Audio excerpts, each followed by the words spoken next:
You know what, I'm going to put this on the floor probably.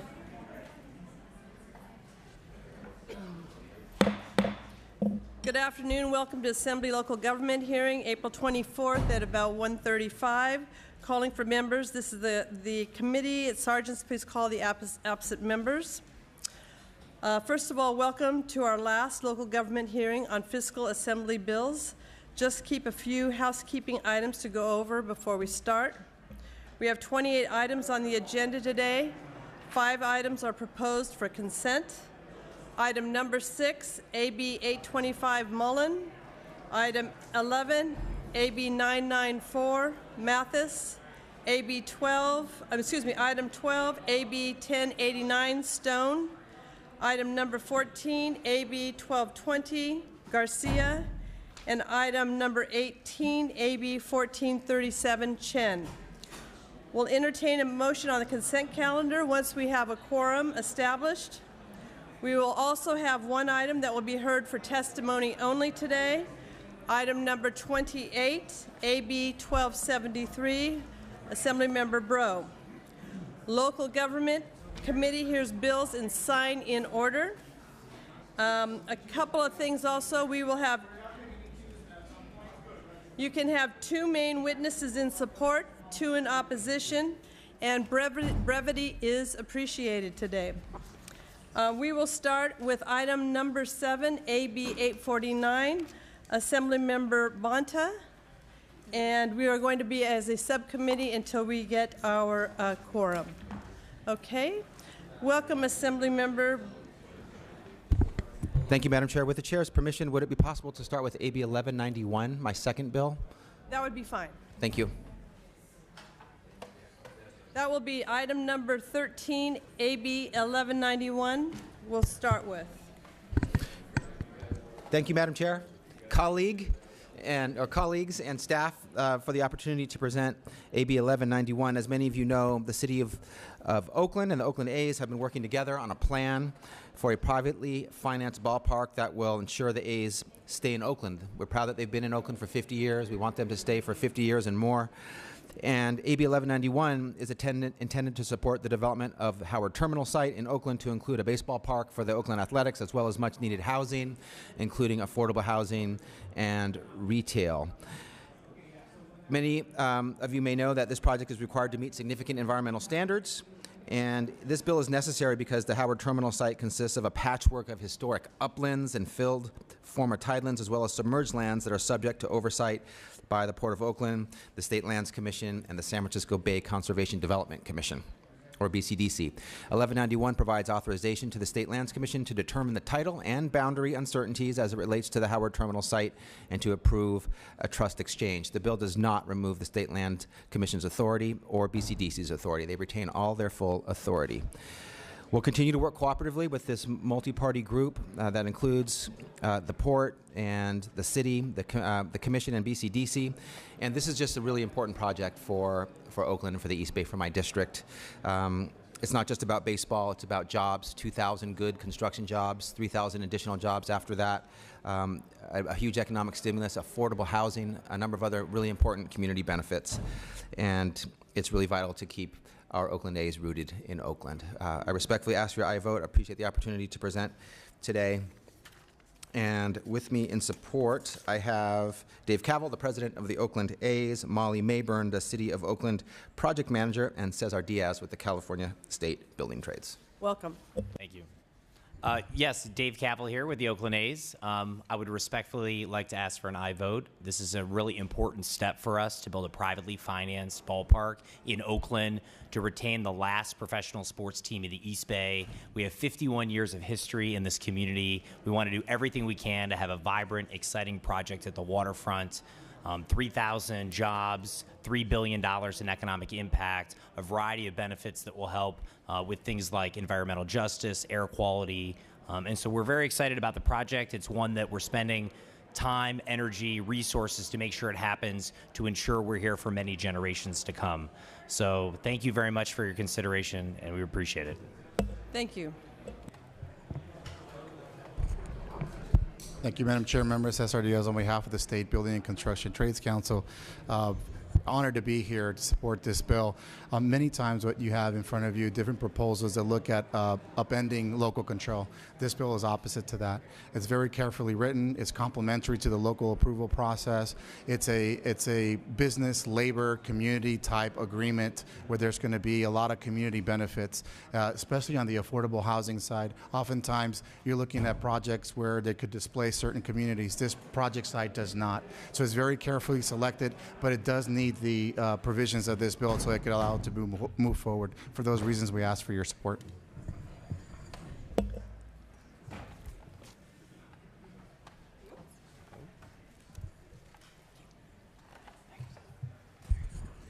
Chairperson and committee members, thank you for the opportunity to be here today. My name is Molly Mabrin. I am here representing the City of Oakland. Mayor Schaaf apologizes that she could not be here in person, but has asked me to express her strong support for AB 1191. This bill will facilitate, as stated by my colleagues, the redevelopment of Howard Terminal with a world-class facility to retain the last major league sports franchise in the City of Oakland. In addition, this mixed-use development provides significant economic and community benefits to the city and people of Oakland, including the construction of 3,000 new units of housing, including affordable housing, new jobs, and equally importantly, making our waterfront, a significant portion of our waterfront, accessible for public use and enjoyment. Thank you very much, and I respectfully ask for your aye vote. Thank you very much. Are there other witnesses in support? I apologize for the small room today, everybody. It's a little bit difficult. Cozy. And it's really noisy. I apologize. Dylan Gibbons, lifelong Oakland Athletics fan, supportive of the author's bill to keep the athletics in Oakland. Thank you to the city and the county for all of their efforts. Thank you. Others in support? Good afternoon, committee. Rob Stoker, representing the Northern California Sheet Metal Workers, Local 104, as well as the Building and Construction Trades Council of Alameda County, and we're in strong support.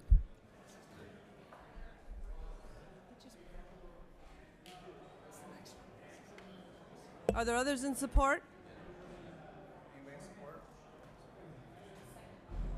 Yeah, they're on another bill, I think. Okay. Do we have any witnesses in opposition? We'll need to switch chairs up here.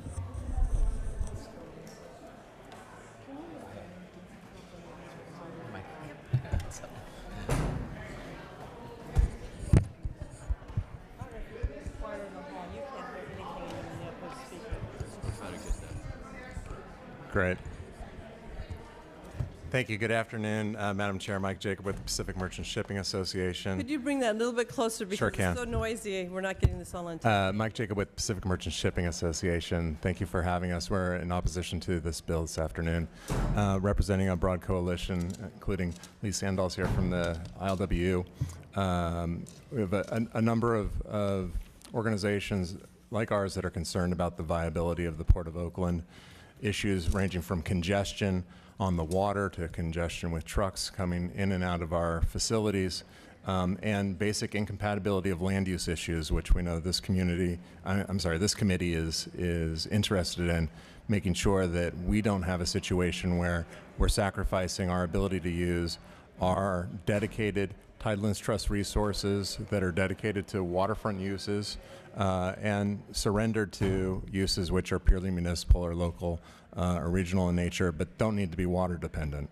That's really what this bill is about, whether or not you're setting up a process for the A's and their stadium and their housing and their commercial real estate development to be able to look at a property in a way which is not consistent with the current Seaport plan or with the restrictions that are in the Tidelands Trust and administered by the State Lands Commission.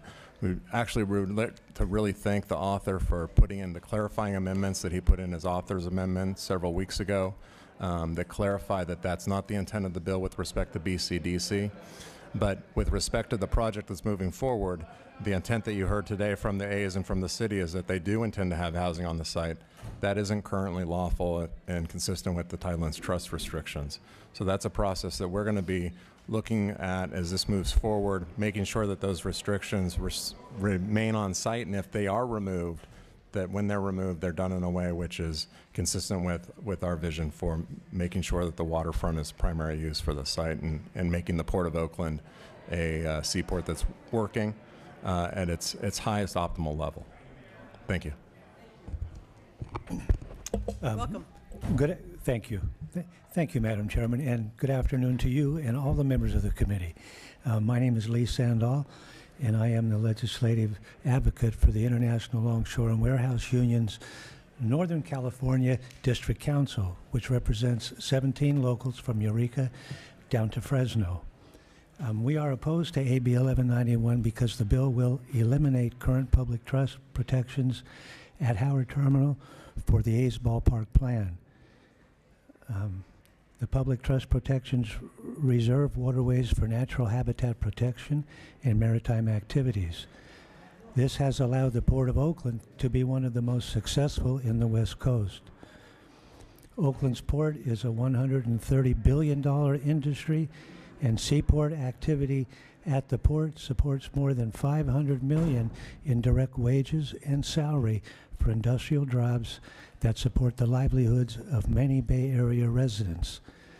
This is 84,000 jobs region-wide, and 20% of those 84,000, 17,000 jobs are in the city of Oakland. The legislation fails to address policies to maintain current maritime industry jobs in the port area. It does not address a buffer area between the working port and the proposed residential housing. The bill also is lacking realistic solutions to freight transportation congestion. Our maritime workforce represents some of the highest skilled and highly specialized blue-collar labor in North America. We are deeply concerned that the City of Oakland and its Port Commission seem to have a new vision of the port that does not include us. This is troubling and concerning because it reduces the port area, which reduces maritime work opportunity for the maritime community. The legislation should not endorse a removal of the Tidelands Trust from the waterfront property within the Port of Oakland, or allow for the creation of a housing/office/stadium/complex, which is completely inconsistent with the public trust on our working waterfront. We respectfully urge the committee to take our concerns into deep consideration and to protect our maritime-related jobs. Thank you. Thank you very much. Are there others in opposition? Joshua Shaw for Schnitzer Steel Industries, opposed to the incompatible uses proposed at this site. Are there others in opposition?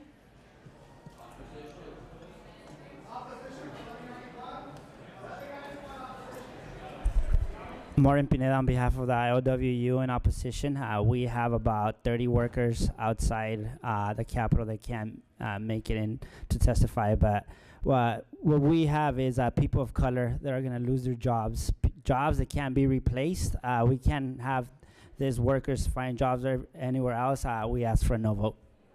Thank you. Anyone else in opposition? Matt Roman, California Trucking Association, in opposition as well. Thank you. Looks like we have all the opposition in. Do we have any questions of the committee? All right, seeing none, we need a motion. Oh, we don't have a quorum yet. That's right, sorry. So we'll wait till we have a quorum. Would you like to close? Yes, thank you for the opportunity to present today. Again, this is a really important bill that moves forward a project that addresses many of the most burning concerns and issues in Oakland: housing, affordable housing, job creation. And our intent is and will continue to be and has always been to coexist in a way that continues to allow for a successful port operation as we continue to develop and provide other opportunities and successes in Oakland. I respectfully ask for your aye vote and thank you for your consideration. Thank you. I will be supporting your bill, Mr. Bonta, and doing so is that I have full confidence that you will continue to negotiate with your stakeholders and with the state lands commissions. And so with that, I will be supporting your bill today. And when we get a quorum, we can go through that, okay? Thank you, Madam very Chair. much. Thank you, colleagues. Thank you, staff. Okay, now you can do item number 7, AB 849.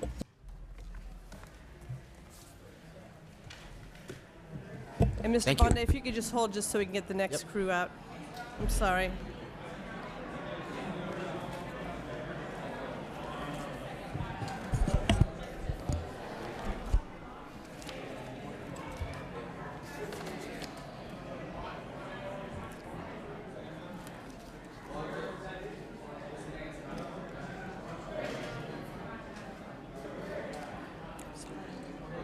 Go ahead. Thank you, Madam Chair and colleagues, for the opportunity to present AB 849. Redistricting is of crucial importance to local democracy. How local government election districts are drawn can help determine whether or not a community will be fairly represented at their most intimate and closest levels of government. Unlike state-level redistricting, there are very few requirements governing local redistricting to ensure the process is fair and transparent and that the public and especially underrepresented communities are engaged in the process. Currently, local district maps can be drafted, then introduced and adopted at the same meeting without first being published and shared with the public. Additionally, there is no public outreach requirement, including to non-English speaking communities who are less likely to be aware of the process. AB 849 will bring transparency and create clear standards that would be similar to those of state and congressional redistricting requirements. This bill was amended coming out of the Assembly Elections Committee to address some of the local government's concerns. As this bill moves ahead, I'm committed to continuing working with stakeholders to ensure that we achieve a strong bill that gives disenfranchised communities a voice and establishes a fair local redistricting process. I respectfully ask for your aye vote. Members, with me here today to speak in support of AB 849 are Nicholas Heidorn, Policy and Legal Director of Common Cause California, and Jonathan Stein, Head of Voting Rights and Census Programs at Asian Americans Advancing Justice, Asian Law Caucus. Welcome. Thank you, Chair. Members, Nicholas Heidorn with California Common Cause. Fair redistricting is crucial at all levels of government to ensure representative and inclusive democracy. Many local governments do a good job of encouraging the residents to participate in the redistricting process and drawing maps that have logical boundaries that reflect their diverse communities. However, many other local governments do not. Unfortunately, in many instances, we've seen the redistricting process abused in a way that undermines representative government, most significantly by cracking communities, be it rural communities, working class communities, or minority communities, in a way that dilutes the power of their vote, makes it much less likely that elected officials will be responsive to their concerns. This is in significant part because, unlike with state redistricting, there are almost no mandatory standards for local redistricting to prevent abuse. For example, unlike for state redistricting, there's no requirement for local redistricting that communities and neighborhoods be kept whole. In fact, other than equal population, there are no mandatory standards at all for local redistricting, just discretionary considerations that can and often are ignored. And unlike the state's extensive hearing process, local governments must hold just one public hearing prior to adopting maps and have no public outreach requirements. As a result, unfortunately, many underrepresented communities particularly fail to participate in the local redistricting process and may not even be aware that it is occurring. The splitting of neighborhoods and communities can contribute to the stark underrepresentation of racial minorities in California local government. Just last year, Kern County lost a lawsuit for drawing lines that diluted the voting power of Latinos. And in the last cycle, many civil rights organizations, for example, LULAC, ACLU, and MALDEF, repeatedly objected to minority communities being split through local redistricting up and down the state. AB 849, the Fair Maps Act, is intended to be a safety net to stop the worst of these redistricting abuses.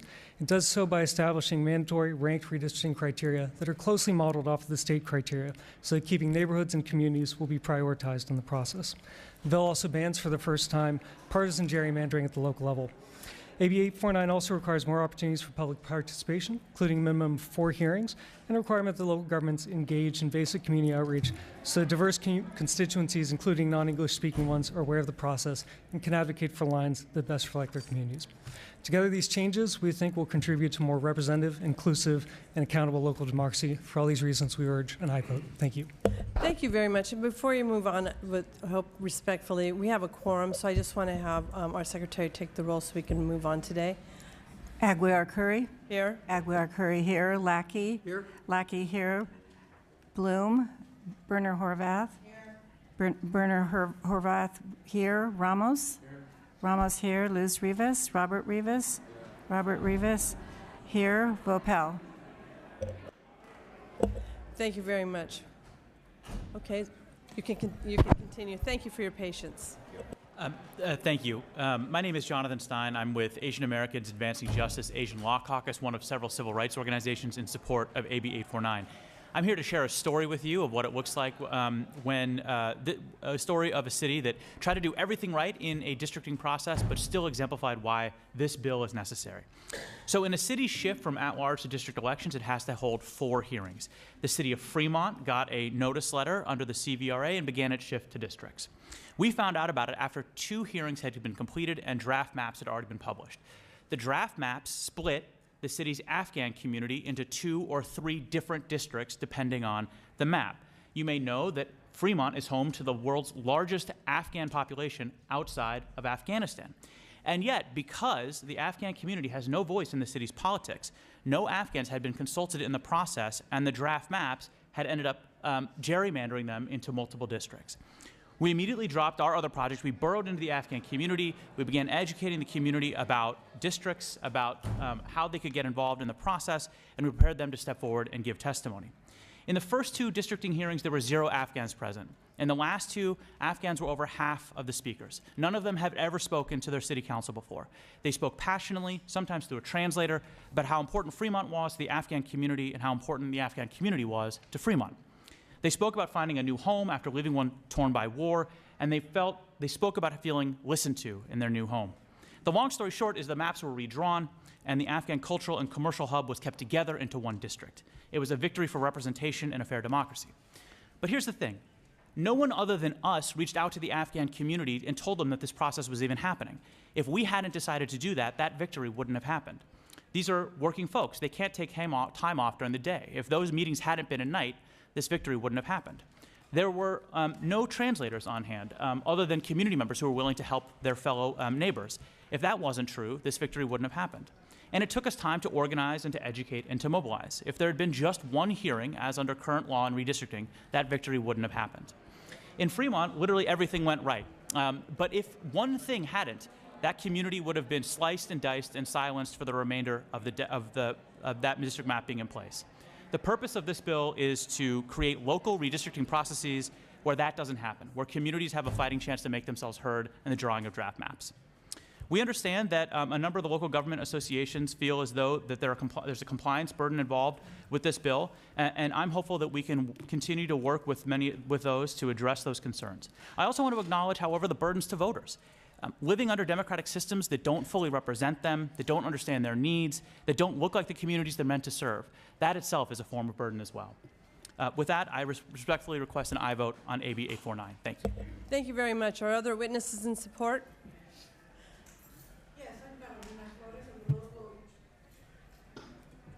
Yes, I'm sorry. I'm Carolina Flores. I'm the local president of Lorenzo Patiño LULAC. I'm here representing the state LULAC.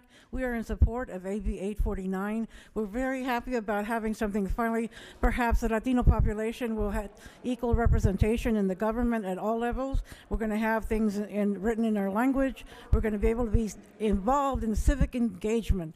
This is what AB 849 promises. I hope that all of you will vote for this, and this is a moment of history. We will have your names down as voting for this bill. Thank you. Thank you. And moving forward, just your name and your position, your title and your position, please. Dora Rose, League of Women Voters of California, Deputy Director, co-sponsor, and strong support. And I have been deputized by Mi Familia Vota to register their support as well. Thank you. Hi, Evan Minton, Voices for Progress. We're in strong support of this bill. Melissa Romero with the California League of Conservation Voters in support. My Ingram ACLU of California in support.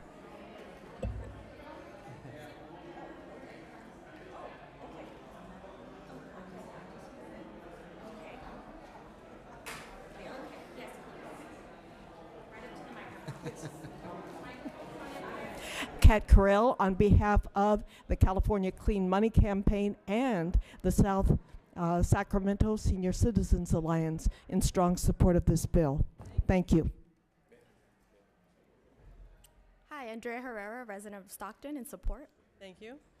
Hello, Tanya Pellegrini with the Mexican American Legal Defense and Educational Fund, in support. Thank you.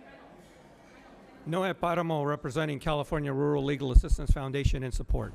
Thank you. C.T. Weber, Sacramento, in support. I also like the criteria to include multi-member districts. Thank you.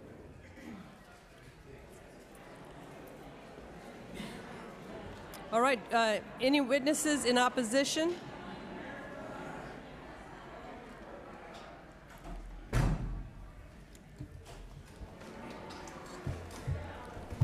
Good afternoon. Good afternoon, Chair and members. Dane Hutchings with the League of California Cities in opposition to the bill. You know, I think from a holistic standpoint, we still contend that you know, over the past decade, the League of Cities has worked in collaboration with sponsors of this measure on several Voting Rights Act related measures, redistricting measures, Public Records Act issues, and the like. And really were caught off guard when we saw, you know, the significant amount of amendments that were dropped into the measure without any warning or any work towards collaboration on the front end rather than having to be reactive and oppose. And so unfortunately, we still do oppose the bill. You know, the Fremont example, I think our members do take some exception to the example outlined by the sponsors. This was also the same, you know, when we worked collaboratively on Assembly Bill 350 with these folks as co-sponsors. The same gentleman who testified around the Fremont issue was also the same gentleman who spoke to all of my members and thanking them for collaboration and actually saying that we needed more time for outreach with regards to the provisions of AB 350, which the League was in strong support of. However, some of the other folks on the coalition were not. They wanted a tighter timeline. Suffice it to say, cities have been good actors in this space. The measure, even as amended, requires up to 6 public hearings, different locations, after 6 p.m. and on weekends, live translation services for all applicable languages for each, you know, as determined by the census. Audio-visual recordings. We have to create a whole host of new web pages within our website. New reports that are going to have to be required. Maps, and meeting postings that exceed the Brown Act. And as we know, local governments, as folks here who have served in local government know just how stringent the Brown Act is, how city officials and city staff really try and struggle to comply with the provisions of the Brown Act. Now this additional posting of 7 days for these maps to be posted, 5 days in advance for public hearings, you know, not to mention the fact that, which I do know that it's somewhat out of the purview of this committee, but the absolute absorbent costs that we're going to be that is going to be burdened with local government. This is hundreds of millions of dollars of unfunded or suspended mandates. We've seen it since 2004. Election costs have not been reimbursed to cities and counties. We continue to struggle on the local level. You know, I think from a holistic standpoint, and I said this in the Elections Committee as well, I think this bill makes the broad assumption that our local governments are actively working against to disenfranchise the voters that they represent, and we take strong exception to this because if you know, looking at the examples from the sponsors, we're really dumbfounded as to why we couldn't work collaboratively on this. Our ask is that you say no to this bill today. We do not move forward with this vehicle. We work collaboratively to have those discussions, introduce a vehicle that we can all get behind. We remain opposed. Thank you. Thank you. Chair and members of the committee, Dylan Gibbons, representing the California Special Districts Association this time. For the last decade, the legislature has been encouraging public agencies to move to by-district elections. And now with this bill, we're going to put huge unfunded mandates, and we're going to make it more difficult for them to make this change. There are also those who have been considering making the change on their own versus being forced to do so by lawsuits are likely going to choose to not move to by-district elections, knowing that if they make the switch, they're going to have to incur all of the costs associated with this bill. One of the things that even a number of our special districts just by virtue of the type of agency that they are, aren't even eligible for reimbursement, even if the state were to reimburse public agencies through the mandate process. A lot of special districts aren't even eligible. Just for this committee, there are 359 special districts that serve the members of this committee. Now, understanding that most of them at this point aren't by district elections and this wouldn't apply to them, but those numbers are rapidly changing. If we took and just said that they had to do 4 meetings each, not even the 6 that are required by this bill, special districts would be holding 1,436 meetings on redistricting in your districts. That's just the special districts. That doesn't include the school districts. That doesn't include the cities. That doesn't include the counties. During this process, we're also going to be trying to reach out and contract for mapping consultants to show up to these meetings. There simply aren't enough mapping consultants in existence right now to participate in this process. Also, we're going to have our legal counsel at these meetings. That's about 250 hours a piece for most of these, and a lot of times cities and special districts share this counsel. So which meetings are they going to go to? These meetings are going to be happening at the same time, nights, weekends, different locations. It is going to be difficult, if not impossible, for our public agencies to comply with the provisions of this bill, let alone it's going to cost them a ton, and they're not going to get any of that money back. So for those reasons, we are opposed. Thank you very much. Are there other witnesses in opposition? Thank you, Madam Chair. Members, Jean Hurst here today on behalf of the urban counties of California and the rural county representatives of California with an opposed unless amended position. We are also concerned about the sweeping mandate that's contained in the bill and the resultant costs that will be imposed on counties. We are very familiar with suspended mandates, and we're doing a lot in elections right now. This is a considerable burden that we think is unmanageable at this point. Thank you. Thank you very much.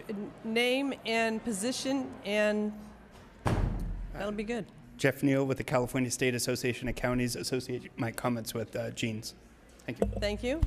Any others in opposition? One that couldn't be present, the Association of California Healthcare Districts, also in opposition. Thank you. And sorry, I was also asked for the California Association of School Administrators, AXA, is also opposed to the bill. Thank you. All right, there's no other witnesses in opposition. Questions of the committee? No questions of the committee. Need a motion?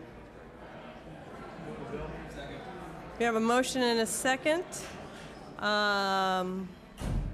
Would you like to close? Yeah. This bill is a good government bill. It increases engagement and transparency. It also gives a voice to vulnerable and disenfranchised communities that don't have it now. To be clear, no one is accusing anyone of intentionally disenfranchising anyone.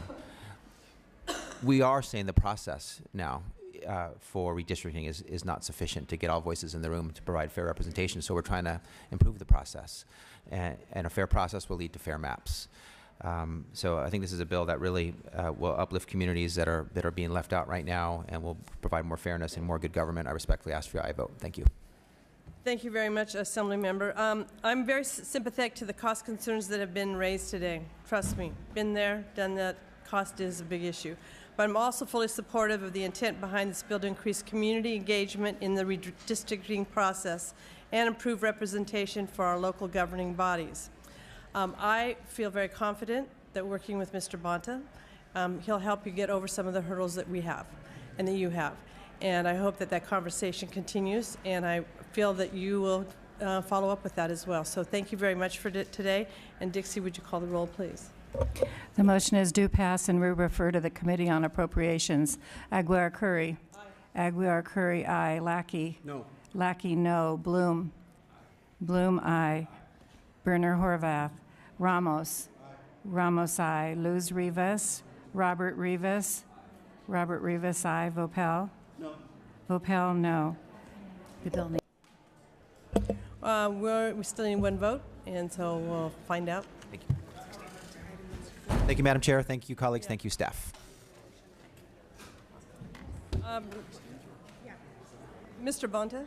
Okay. We'd like to entertain a motion for AB 1191 that was heard a minute ago, item number 13. Number 13. I know, I'm sorry. Yeah, we have a motion and a second. Secretary, call the roll. No, we're just doing the vote on your bill. The motion is do pass, and we refer to the Committee on Appropriations. Aguiar Curry. Aye. Aguiar Curry, aye. Lackey. Aye. Lackey, aye. Bloom. Bloom, aye. Berner Horvath. Ramos. Ramos, aye. Luz Rivas. Robert Rivas. Robert Rivas, aye. Vopel. No vote. Vopel not voting. That's out 5-0. Thank you very much. While we have a quorum here, why don't we do the consent calendar? We have a motion and a second. Secretary, call the roll. Aguiar Curry. Aye. Aguiar Curry, aye. Lackey. Aye. Lackey, aye. Bloom. Aye. Bloom, aye. Berner Horvath. Ramos. Aye. Ramos, aye. Luz Rivas. Robert Rivas. Robert Rivas, aye. Vopel. Aye. Vopel, aye.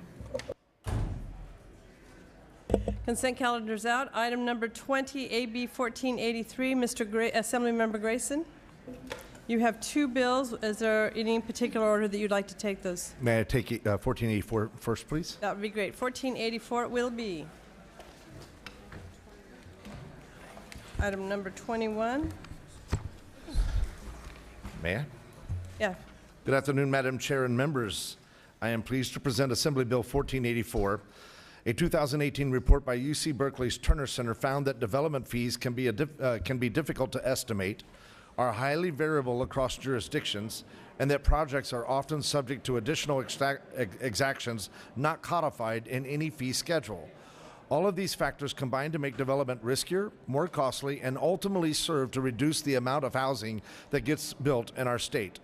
The bill also will require a local agency to post on its website a list of all fees applicable to a housing development project.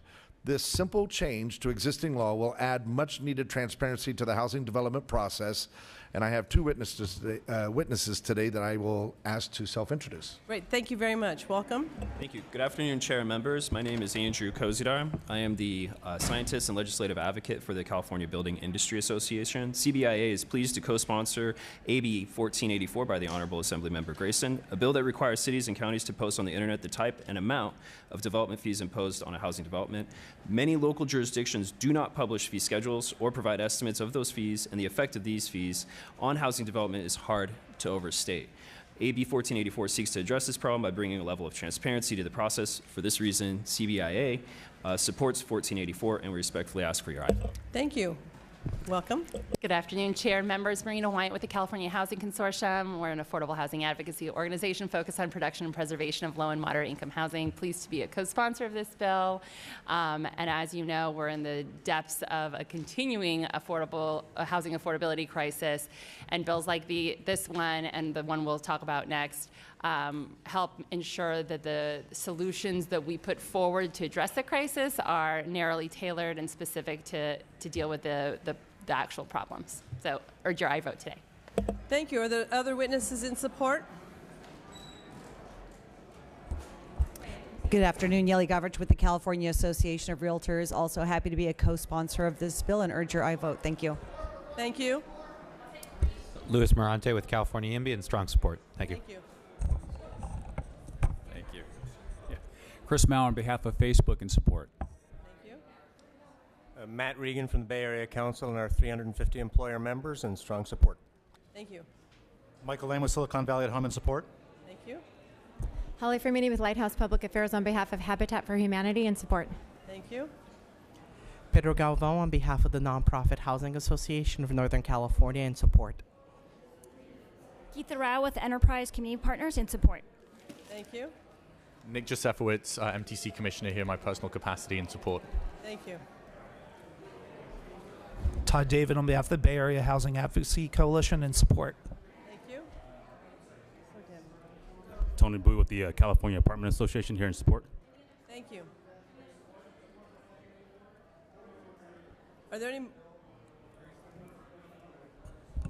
All right. Witnesses in opposition? All right, we see no opposition on this bill. Is there any questions from the committee? All right, is there a motion? We have a motion and a second. Would you like to close? We have a motion. I respectfully ask for an aye vote. And chair recommends do pass. Secretary, take the roll. The motion is due pass, and we refer to the Committee on Appropriations. Aguilar-Curry. Aguilar-Curry, aye. Lackey. Bloom. Bloom, aye. Berner Horvath. Ramos. Ramos, aye. Luz Rivas. Robert Rivas. Robert Rivas, aye. Vopel. Vopel, aye. The measure. Measures out, 5-0. Thank you very much. Now we'll go to your next bill, and that would be AB 1483, item number 20. I'm waiting on witnesses. They're on their way. I'll Okay. start. Sure. Here they come in. Good afternoon once again, Madam Chair and members. I am pleased to present to you Assembly Bill 1483. I would like to thank the committee for their work on this bill and note that I will be accepting the amendments outlined in the committee analysis. Too much of the housing data collected at the state, regional, and local level is not accessible, standardized, or organized in a manner that leverages our extensive community of housing researchers and advocates. To address this shortfall, AB 1483 has two very important components: increased transparency and better data.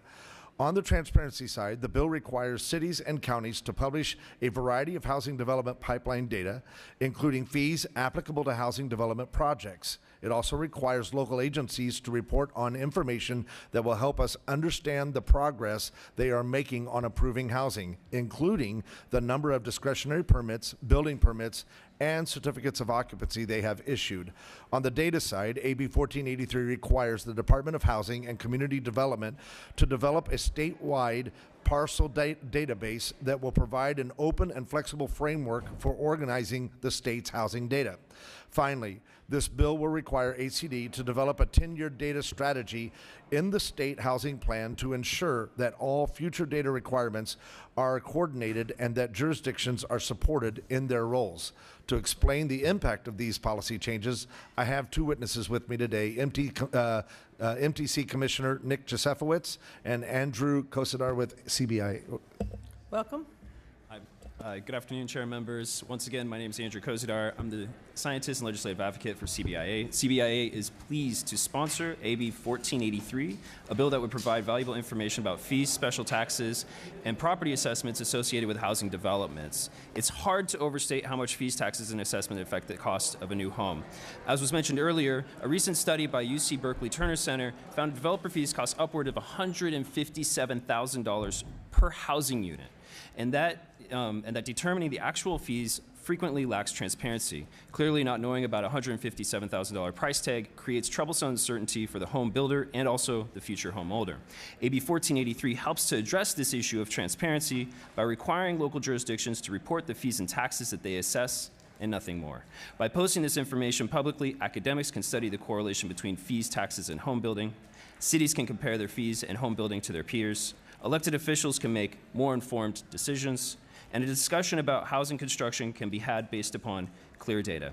As California struggles with a housing crisis, such transparency is sorely needed, and in order to remove the uncertainty and to help encourage home building for these reasons, CBIA supports 1483, and we respectfully ask for your aye vote. Thank you very much. Welcome. Thank you very much. Good afternoon, Chair and members. My name is Nick Josefowicz. I am a commissioner on the Metropolitan Transportation Commission, here today as an individual collaborating with the author's office on this bill. This measure is about making sure we have the information we need to implement current laws, policies, and regulations to deliver the housing, preserve existing affordable housing, and protect and stabilize housing for existing residents. AB 1483 is a vehicle to fill gaps in existing data, including fee data and development pipeline data. Assemblymember Grayson is working closely with stakeholders to focus on data that is readily available to local jurisdictions and directly pertinent to upholding laws that the legislature has passed and informing effective housing policy. As an MTC commissioner, AB 1483 is a vital and flexible tool as well. As we try to figure out how to encourage affordable housing, the data simply isn't there to properly understand the barriers and to design targeted incentives. This measure creates a reliable path for MPOs that are trying to tailor local housing solutions to get the data they need. For example, Monterey County might need data focused on farm worker housing, while MTC or SCAG might be seeking details on the number of rent-controlled units in each jurisdiction. I think we can all agree we need to get beyond one-size-fits-all approaches to address housing needs for our diverse state, and I ask you for an aye vote on AB 1483 as a flexible tool to properly implement and adapt our state's robust housing policy. Thank you very much. Do we have other witnesses in support? Chris Malwer for Facebook in support. Rebecca Marcus representing Leading Age in support. Luis Morante with California YIMBY in support. I just add to the testimony that we just heard that this is a very important measure for folks who are engaged in local politics. Housing can be a very challenging topic to understand at the local level, and just bringing that information to the surface is going to make it easier for people to engage. So we thank the author and urge your support. Yeli Govrich with the California Association of Realtors in support of data. Marina White with the California Housing Consortium in support. Matt Regan, Bay Area Council, in support. Pedro Galvan with the Nonprofit Housing Association of Northern California in support. Geetha Rao with Enterprise Community Partners in support. Holly Fermini on behalf of Habitat for Humanity California in support. Silicon Valley at Home in support. Michael Lane. Tony Boo with the California Apartment Association here in support. Working Partnerships in Silicon Valley Rising in support.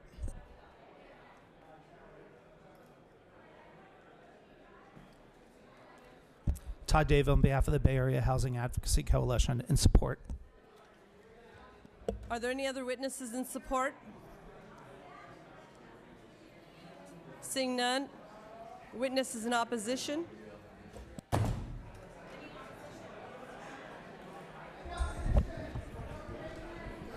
Seeing no opposition, questions of the committee? Entertain a motion? We have a motion to move the bill. And a second. Thank you very much. Would you like to close? I respectfully ask for an aye vote. Mr. Grayson, thank you for accepting our amendments. They were pretty thorough. I understand that you tend to keep working on Section 2 of the bill in terms of refining the language, moving it forward. I'm in support of more information on housing decisions at a local level, but with some boundaries. Increasing mandates on cities and counties needs to be balanced with the cost to do so, and making sure the information submitted to HCD is done so in a way that makes all this information gathering meaningful. I'll support your bill today with the amendments. Thank you so much. Secretary, take the roll. The motion is due pass as amended, and we refer to the Committee on Appropriations. Aguilar Curry. Aye. Aguilar Curry, aye. Lackey. Bloom. Aye. Bloom, aye. Berner Horvath. Ramos. Aye. Ramos, aye. Luz Rivas. Robert Rivas. Vopel. Aye. Vopel, aye. The bill. We just need one vote, and we'll wait for that one to come back for you, okay? Thank you, Madam Chair. Thank you very much. Okay, we're going to move on to item number 22, AB 1485. Assemblymember Wicks, welcome.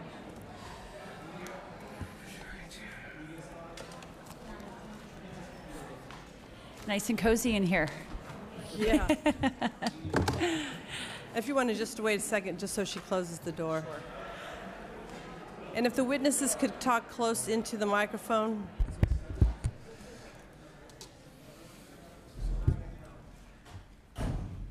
Okay, welcome. Go ahead. Thank you. Thank you, Chair. Thank you, members. Thank you for allowing me to be here today. I think everyone agrees in this state we need to build more homes. Build more homes for our community. We're seeing the challenges of our housing crisis in terms of the cost of living, the increase in homelessness in many of our communities. It's difficult now if you're a teacher or a nurse or a cop to actually afford a middle-class lifestyle, certainly in my district, and I know many of us are experiencing that. The governor talked about the need to build more homes. I think we need to build 3.5 million more homes in our communities, and in California, we have the highest number of people versus lowest number of homes in the country. I think we're 48 48th in the nation in terms of that statistic. So the question is, how do we do it? How do we pay for it? I have a bill here that would ensure the timely approval of compliant housing projects through a streamlined environmental review process for mixed income or missing middle developments. And basically what AB 1485 do will expand existing environmental streamlining law to encourage moderate income housing production. I am accepting a proposed amendment by the American Planning Association, APA, to align the definition of moderate income housing to an existing definition in the Health and Safety Code. And I'm working on an additional amendment proposed by APA to clarify how the interplay with local ordinances will work. I'm very excited about this bill. It's an important one. I think we'll get a lot of good support on it. I'm eager to have the support of this committee to move it into the next process. I will ask for your aye vote, and I will ask my friends and colleagues and advocates here to introduce themselves and talk about why they're supporting the bill. Thank you, Assembly Member, Madam Chair, committee members. My name is Matt Regan. I'm here from the Bay Area Council. We are a business-sponsored public policy advocacy organization. About 350 of the Bay Area's largest employers are members. And they tell us every day that the #1 issue of concern for them is the housing challenge in our region. It's no secret to any of us that there's a housing crisis in the Bay Area, which has now expanded and across the whole of California. Our members are telling us, as I say, every day that they cannot hire people, they cannot afford to, they can't grow their businesses, they can't expand, and it's primarily in the middle income job sector they're having the biggest problem, and that's primarily because people in that income sector can't afford to live in our region. There's a huge donut hole in our housing supply pipeline. There's a small number of units that can be subsidized. There's a small number of units that can be built by market rate developers, and those are coming in at $750,000 a door and up. Basic construction costs. So the average homeowner, a homeowner say with two teacher salaries, can't afford market rate housing, and they don't qualify for subsidized housing, and that donut hole gets bigger every day. What this bill does is make that donut hole a little bit smaller, and we urge an aye vote. Thank you. Thank you.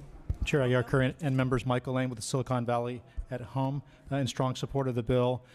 One of the key points for us is that because we do have finite and very precious subsidy dollars for affordable housing, to the extent that we can allow the market to streamline moderate and mixed income developments, that's actually a more effective way to be able to produce this housing, because we do have those more and more households who don't qualify for subsidized housing but also can't really compete for market rate units. This bill will help address that issue and allow us to save those other affordable housing dollars for more deeply income targeted developments. We respectfully ask for an aye vote.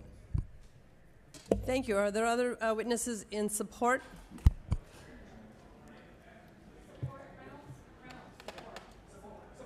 Holly Fermini on behalf of Habitat for Humanity, East Bay, Silicon Valley, in support. Todd David on behalf of the Bay Area Housing Advocacy Coalition in support. Thank you. Okay. Are there any witnesses in opposition?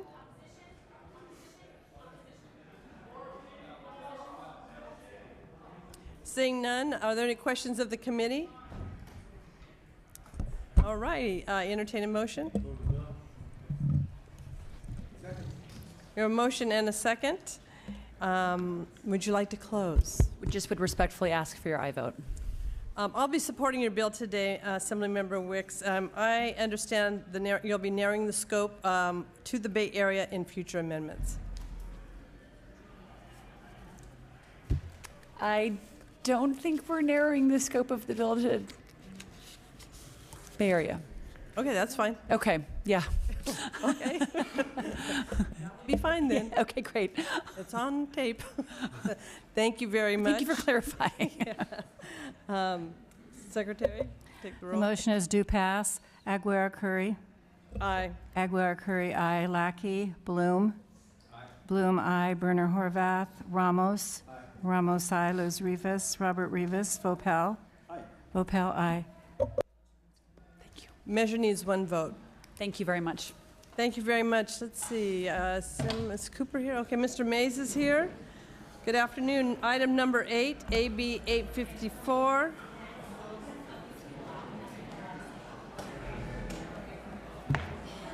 Hi.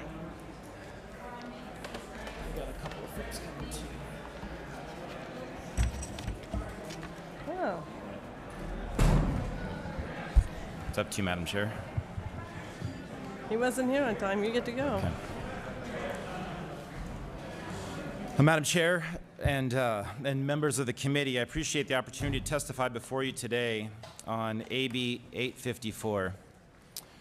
Very simply, this legislation before you would add 6 seats to the Imperial Irrigation District's 5-member board of directors, beginning with the 2020 elections.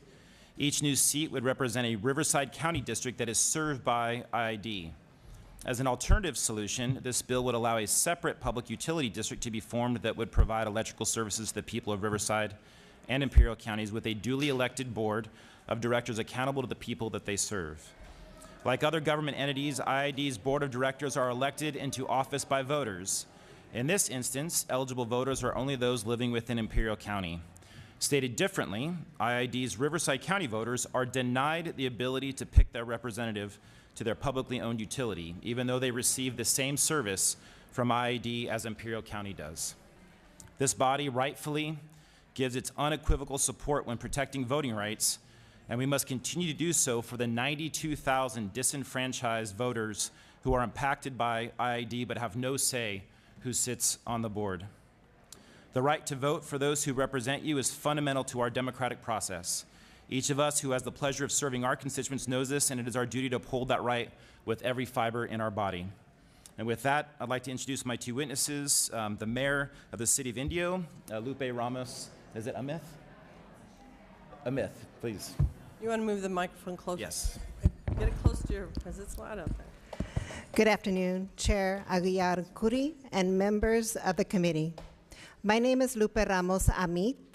I am the mayor of the city of Indio and 16-year member on the Indio City Council and past chair of the Imperial Irrigation District Energy Consumer Advisory Committee, the ECAC.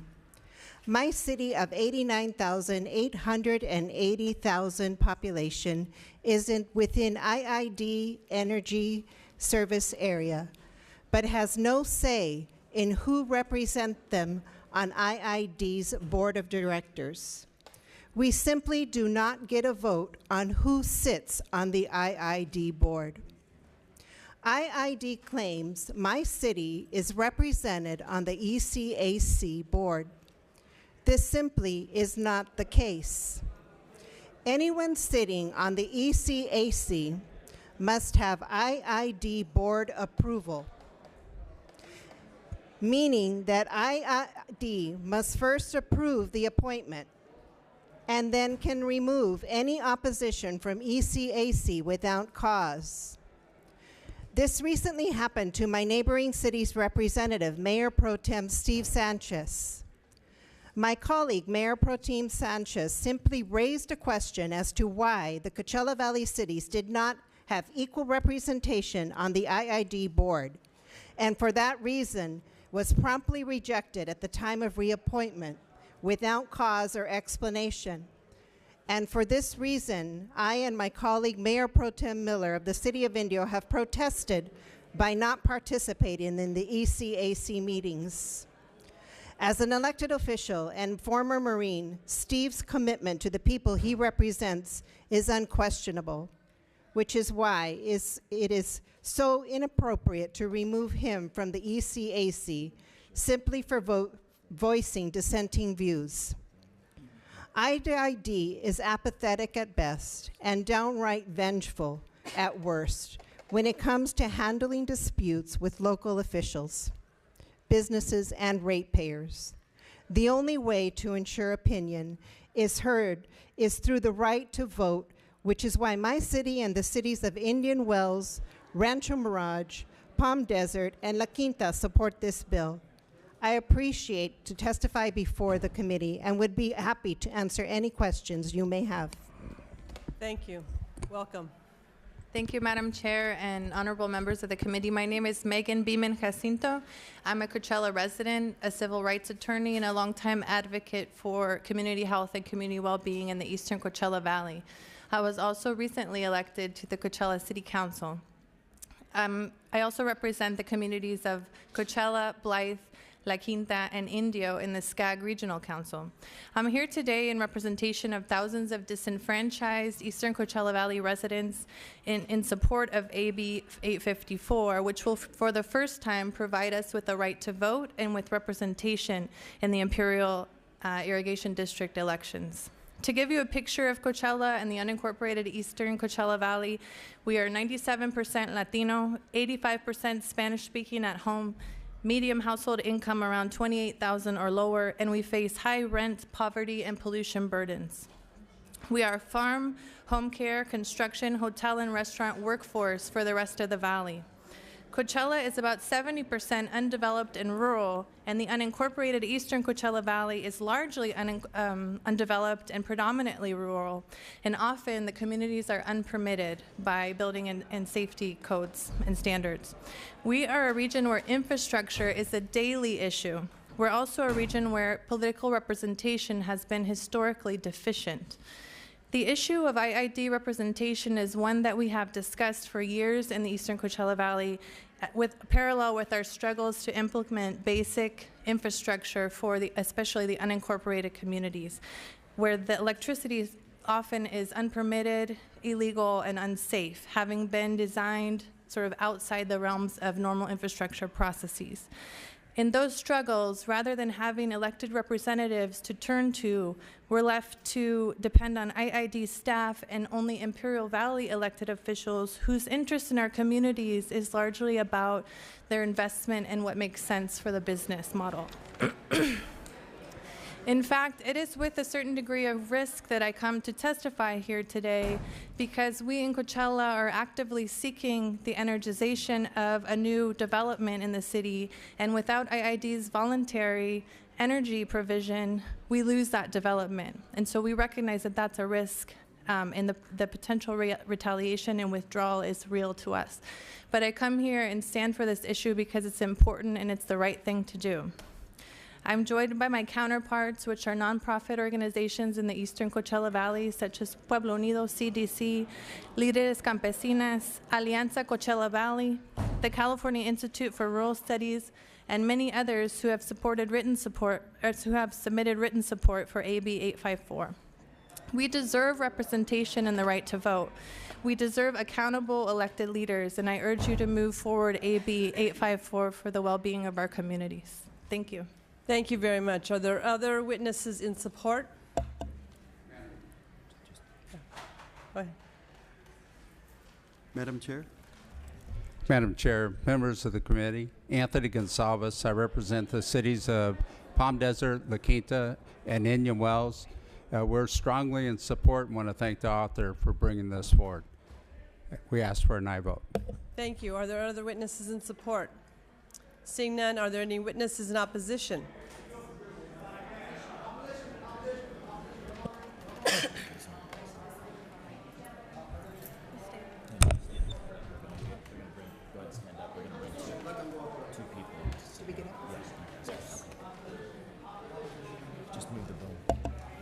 Madam Chair, move the bill.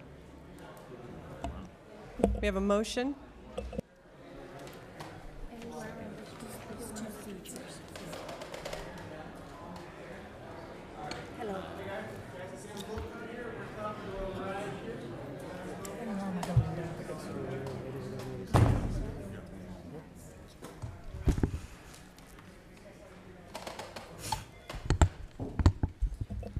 Good afternoon. You can start whenever you'd like. Thank you.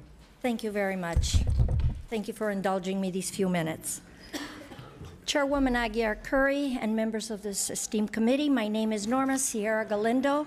I am Vice President of the IID Board of Directors. I testify before you today in strong opposition to AB 854. This bill likely violates the California Constitution's prohibition against special legislation and the equal protection and due process rights of IID's current constituents and ratepayers. It circumvents local government decision-making authority and sets a dangerous precedent for all special districts. The bill analysis says that there is a local process authorized by the legislature by which service-related issues and governance should be addressed. AB 854 may also violate the Federal Voting Rights Act because under the terms of the bill, voters in Riverside County are automatically given a majority, on the 11-member board. Moreover, it likely violates the one-person, one-vote requirement of the United States and California constitutions by creating districts in Riverside County that include populations 10 times larger than those in Imperial County. Imperial County residents are primarily Latinos and of low socioeconomic status, while the residents in Riverside County are much less so. Finally, this bill threatens long-standing water and energy service area rights. IID's powers and purposes are permitted by state law and defined by long-term agreements. The 1934 compromise agreement reached between IID, the Coachella Valley Water District, and the federal government is a good example. This 99-year agreement was integral in resolving legal disputes related to water and energy rights. It has provided CVWD access to reliable water supplies, and it has helped secure IID's rights to serve residents of the Coachella Valley. Per the agreement, IID pays CVWD 8% of its annual electrical service revenues. To date, those payments total approximately $45 million, and we project they will reach up to $65 million in the next 14 years when the agreement reaches its full term. The complete restructure of IID's governance under AB 854 now injects the state legislature into this process and threatens the viability of the compromise. While the bill's author has said that Coachella Valley residents have no voice on matters related to IID services, they most certainly do. IID entered into the compromise agreement with CVWD, and its board of directors are elected by residents of the Coachella Valley. For the record, you must know that all of IID's customers receive the same reliable, affordable services. When compared to neighboring utilities, IID's customers pay an average of 50% less than their monthly power bills. AB 854 unjustly singles out the IID for reasons driven by local politics and sets a very dangerous precedent. And for these reasons, I beg you to please vote no. Thank you. Thank you very much. Witnesses in support? Second the motion, by the way. I mean opposition? Okay, thank you. So we have a motion, second. You're also in opposition? Yes, ma'am. Good afternoon, Committee Chairman. Committee, thank you for the opportunity of speaking. My name is Frank Oswald, and I'm General Counsel for the IID. I've already written letters to Mr. Mays, and I think submittals have been made to your committee talking about the constitutional infirmities of this bill. You need to seriously consider all the constitutional issues raised by this particular bill. It's a piece of special legislation that purports to regulate into an area that's fully regulated by your Government Reorganization Act of 2000. It raises constitutional issues of equal protection because, in my view, it is a bill that provides a solution looking for a problem. There is no problem with the service provided by the IID. The rates are the most competitive in the state. It charged virtually half of what our immediate competitor does in in Riverside County. The bill also would, ironically enough, create the ability of Riverside County voters to control and initiate actions on assessments.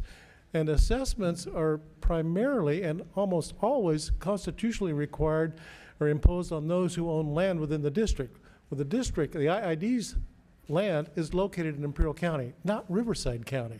Yet, this would give power to residents of Riverside County to at least initiate or impose potential assessments. So if there's a taxation without representation argument to be made, the irony here is that it really potentially imposes taxation without representation on residents of the Imperial Valley. The most telling argument, though, that this bill really presents as a problem is the invasion of the water rights that are held by the Imperial Irrigation District. The water rights are water rights that were developed at the turn of the last century through notices of appropriation where the Colorado River was being used to irrigate farmland in the Imperial Valley as well as cities and some industrial uses. That water right has been consecrated in a series of decisions and laws and enactments by Congress, all of which are embodied in under the rubric of the law of the river. At the present time, the Imperial Irrigation District holds a water right entitling it to 3.1 million acre-feet of water per year. It is the single largest contractor who can take water out of the Colorado River on the river. It exceeds any other single user of the river, and the sole source of water for the Imperial Valley is the Colorado River. If you delegate control of the IID board to residents who live in Riverside, you have people then in Riverside who have no historical interest in farming or the activities of Imperial County controlling what the IID does with respect to its water rights. That is something that the IID nor its people can live with. It's an absolute no-no. In fact, it could even be a taking because it looks as though this legislation by fiat would take that water right away and confer it on a body of people who may be well-intentioned and may have the rights of their own residents and voters in their hearts, but it takes away a substantial property right that has existed for more than 100 years in Imperial County and the people who live in Imperial County. The other issues that are raised here are voting rights issues which have been raised by letter and submitted to you. It violates potentially the one person, one vote rule because you're going to add a tremendously huge population base to the representation of the IID board and effectively disenfranchise the people who live in Imperial County. And remember this, Imperial County is 85 to 90% Latino. It is one of the poorest counties in the state, if not the nation. 20 to 25% historic, endemic, and persistent unemployment. The people of Imperial Valley and Imperial County have virtually nothing in common with the people who live in La Quinta, and less in common, a little more, but not quite as much, with the other people in Indio. Historically, there has been an adverse position between the Coachella Valley Water District, which has the water rights service to the area supplied in the Coachella Valley. Since 1932, there have been a series of adverse actions between Coachella Valley Water District and the Imperial Irrigation District, which culminated in the 1934 Compromise Agreement in which Coachella Valley Water District ceded and gave up its rights to distribute energy in the Coachella Valley area. In return, there was peace in the Boulder Canyon project for the time being, and the IID, instead of annexing CVWD as it was authorized to do, agreed not to do that. Since then, there have been at least 2 lawsuits between Coachella Valley Water District and the IID concerning the net proceeds in terms of the 8% royalty that is to be paid by the IID in connection with its power generation. This, as Director Glinda has explained to you, it's caused $45 million in transfers having to be made by the IID to Coachella Valley Water District. Now, the people who live in Coachella Valley Water District would now, under this bill, have the control of the Imperial Irrigation District. How can you fly in the face of 100 years of opposition and differences in interests? If nothing else, it violates the right not to associate, which is also consecrated in our federal constitution. So I'd leave it at that. I just think that there are a number of constitutional infirmities that this bill has to address and cannot address, and I would call upon you to do your duty in this situation and think about these issues as you decide whether or not to pass this out of committee. Thank you very much. Are there other witnesses in opposition? Dylan Gibbons with the California Special Districts Association in opposition. Thank you. Any others? Rebecca Trausis Baxter on behalf of the Imperial County LAFCO, a local area formation commission, in opposition of the bill. Thank you. Sean McReynolds, Townsend Public Affairs, representing the County of Imperial in opposition. Thank you. Amy Mago on behalf of the Southern California Public Power Authority in opposition. Thank you. Hello, Cheryl Villegas Walker, Imperial County Transportation Commission, in opposition to this bill. Thank you. I'm Nick Wells from the city of Holtville, expressing opposition to AB 854. Thank you. Madam Chair and members, Anthony Molina on behalf of the California Grain and Feed and California Seed Association in opposition. Thank you. Thank you. Thank you, Madam Chair, members of the committee. Jeremy Smith here on behalf of the State Building and Construction Trades Council, also opposed. Thank you. Madam Chair, committee members, California Hispanic Chambers of Commerce in opposition. Patrick Welch with the California Municipal Utilities Association in respectful opposition. Thank you. Chris Anderson on behalf of Association of California Water Agencies, respectfully opposed. Thank you very much. All right, we have a motion and a second. Would you like to close? Was there any questions or comments? Did you not? Well, yeah, I guess that might be. I just want to make sure if there's any issues that anybody has on this that I would be able to address them. Yes. Assemblymember Rivas.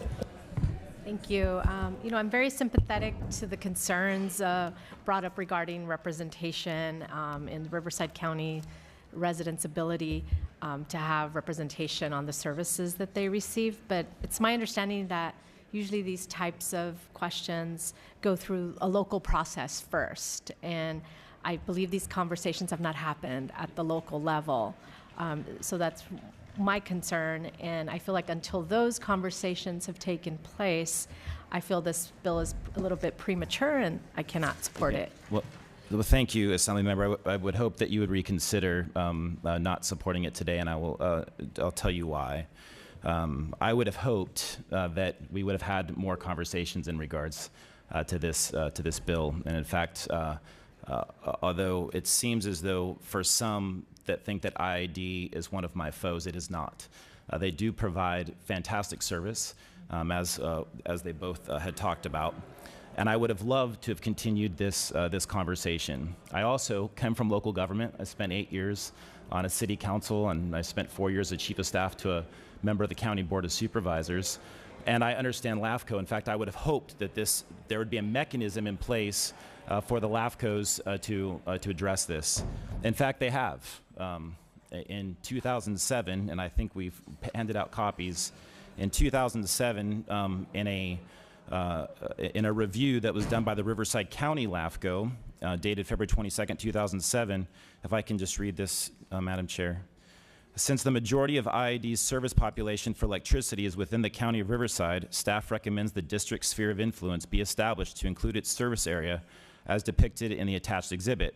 In addition, staff recommends IID formally submit an annexation application to include the area established as its sphere of influence, allowing for a coterminous sphere. This would allow, this is the important part, this would allow the registered voters within the County of Riverside to participate in IID's elections.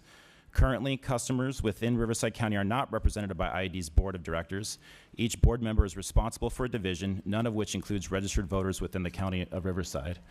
So I didn't know what I got myself into when I introduced this bill, if I can be real. It seemed very clear to me that this is a voting rights issue, that we wanted to be able to provide this. And I didn't realize that this was an issue that didn't just come up in 2007. In fact, it has been, it's been probably a 30-year process. And the reason for that is that when IID was formed over, I don't know how many years ago, over 100 years ago, no one provided power at that time. And so it made sense for a local water agency to be able to provide power. But what ended up happening over time is you ended up with 92,000 voters that live within the Riverside County portion that are disenfranchised. The Riverside County LAFCO says, we think that it should be done, but they have no power over Imperial County. Now, you heard from Imperial County that they were opposed, but of course they would be opposed because they have political power today in Imperial County. My goal with this legislation, as I've learned, it is not simple. In fact, I would tell you if I was sitting before you today, I don't think the language, I would not, if I was the governor and the language is before me, I would not sign this into law. It needs some work. It needs work. And my hope would be to be able to have a conversation with the Imperial Irrigation District to be able to solve this. But unfortunately, I received a letter from them after a meeting that I had held at one of their offices to try to figure this out, I got a letter from them, and I've never received a letter like this ever before from a public agency. This is not a private agency, not an investor-owned utility. This is a public utility. They said to me, IED does not recognize voting rights, current or prospective, for electrical ratepayers who reside in the Coachella Valley. They don't want the folks in the Coachella Valley to be able to have rights. And then in addition, they said, IED can see no value in further private meetings, or for that matter, future talks with you. So the difficulty is, here we have a problem. I want to be able to solve this problem. By the way, I want to make this point. The water rights issue is very real. And I have written an op-ed and give both private and public affirmation that I will do whatever is necessary to secure the water rights for Imperial County. Those are secure. We understand that, the whiskey's for drinking and water's for fighting over. And I will fight with them to make sure they have their water rights. But we have to make sure that the 92,000 people that live in Riverside County have a right to be able to vote. And for that reason, this is an important conversation to have, and we need to continue to have it. Thank you very much. Yes.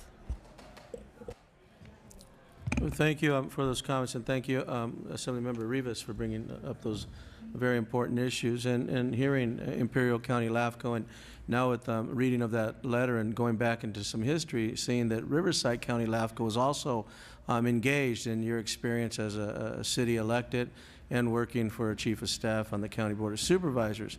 And sitting as a county supervisor and chairman of the LAFCO in San Bernardino County, we have worked with other counties to bring together and solve issues that are there. I do too think that this is a little bit more premature to be at this level when things could be worked out at the local level, possibly by engaging both LAFCOs, Imperial County, Riverside County, to come together and work out those issues that are there on spheres of influences, all the things we're talking about, and to come here and ask that certain board members be predestined to represent certain areas isn't in the will of this area. It should be done at the local level. So I would encourage going back, working at the local level with Imperial County LAFCO, Riverside County LAFCO, and try to come together to some type of mechanism and resolve some of these issues. I too believe that this is a little premature to be here at this stage. Thank you, Madam Chair. Any other comments? Yes. Yeah, if I could just add a couple comments to what my colleagues have already said. I appreciate the bill. I myself come from local government and understand that this is, that the legislative process certainly is a long process, and this is only, one of those steps. And I support the bill, and I support it because I think that this is an important vehicle to continue those discussions at the local level. And I know that we'll have, if it does pass, we'll have another opportunity to look at this legislation when it's on the floor, and I'd be happy to see if any progress was made. But certainly, I would hope that because this letter is really concerning. And certainly is really a compelling letter to encourage me to support the legislation. So thank you for your efforts. I really appreciate it. Thank you. Member Bloom. Thank you. I'm going to be supporting this bill today also. I'm frankly pretty well outraged that a letter would be sent from a public agency that basically says, see you later. There's no need to have any discussions here. In fact, not only is there no need, we're not gonna talk to you. I think you've laid out some very important reasons why this bill is important. But for me, if no other reason, we should be voting for this today to send a message that that kind of behavior from a public agency is simply unacceptable. Thank you. Any other comments? Well, I have comments. I've heard from both of my colleagues representing the districts affected by this bill. They have opposing views on this bill, but the author of the bill has committed to working with our colleague and IID, the opposing stakeholders. Mr. Garcia does believe it's an important conversation to be had. For that reason, while I do not support this bill in its current form, I am willing to allow this bill to move forward and recommend an aye vote by my colleagues so the conversation may continue. Before I ask for the vote on this measure, I also want to say to the Board of the Imperial Irrigation District that I am appalled at your refusal in your letter to Mr. Mays to hold further conversations with a member of this body who is trying to represent his constituents. You may not like the path that he has picked, has chosen to address his concerns, but for an official correspondence from a public agency to a member of the legislature to communicate an unwillingness to engage in conversations about how his constituents' interests might best protected is insulting to his office and all the members of this institution. And quite frankly, it's insulting to me. So I will ask you, and please be very careful because the wrong answer will have a significant impact on my perspective on your agency going forward. Will the board and staff of the Imperial Irrigation District promise this commitment to continue conversations in good faith with Assemblymember Mays and/or representatives of his constituents on how to provide meaningful input into IID's public power agreement and service in Riverside County? Will you do it? I cannot speak for the board. I'm only one of 5. I would be more than delighted to bring it to the board and give you an answer immediately after we've discussed it. If I may, Madam Chairman, I will say this. The board, as we publicly announced, has retained the services of a law firm and experts to look at the whole situation with respect to the different areas being served with a plain view, the publicly announced view on examining paths going forward. So I personally don't see any reason why we can't engage in a colloquy with Mr. Mays and talk about it, because at the end of the day, we're going to be soliciting opinions and views from people in Riverside County as well. So although our director here is naturally conservative about it, I can say, yes, we're more than willing to engage in a meaningful process, but it has to be meaningful. And I think the board's concern more than anything was at that point where the offer was made by Assemblyman Mays, there was a concern that it wasn't going to be a meaningful conversation. The board is not ignoring this. It's instructed its own attorneys and experts, and within the next 60 to 90 days is going to be exploring different alternatives on a path of going forward. But there are a lot of moving parts here, a lot of moving parts, and that makes it a difficult situation to see a resolution immediately achievable. And of course, part of that is to educate Assemblyman Mays so that he can appreciate some of the complexities. And that may in fact moderate some of his views as he recognizes the need that there is a lot of things that need to be handled, complemented, and dovetailed and worked together to get an achievable solution. So thank you, and it sounds to me like you're willing to work with Mr. Mays as well as others in this process. I want to thank you. It's my great hope that this commitment by these people here will get us to even a better bill in the future, and I appreciate the time you've spent. I appreciate Mr. Assemblymember Garcia's time that he has spent on this as well. I'm sorry he's not here today, but I think that you can come to some kind of resolution, pro or con, whatever, but I would like to have you guys sit at the table and take a deep breath. Thank you. Well, thank you. If I can close, Madam Chair. Yeah. Thank you for all of your work on this as well. Again, this isn't something that I realized was going to be as big of an issue as it has become, and we've all spent quite a bit of time on this. I do think it is exceptionally important. Voting rights are fundamental to making sure that we can hold the government accountable and that there's transparency. And so that really is, for me, goal number 1. The second goal for me is to make sure that the water rights in Imperial County stay with Imperial County. We've got to make sure how to figure that out. And then there's this other question that has come up that I wasn't sure that I understood before, but I now know it's very real. And that is that there's this 15-year time frame in which there's this agreement between the Imperial Irrigation District and Coachella Valley Water District.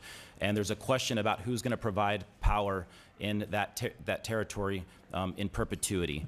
That question has to be answered. And this is another issue, so I don't want to get into this, but I do think that it's important for all of us to have a conversation to make sure that we can have good government and making sure that government can be accountable to its people. So with that, I respectfully request an aye vote. Thank you. Secretary, take the roll. The motion is due pass and we refer to the Committee on Appropriations. Aguiar-Curry. Aye. Aguiar-Curry, aye. Lackey. Aye. Lackey, aye. Bloom. Aye. Bloom, aye. Berner Horvath. Ramos. No. Ramos, no. Luz Rivas. Luz Rivas, no. Robert Rivas? Robert Rivas, aye. Vopel? Vopel, aye.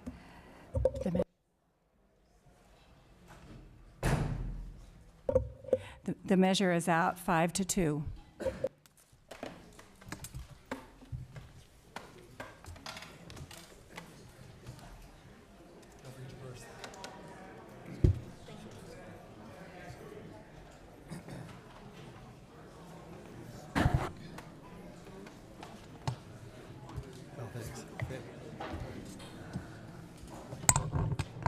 Okay, Assemblymember Cooper, Assembly Bill 141, may begin. Just give me a sec here, please.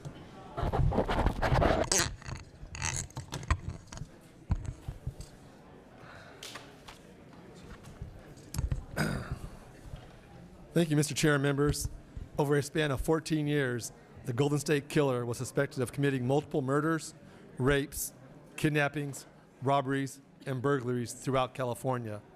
The Golden State Killer's crimes were so violent and widespread over the years that he was also known in various parts of the state as the East Area Rapist, Visalia Ransacker, and the original Night Stalker. Last year, Joseph DeAngelo was arrested as the GSK suspect. The trial of the GSK is going to take place on, is going to place an unexpected financial burden on the counties responsible for trying this case. AB 141 will establish the mechanism in which district attorneys and public defenders of affected counties will be able to seek reimbursements for extraordinary costs. With me are witnesses from Sacramento County Supervising District Attorney Morgan Geyer and Sacramento County Public Defender Stephen Garrett. Thank you. Good afternoon, Madam Chair and committee members. It's my great honor to be able to discuss AB 141. I'd like to thank Assemblymember Cooper for bringing the bill. My name is Morgan Geyer. I'm a supervising deputy district attorney for the Sacramento County DA's office. I help oversee our conviction integrity and post-conviction unit, and it is an honor to be sitting on the same side of the table as my esteemed colleague, Mr. Garrett, the public defender for Sacramento. The magnitude of this case, of the case against Mr. DeAngelo, can't be overstated. We are expected as prosecutors and public defenders to handle a lot of cases. We are expected to handle a lot of big cases, but nothing could have prepared us or been anticipated with regard to the volume of this case. Just to give you an idea of some of the logistics involved, this case spans with an investigation that spans over 40 years. There are 13 people who were murdered. There were nearly 50 people who were raped. There were over 100 burglaries. The volume of information and evidence in this case is staggering. No one could have predicted this, and not one single county should have to shoulder the burden. The burden that comes from this kind of unanticipated expenses would jeopardize the operations of Sacramento County and place an enormous burden on the DA's office and the public defender's office. That would result in delay, and delay results in justice that is denied for the accused. Delay is prejudicial to the accused, and it denies justice to the victims and survivors who have waited a very long time to see this day come. The pretrial aspects of the case will result in extraordinary costs and burdens. The trial will be a logistical feat to put together, with over 11 counties involved, comprising over 1/3 of the state of California. Something like this quite simply hasn't been done before. The costs of a large case are always anticipated in the ordinary course of business, and the costs that will be associated with putting on this trial in Sacramento will be extraordinary. And AB 141 provides a measure to relieve that burden on the counties, to provide the DA's office and the public defender's office with an opportunity to offset those extraordinary costs that quite simply couldn't have been anticipated before.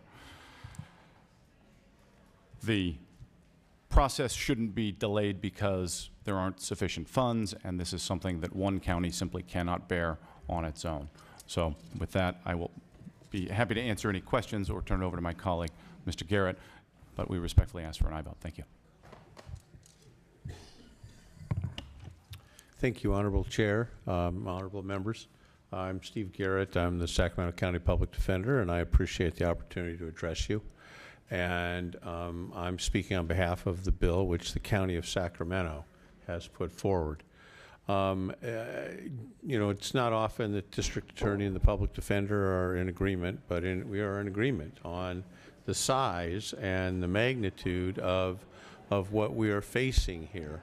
And I want to be, I don't want to belabor it, but we're talking about 150 potential crime scenes. I mean, that alone is staggering. We're talking about hundreds and hundreds of witnesses, 40 to 45 years of investigation. We're talking about 11 counties, which makes up, just among the counties that could be involved, potentially, I think, almost a third of the state. The allegations touch the San Francisco Bay Area. They touch the Southern California area, large portions there, and they touch the Central Valley, Sacramento down to Tulare. So it's a huge expanse, a huge geographic area, a huge time period, and a huge number of potential witnesses. Estimates early on, and we haven't seen that yet, but the early estimates are that the documents that we may be given could number over 1 million pages, which if you sat down just with your phone and the calculator function, you'll find that for any one of us to try and read that would be many years of our lives. And so we're not talking about the normal kind of case where we can handle that within our budget constraints. We're looking, and I mean, as defense lawyers, we're facing a team of potentially over 30 prosecutors or 30 people from the prosecution. We're not built for that. I ask that you give fair consideration and support the bill that Sacramento County has put forth. If you have questions, I'm prepared to answer them. Thank you. Okay, any other witnesses in support of this measure?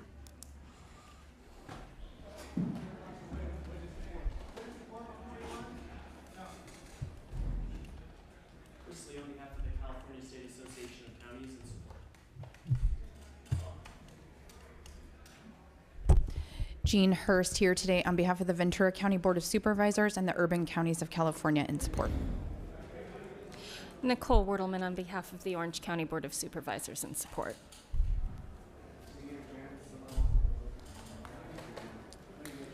Guess that's it. Okay, any other witnesses in opposition? Okay, questions from the committee?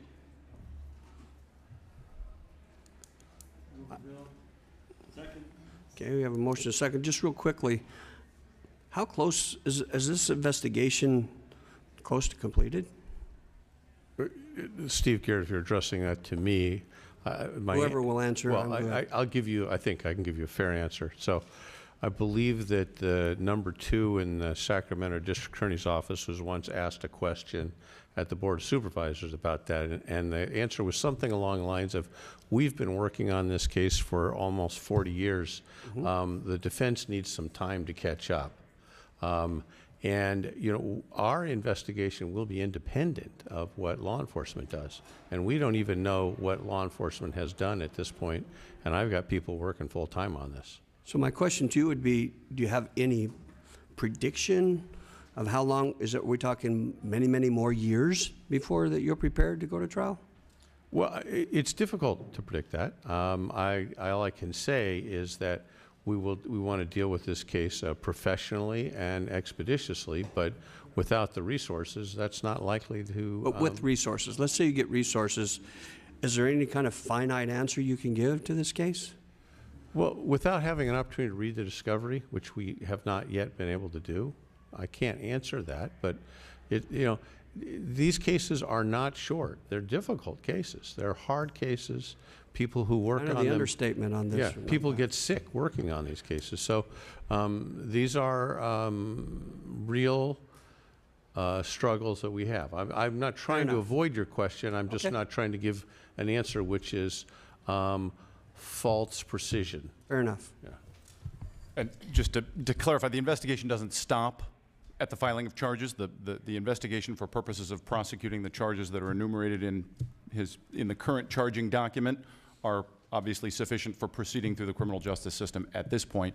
But just given the sheer volume and amount of time over which these crimes occurred, there will always be remaining investigation to be done. But for purposes of getting the case moving, the filing of the charges has signified that it is complete to those points. But just the idea that the investigation never really stops just based on the sheer amount of time and volume of crimes that were committed. Good enough. Thank you. Ready to call for the question? I guess you'd give you a chance to close, sir. Please, thank you. It's estimated that the trial will exceed $20 million. AB 141 will establish a mechanism in which the public defenders and the district attorney's offices of the affected counties will be able to seek reimbursements for extraordinary costs. Remember, this spanned 14 years, 13 murders, 13 kidnappings, 50 rapes, 100 robberies. I grew up in Rancho Cordova. I was 12 years old, and the couple that was killed, the Air Force, the airmen, was about 1.5 miles from my house. We locked our windows at night. It was hot in summer, and nobody went out. Fear gripped the Sacramento region. Unbelievable.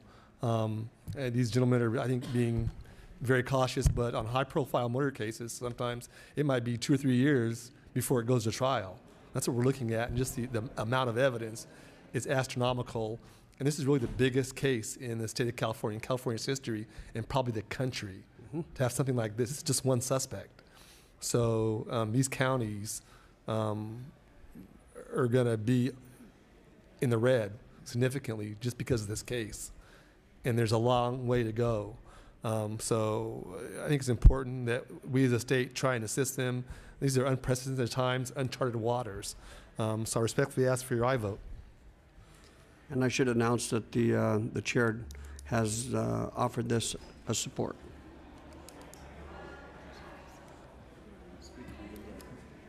She has returned. Secretary, call the roll. Am I on cue? The motion is due pass, and we refer to the Committee on Appropriations. Aguiar Curry. Aye. Aguiar Curry, aye. Lackey. Aye. Lackey, aye. Bloom.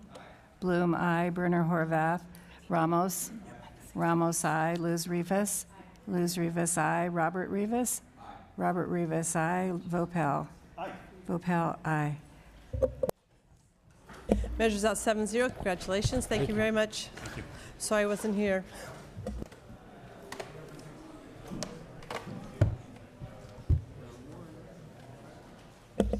Assemblymember Bloom, would you like to go ahead? Okay.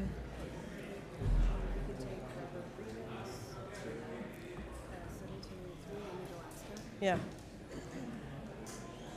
Mr. Rivas, would you like to go? Okay. Yeah, go, Yusuf. Why don't we just take a brief pause? We're going to take a brief pause here. We're waiting for witnesses to show up and sponsors and committee members.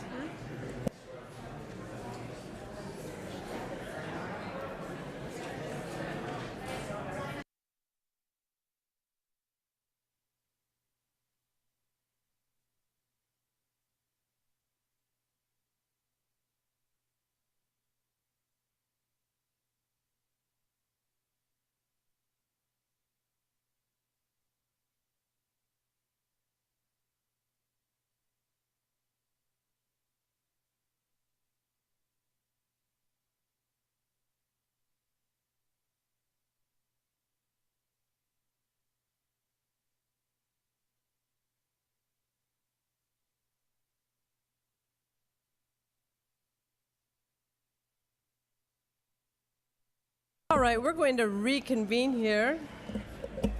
And welcome, Assemblymember Friedman, item number 5, AB 671, or do you want to do the other one?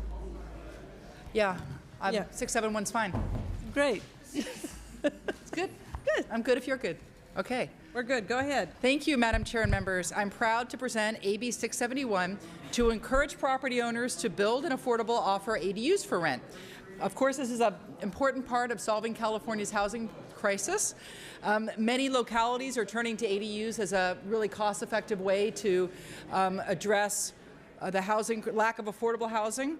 AB 671 requires a locality to include a plan in their housing element to incentivize and promote the creation of ADUs, which can be offered as affordable units.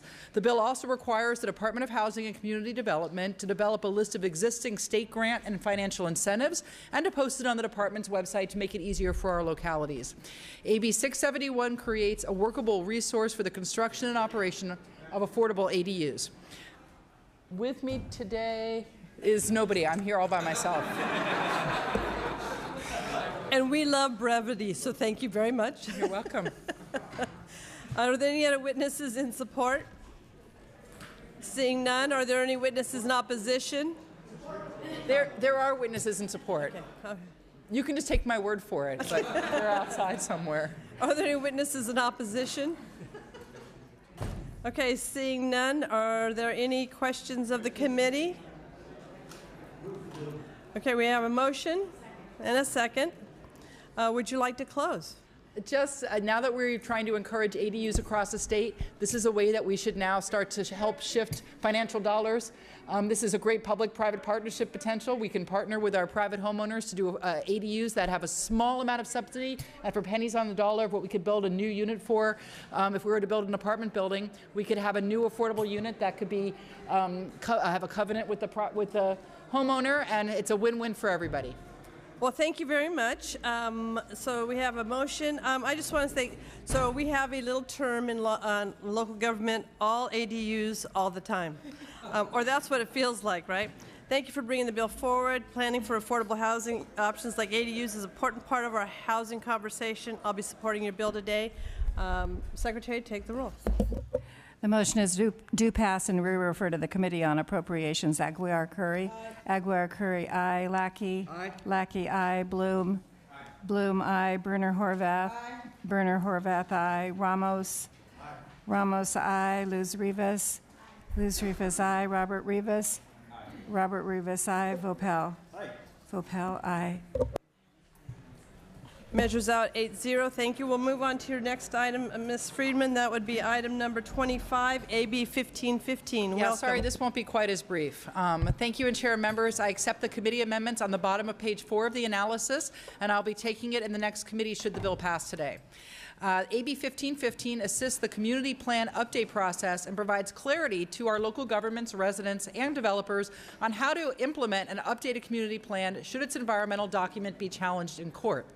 While most jurisdictions update the land use element of their general plan as part of their general plan update, those with multiple community plan areas update these documents individually, requiring community plans to be reviewed individually. So we see in cities like Los Angeles, they do community plan kind of neighborhood by neighborhood. In some of these jurisdictions with multiple community plans, these plans have not been updated in recent years to reflect changing local priorities, as well as efforts to improve housing ability, air quality, increasing transit ridership, and vehicle miles traveled, etc. For example, in LA, their land use element is comprised of 35 community plans that contain guiding goals and principles for how each plan area should grow. Some of these plans are currently over 20 years old, and they become a significant obstacle to building new housing. One significant obstacle to updating these plans is the uncertainty that results if the EIR prepared for the community plan update is challenged in court. During the litigation process, it's unclear whether the original community plan or the update will be in effect, causing developers and planners great uncertainty and potentially delaying all developments in the community plan area and affecting the ability to obtain needed housing intended by the community plan update. Under AB 1515, development projects that were approved or deemed complete prior to a court-issued writ to rescind or void updated community plans cannot be invalidated by the court. AB 15 is narrowly tailored and maintains all the requirements under CEQA to disclose all environmental impacts associated with an updated community plan and does not prohibit a plan's environmental review from being challenged. Finally, AB 1515 would only apply to community plans that have already met a high set of specific criteria aimed at advancing local and state priorities, including housing and environmental goals. With me today is Nicholas Mercish with the City of LA to testify in support of AB 1515. Welcome. Thank you. Good afternoon, Madam Chair and members. My name is Nick Marisich, and I'm here today on behalf of Mayor Eric Garcetti of the City of Los Angeles to express support for Assembly Bill 1515. I appreciate the opportunity to be here with you today. As the Assembly member said, in Los Angeles, community plans are the parcel-by-parcel blueprint for future development in our city, designating land for a variety of uses and intensities. The mayor has committed to having all 35 of our community plans up to date by 2024, and we are committing millions of dollars annually to fund these efforts. We have expanded our community plan staffing from about a dozen just a few years ago to over 70 staff now. So we are putting tremendous resources into this effort. As part of the update process, we're working to align the land use policies in our community plans with state and local goals that support both increased housing production and reduced greenhouse gas emissions. We are currently actively updating 16 community plans, having completed 6 already. And the city has experienced uncertainty in the past with respect to implementation of adopted land use plans when they are subject to a CEQA challenge. This bill would provide clarity on how local jurisdictions can proceed with implementation during that period. Cities and counties can do great planning to increase capacity for housing in their land use plans, but if we are prevented from implementing the plans due to legal uncertainties, we can experience years of delay before the additional housing capacity is realized. This important legislation removes that ambiguity, helping local governments, property owners, and community members better understand how these plans may be implemented in the event of a challenge. The bill will encourage jurisdictions across the state to maximize their efforts to adopt local land use plans that increase housing capacity and housing capacity and housing opportunities in a community-led context. For these reasons, Mayor Garcetti supports and sponsors AB 1515, and we thank the committee for your consideration today. Thank you very much. Are there any witnesses in support? Madam Chair and members, Moira Top on behalf of the City of San Diego in support. Thank you. Any other witnesses? Seeing none, are there any witnesses in opposition?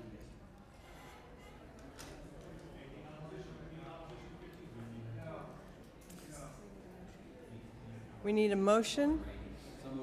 Second. A motion and a second.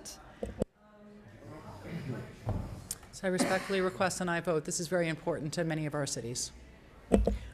Thank you for this very tailored bill to ensure development projects are not unnecessarily delayed when a community plan update gets held up in the courts. Due to the timing, we will send this bill out on a due pass motion with a commitment to take the committee's amendments in Natural Resources Committee. With that, I'll be voting aye for you. Thank you. Secretary, take the roll. The motion is due pass and we refer to the Committee on Natural Resources. Aguiar Curry. Aye. Aguiar Curry, aye. Lackey. Aye. Lackey, aye. Bloom. Aye. Bloom, aye. Berner Horvath. Aye. Berner Horvath, aye. Ramos. Aye. Ramos, aye. Luz Rivas. Robert Rivas. Robert Rivas, aye. Vopel. Aye. Vopel, aye. Measures out 7-0. Congratulations. Thank you. I'm going to turn this over to the Vice Chair. I have to go do a bill. And our next one up will be item 3. You want to tell them? 17-7. AB 1717, item number 25. Thank you, Madam Chair and members. AB 1717 creates a program to incentivize density and create affordable housing units near transit corridors.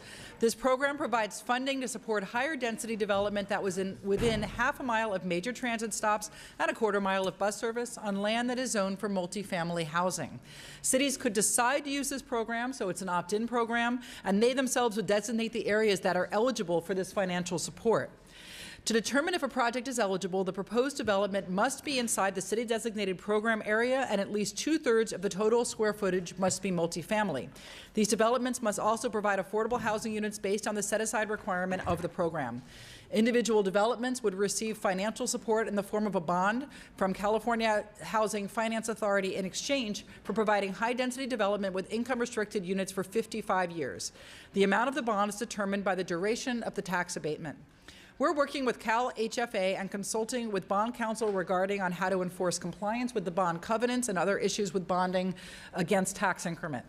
The bill is supported by State Treasurer Fiona Ma, who sits on Cal HFA, California YIMBY, and the California Apartment Association. With me today is Mike Kinsella, Executive Director for Up for Growth, to testify in support of AB 1717. Thank you. Madam Chair, Vice Chair Lackey, if that's your right dial, and members of the committee, thank you for the opportunity to testify in support of AB 1717. My name is Mike Kinsella, Executive Director of Up for Growth Action and our California State Project. AB 1717 represents a critical tool in the toolbox to address California's 3.4 million home shortage that is 2 decades in the making. AB 1717 provides localities, cities, and communities throughout the state with an option to bridge the feasibility gap to enable the type of smart growth, accessible growth, transit-oriented housing options that Californians are yearning for, but in too often cases don't have access to. The bill creates a program that creates numerous public benefits, from increasing housing supply to meet today's housing need and demand. In so doing, addressing affordability, creating significant environmental benefits, taking more cars off the road because these homes located near transit are occupied often by folks who don't use their car but instead take the train, increasing economic output and growth across the state, as well as creating positive fiscal benefits in terms of income tax revenue and sales tax revenue across the state. So for those reasons, Up for Growth Action and our coalition members support passage and urge an aye vote of AB 1717. Good afternoon, Chair members. Louis Morante with California YIMBY. That 3.4 million home shortage is equal to the entire shortage of the rest of the United States combined. We see this optional tool as an effective way to help California resolve that shortage and urge your support. Any other witnesses in support? Steve Wallach on behalf of the Alameda County Transportation Commission, also in support. Todd David on behalf of the Bay Area Housing Advocacy Coalition, in support. Matt Regan with the Bay Area Council, in support. Okay, any other witnesses in opposition? Okay, questions from the committee? Guess it's your turn to close, ma'am. This would just give our communities another tool in their toolbox should they choose to use it. And we believe that it really needs to be all hands on deck, and we need to make a major investment in housing. And we've worked for actually a couple years now on this bill. Hopefully we can, we feel that the policy is right now to bring it forward. Okay, thank you. We need a motion. Okay, we have a first and second, and this enjoys a due pass from the real chair. Okay. Call for the question. The motion is due pass, and we refer to the Committee on Appropriations. Aguiar Curry, Lackey. No. Lackey, no. Bloom. Bloom, aye. Berner Horvath. Ramos. Ramos, aye. Luz Rivas. Robert Rivas. Robert Rivas, aye. Vopel. Vopel, no. The bill needs 2 votes. Thank you. Needs 2 votes, but it will remain on call. Okay, thank you. Thank you. What's the next one? Mr. Chu. Item 11? Oh. Okay, item 3, Mr. Chu. Councilman Chu.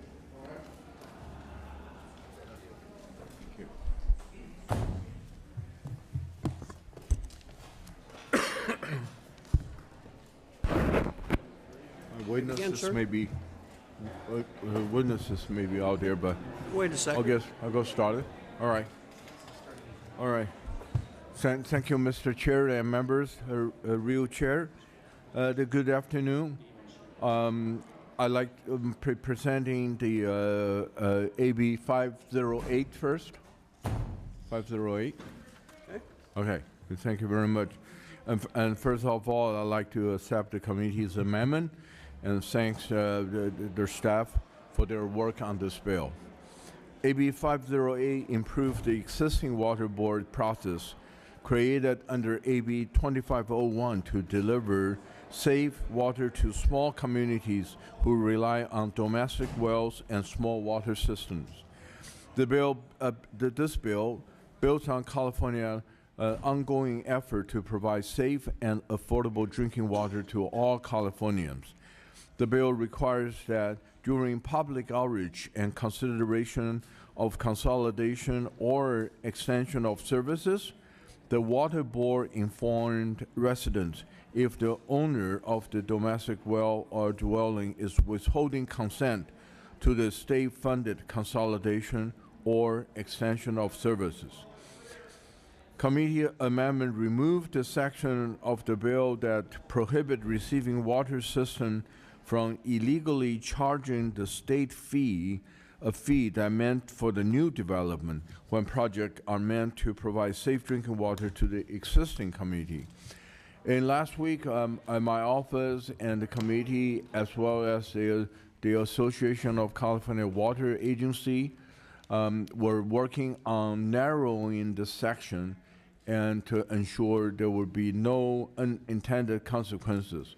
So we have came up with this agreement and amendment, but due to the time crunch, we will not be able to take those as a committee amendment today.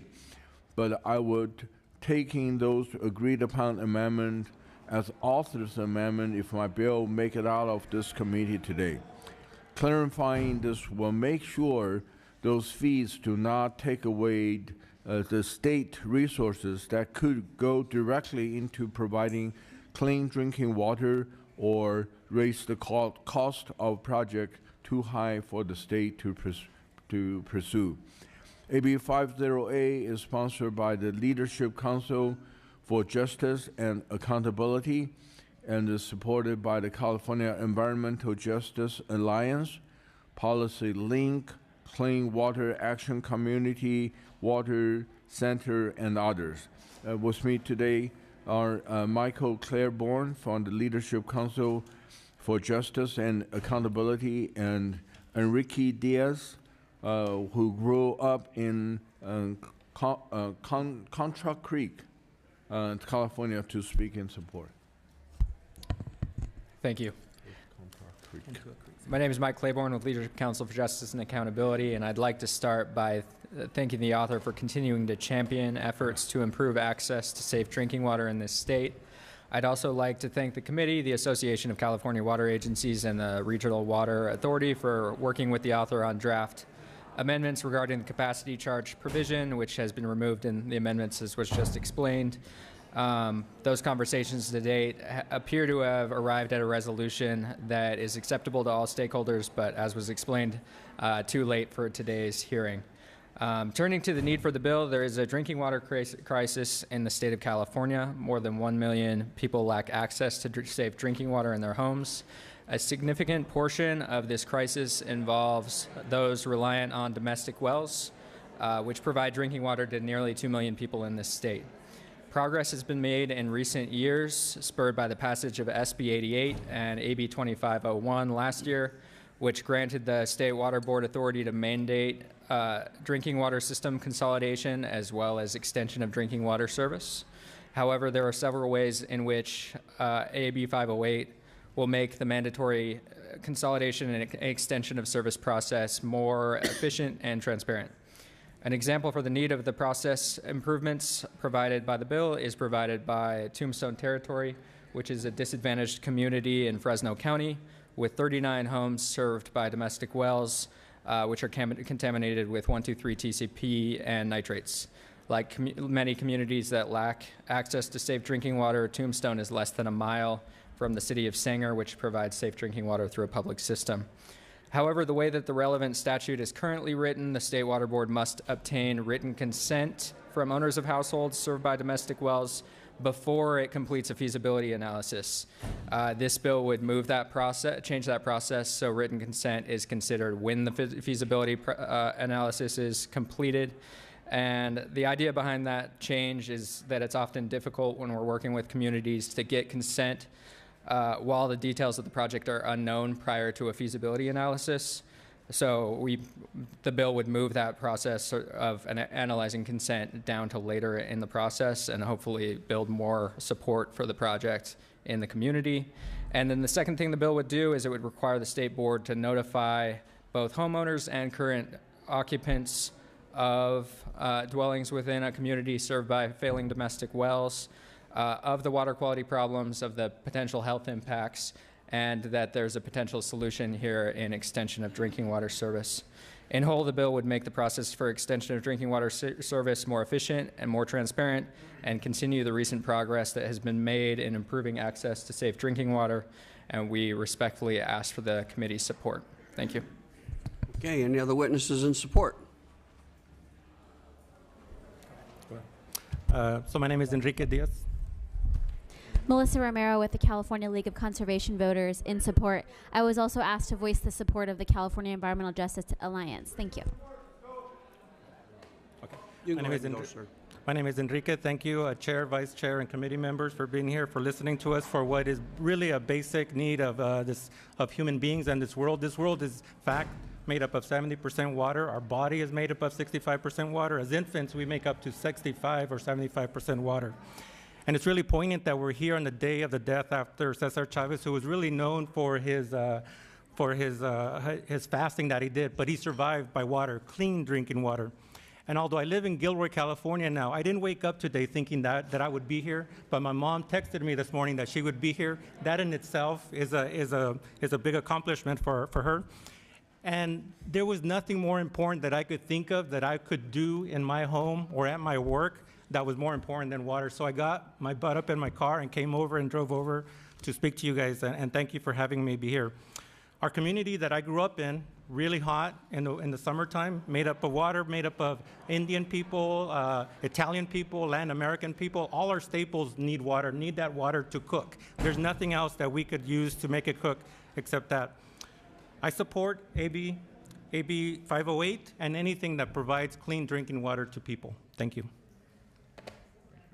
Thank you. Any other in support? Yes.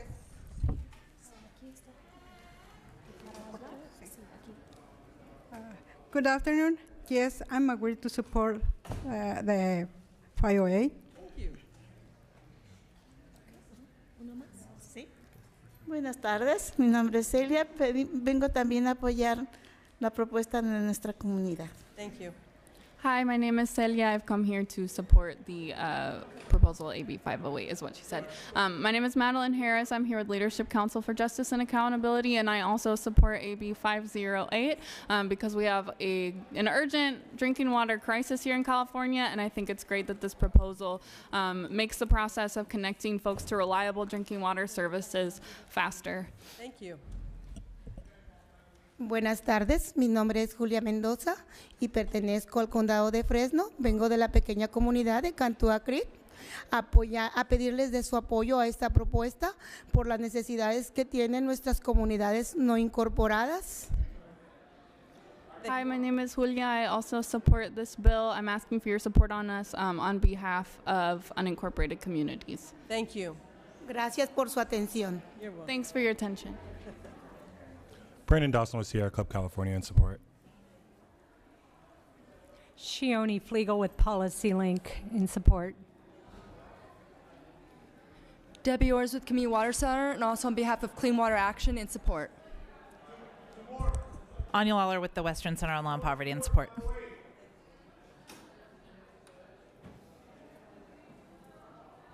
Sorry, a bit of a bottleneck back there. Jim Lindberg on behalf of the Friends Committee on Legislation of California in support. All right. Are there any witnesses in opposition?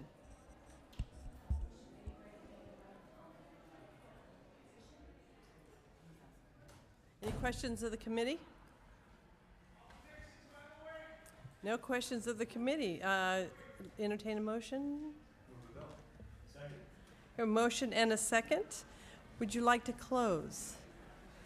I respectfully ask for your eyeballs. Thank you very much. Thank you, and thank you for bringing this over and taking the committee's amendments. I know you and your staff have been working diligently with stakeholders to ensure there's an agreement on the fee language, and I hope that collaboration continues. With the amendment proposed in the analysis, I will be supporting your bill today. Thank you very much. Secretary, take the roll. The motion is due pass as amended and re-refer to the Committee on Appropriations. Aguilar Curry. Aguilar Curry, aye. Lackey. Not voting. Lackey not voting. Bloom. Bloom, aye. Berner Horvath. Ramos. Ramos, aye. Luz Rivas. Robert Rivas. Robert Rivas, aye. Vopel. Vopel, aye. It's out 5-0. Great. Thank you very Okay. much. Thank you. So we'll move on to your item number 4, AB 600. Is there, yeah. Thank you, Madam Chair and members. First of all, I would like to accept the committee amendment. That I appreciate the committee staff for working on this issue. As amended, this bill will close a loophole in the this bill will close a loophole in current law by preventing cities from doing what I call a selective annexation to avoid annexing a disadvantaged community. I'm looking forward to continue to work with the committee to address issues identified by the committee. In 2012, California became the first state in the country to recognize the human right to water. However, about 1 million Californians still lack access to safe drinking water, and many don't have reliable wastewater services.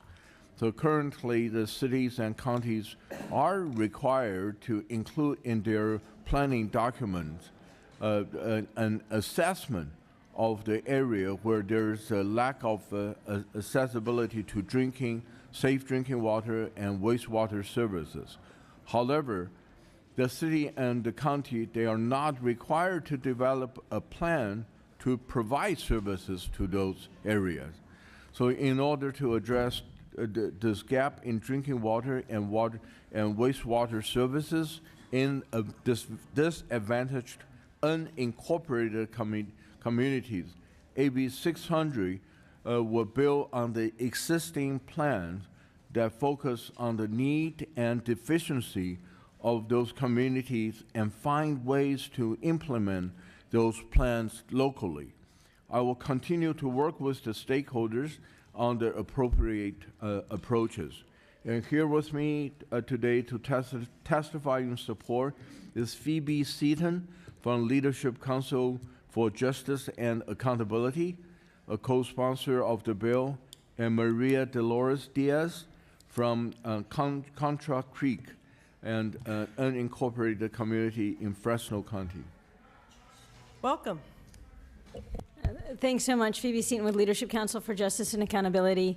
Hundreds of thousands of Californians today are living in the hundreds of unincorporated communities and neighborhoods throughout the state, and they still live without one of the basic services that so many of us take for granted: safe drinking water, adequate wastewater service, and other basic infrastructure.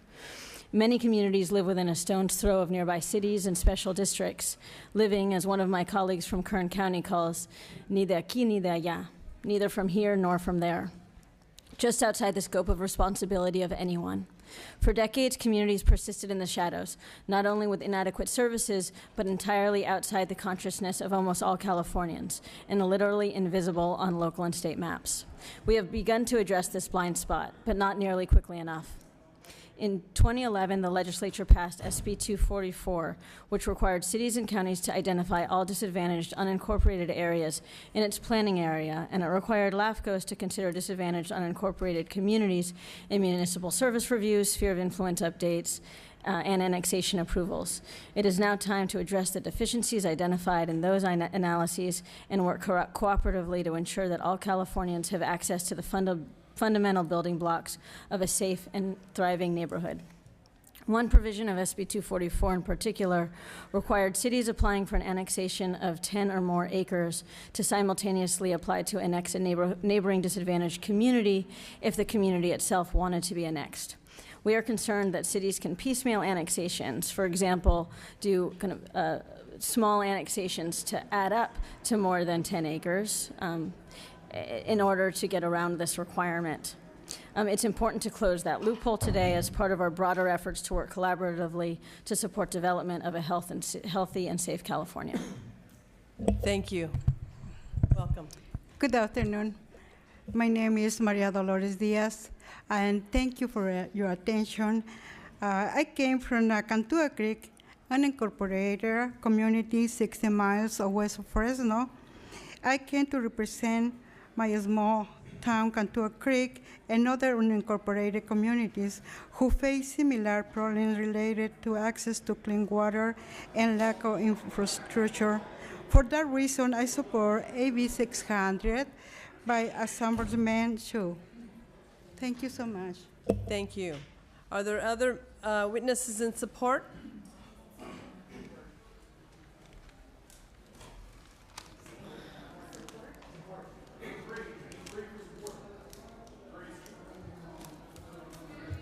Where's my people? Hello, Enrique Diaz, constituent from Gilroy. I support AB 508 in the same way I support AB 600 now for the same reasons and testimony. Thank you. Thank you. Buenas tardes, mi nombre es Blanca Gómez. Hi, good afternoon. My name is Blanca Gomez. Yo apoyo la propuesta original de este bill. I support the original language proposed in this bill. Creo que los diferentes gobiernos locales deberían I think that the different local government agencies responsabilizarse para asegurar que las comunidades no incorporadas I think that the different local government agencies should take responsibility to make sure that unincorporated communities tengamos lo básico y merecemos inversiones en nuestras comunidades. have basic services, and I think that we deserve those basic services in our communities. Gracias.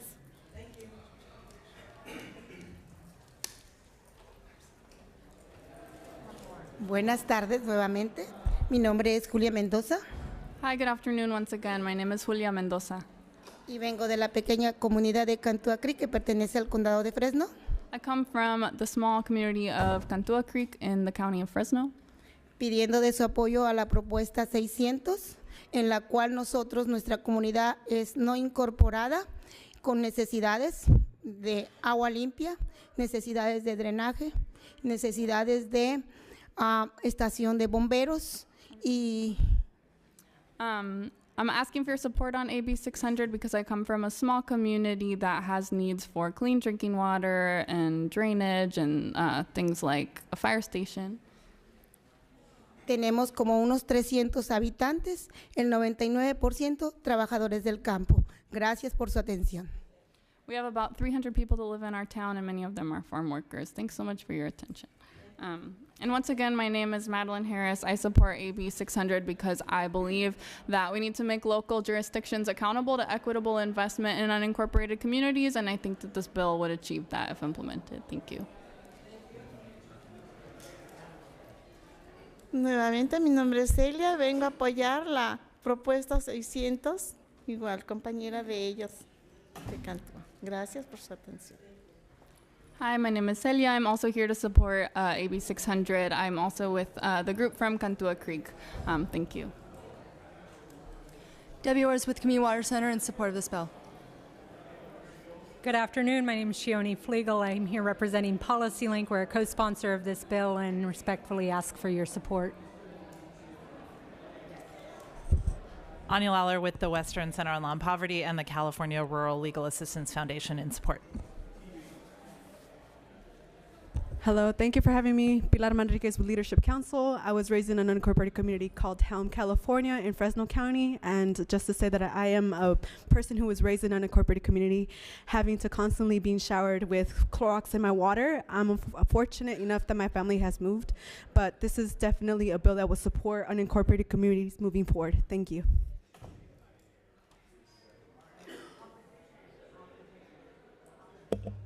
All right, are there any witnesses in opposition?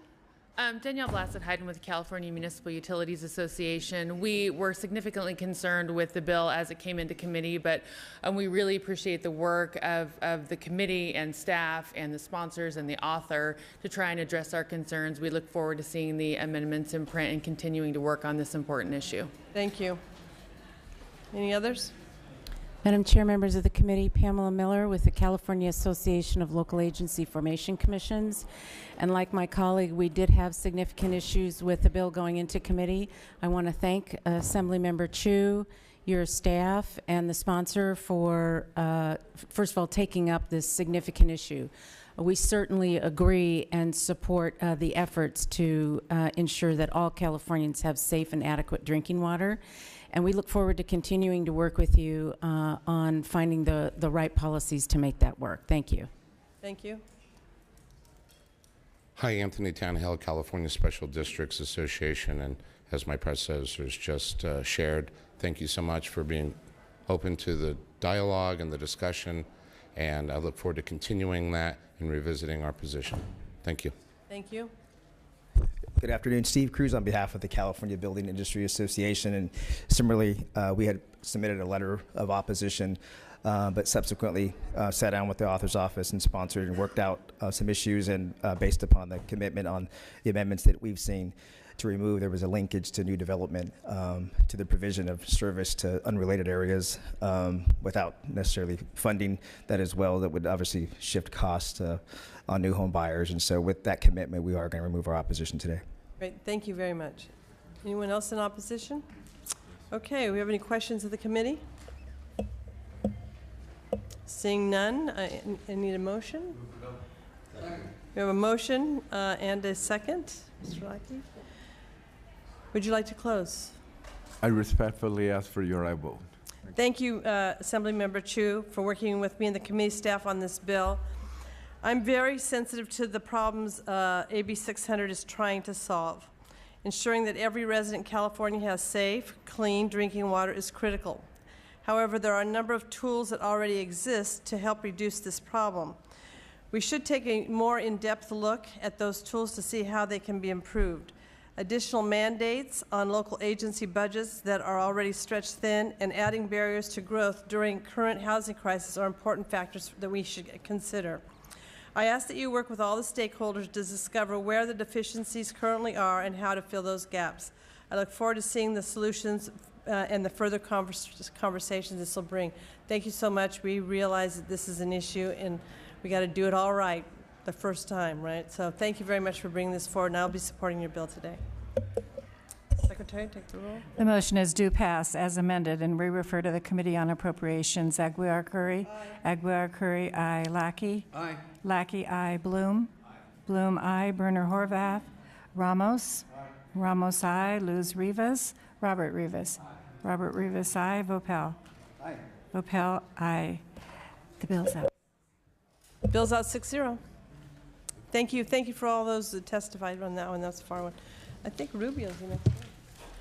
Let's see, Assemblymember Rubio. Oh, it's a bro? Never mind, hold on.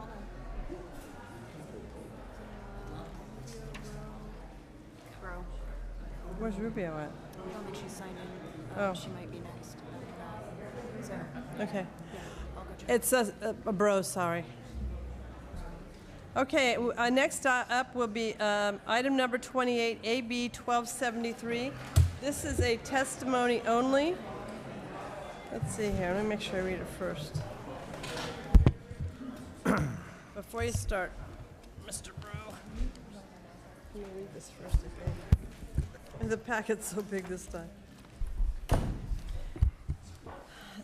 I just want to start that today we'll be hearing 1273 for testimony only. That means no vote will be taken, but we will be able to hear from the author. We'll have 2 main witnesses in support, 2 main in opposition, and the name, organization, position from other stakeholders. After testimony is finished, we will bring it back to the committee for any discussion from the members. I want to thank you, Mr. Bro, for being here today. I understand this is a local controversy surrounding the highways in Orange County and hope the local solutions between the affected agencies can be agreed upon in the future. And I received numerous support letters regarding this as well. So go ahead and start. Thank you, Madam Chair and members. The Transportation Corridor Agencies, TCA, was formed in 1986 as a joint powers authority by the County of Orange and several cities following planning that began in the 1970s identifying the need for new highways. In the mid-'80s, two bills were passed authorizing the JPA to collect tolls and impose development impact fees for the purpose of defraying and the actual or estimated costs of constructing roads. The authorization to collect tolls was reliant solely upon the finding that there was no other adequate funding available from any federal, state, or other source. The JPA could toll the roads to pay off the then $1 billion price tag. The legislation envisions the roads upon repayment will become public to be used as free roads like Interstate 5. The original concept has changed dramatically. When opened in the 1990s, the system cost was expected to be about $2.4 billion, and final actual initial costs of the roads were missed by some $3.2 billion, or about 400%. The current plan has extended debt and increased tolls at least 12 times since 1996 to pay off the then $4 billion debt, which is now $6.4 billion, and under the current debt structure is estimated to total $11 billion. TCA would have debt equal to the states of Montana, Utah, Wyoming, Idaho, and North and South Dakota. The toll roads have been collecting tolls on these corridors since 1993 and 1996 and will continue to do so until 2050 and 2053, well beyond the original anticipated date of 2035. The system was created due to a lack of transportation funding. Now, Orange County residents pay 4 times for roads. We pay our normal taxes, we pay Measure M2, which is a half-cent sales tax imposed by the county. We have SB1 gas tax, 12 cents on gas, 20 cents on diesel, and increased registration fees, and we have to pay to drive on the toll roads. Rather than being a toll road operator, which is their core mission, the TCA has become a planning agency that is operating outside of their lane, so to speak. TCA's Planning and Development Authority is duplicative and redundant. Orange County Transportation Authority serves as the county's transportation commission under state law, which gives OCTA the power to plan, design, construct, and operate highways in partnership with the state, the County of Orange, and cities throughout the county. These redundancies and inconsistencies harm regional planning, destabilize real estate markets, endanger schools, threaten open space and other natural resources that have been set aside by developers and local agencies as public amenities. Last year, AB 382 was heard in the Senate Transportation Committee. The theme the chair kept reiterating was that it needed to be clear delineation who the planning authority is in Orange County.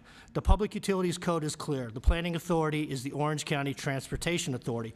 They are the steward of our half-cent sales tax, Measure M2, that has done millions and millions of dollars of projects in Orange County. Affordability is a major issue in California. It's very expensive to live here. Fees paid to the toll roads are high. New home construction includes a developer fee for single-family homes from $4,126 to $5,797. These fees started in 1988 at $1,300. There's a community called Rancho Mission Viejo that's constructing 14,000 homes over the next few years, and they're paying an estimated $130 million to the TCA, and these are ultimately fees that are passed on to the new homeowners. Businesses get hit even harder with fees ranging from $2 to $8 per square foot. These fees are all paid by our homes and businesses and have been for years for a road, in my opinion, that will never be built. My bill 1273 removes their planning authority and stops them from accumulating additional debt. The toll road can still be built if it's approved through the Orange County Transportation Authority, which is our county planning authority. The toll roads were built and continue to operate on the backs of our homeowners, businesses, and toll collection. My bill's intent is to return the TCA to its core mission as a toll road operator, pay off the bonds, and then turn the roads over to the people as free, which was the original intent. With me to testify in support is the Mayor Pro Tem of the City of San Clemente, the Honorable Dan Bang. Thank you, and Madam Chair and members of the committee, thank you for allowing me to testify in support of AB 1273. As Assemblyman Bro said, my name is Dan Bain. I'm also the City of San Clemente's representative on the San Joaquin Hills Transportation Corridor Agency Board, which is one of the 2 agencies that make up the TCA. But to be clear, I'm appearing today not in that capacity, but solely as my capacity as the Mayor Pro Tem of San Clemente. Simply put, the TCA is an agency that's out of its lane and operating far afield of its legislative authority. I know that Assemblyman Bro passed around a letter that was sent by Congressman Levin and Rowdy yesterday. And in the second paragraph, they highlight that unfortunately the TCA has acted beyond the scope of its intended purpose and begun planning new routes that pass through San Juan Capistrano and San Clemente that are inconsistent with the statutory definition and mandate of SR 241 that were established by this legislature.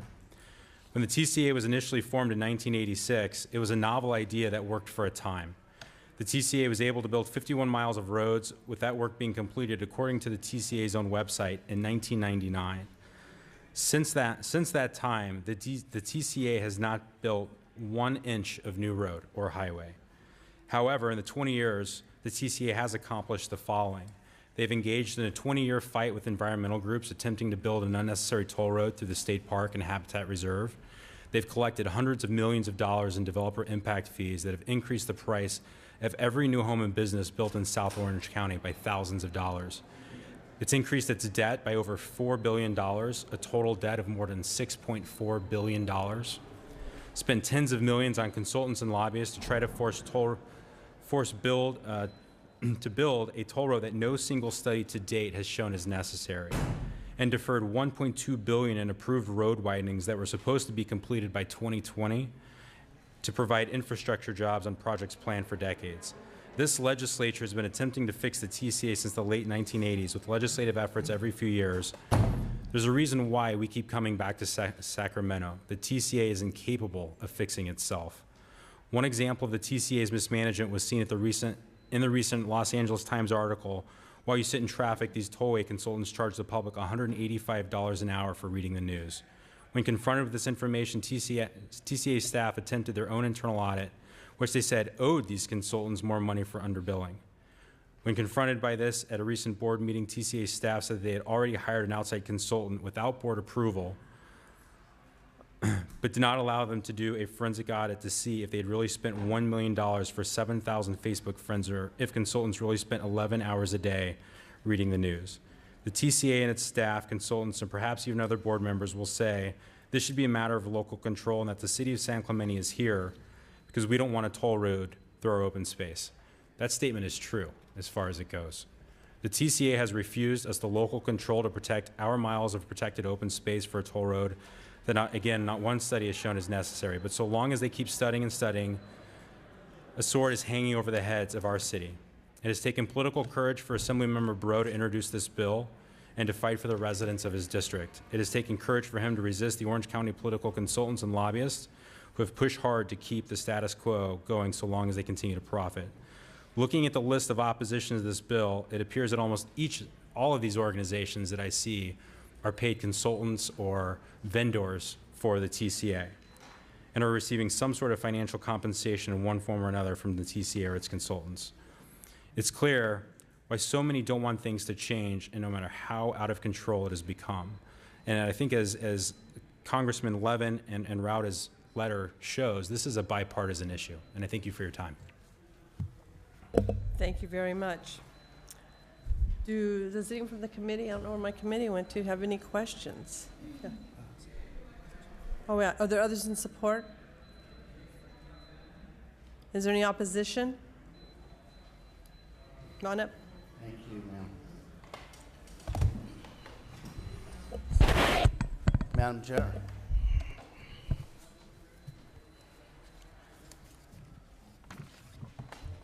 Madam Chair, Richard Harris of the Nossman Firm on behalf of the Transportation Corridor Agencies of Orange County, which are actually the most innovative and successful transportation agencies in the state, with a track record to prove that.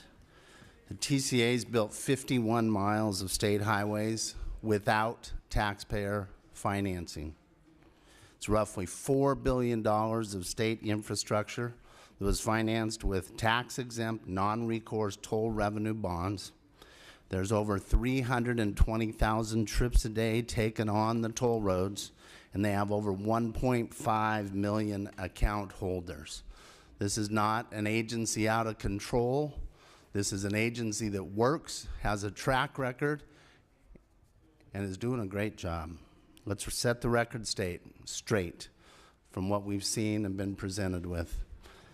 The agencies have never defaulted on any debt obligation, and they've never missed any payment of principal and interest. The credit investment grade, the credit rating is investment grade with an A- rating by Standard & Poor's. This is an investment grade rating determined by this agency's management, based on how good of management they do, and the fact they don't receive any other state contributions from state agencies, something like that, like all the other toll agencies in the rest of the country, and yet they have received this investment grade rating. AB 1273 was introduced to interfere with an ongoing CEQA review process led now by Caltrans.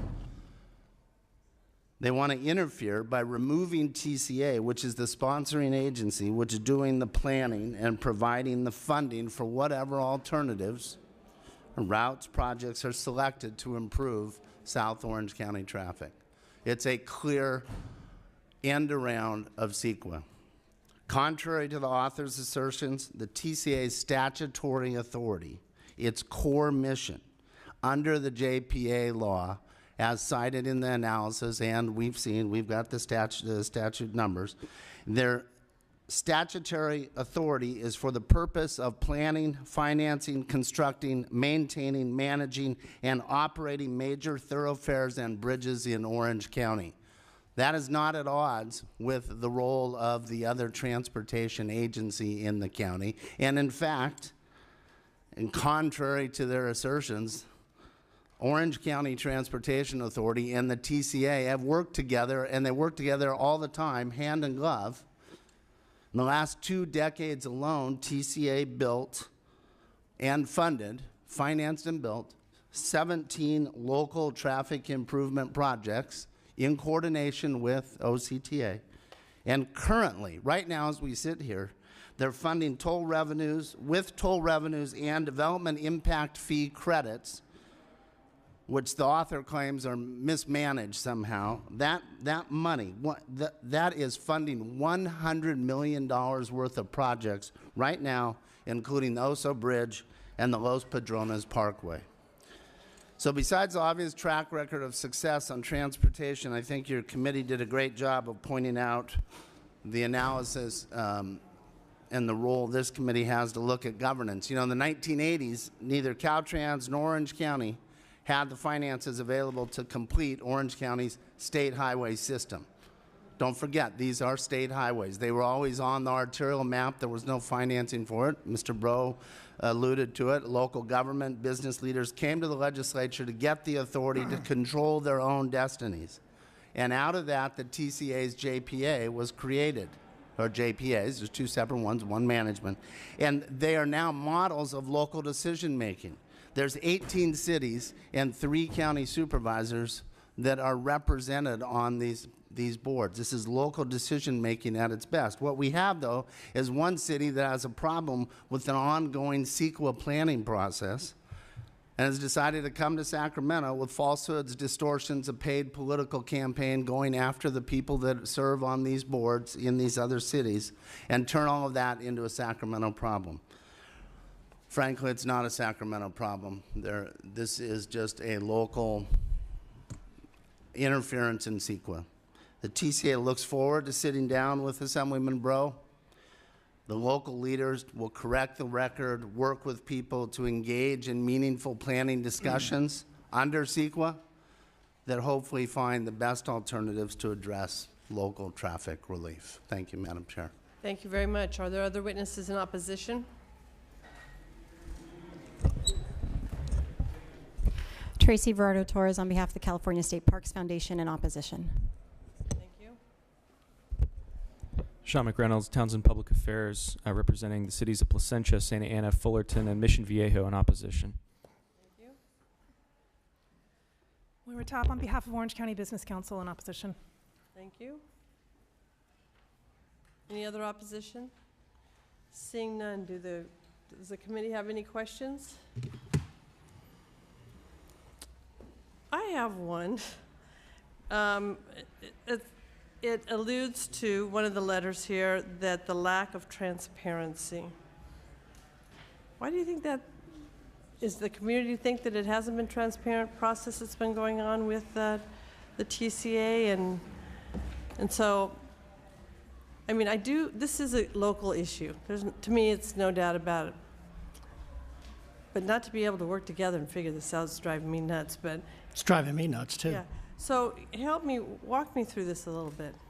So what's happened over the last 20 years is there was a road that was planned and we all supported called the Green Alignment. It was to finish the 241 south of San Clemente, north of Camp Pendleton. We all supported it. The TCA went in front of the San Diego Regional Water Quality Board, couldn't get it approved. They appealed to the Coastal Commission, they got denied. They appealed to the Bush administration's Department of Commerce in 2006, they got denied. So forced with no approvals, they entered into the settlement agreement with the environmental community to take that off the table, and now it's out of the SCAG's 50-year regional plan. So now that what they've done is they've turned to find an alternative route, which their favorite route is to come down right into San Clemente High School on Pico. And, you know, the opposition said that this is one disgruntled city. It's not. It's former Congressman Darrell Issa. It's current Congressman Mike Levin. It's the state senator. It's the state assemblyman that do not support this agency building a road that connects to the 5. So it's not just one city, and elected officials are 50-50 on it. Board members are 50-50 on it down there. Some think they're out of control. Some think they're doing a good thing. And ultimately, these are state roads. So what happened was, in the 80s, there was no money available. The state allowed them to create these roads, operate them, pay off the bonds, and turn over the people for free. So that's why I'm here. It is a local issue, but ultimately, these are state roads, and that's why the state's involved. You know, the opposition talked about $100 million in projects. A year ago, they turned down $1.2 billion to add additional lanes because the ridership's not there. They talk about spending all this money on the Oso Parkway. They, again, tried to get Los Patronos extended. They got denied, so the County of Orange and the Rancho Mission Viejo company are building the road. Yes, they are paying for it, but they can't get anything approved. So that's part of the planning thing. Because the last 20 years they can't get anything approved, and with the track record of OCTA managing Measure M2 and actually building projects, we feel the planning authority should be in OCTA, and TCA should just get back to their core business of being a toll road operator. Anybody else have any questions? So, Mr. Bro, there's options here. For me, I'd like to see you guys go back, and I know this is a local government issue.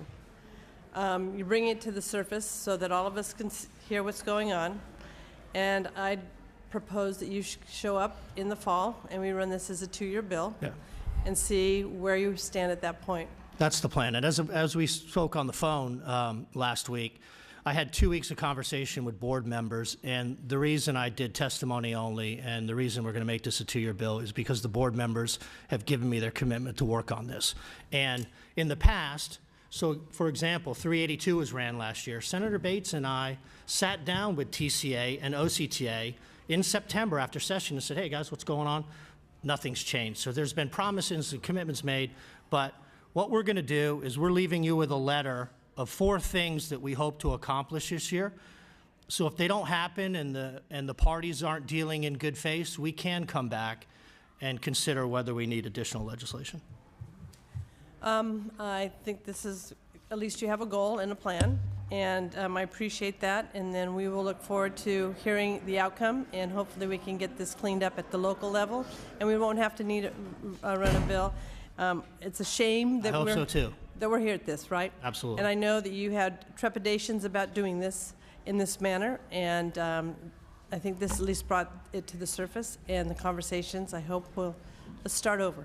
Right. Let's clear what happened in the past, let's work on this again. Right. And I hope that this comes to a great resolution at the end. So do I. Okay. And I want to personally thank you for all your support and your work and your help on this process. Thank you very much. You're very welcome. That's my job. Thank you very much. Thank you, members.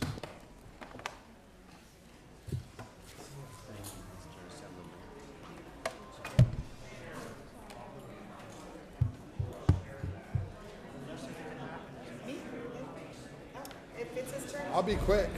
Yeah, I'd like to see your 4 points.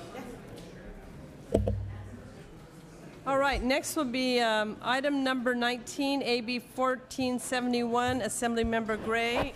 Welcome.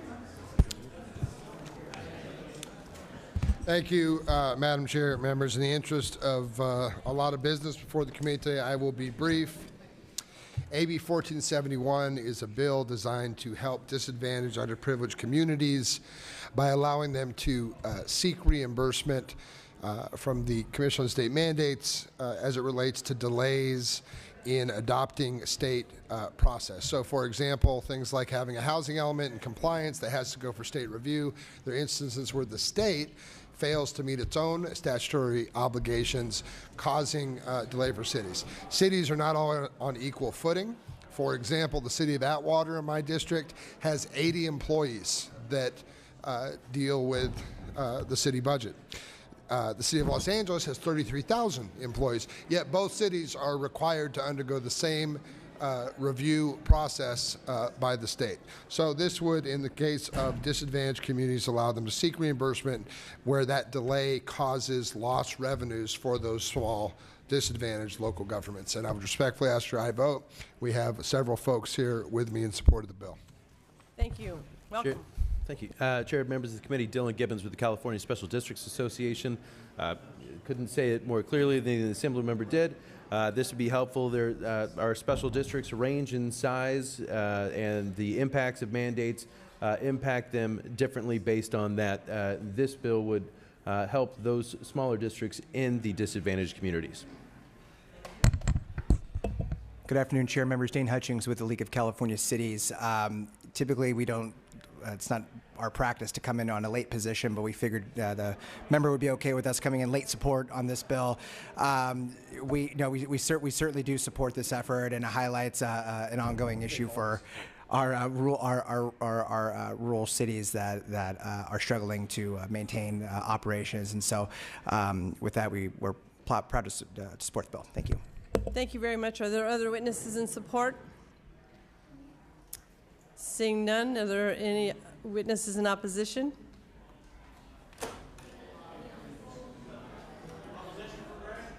Opposition for Gray. I'm really trying to get it. That was announced all the way down the hall. This might take a while now.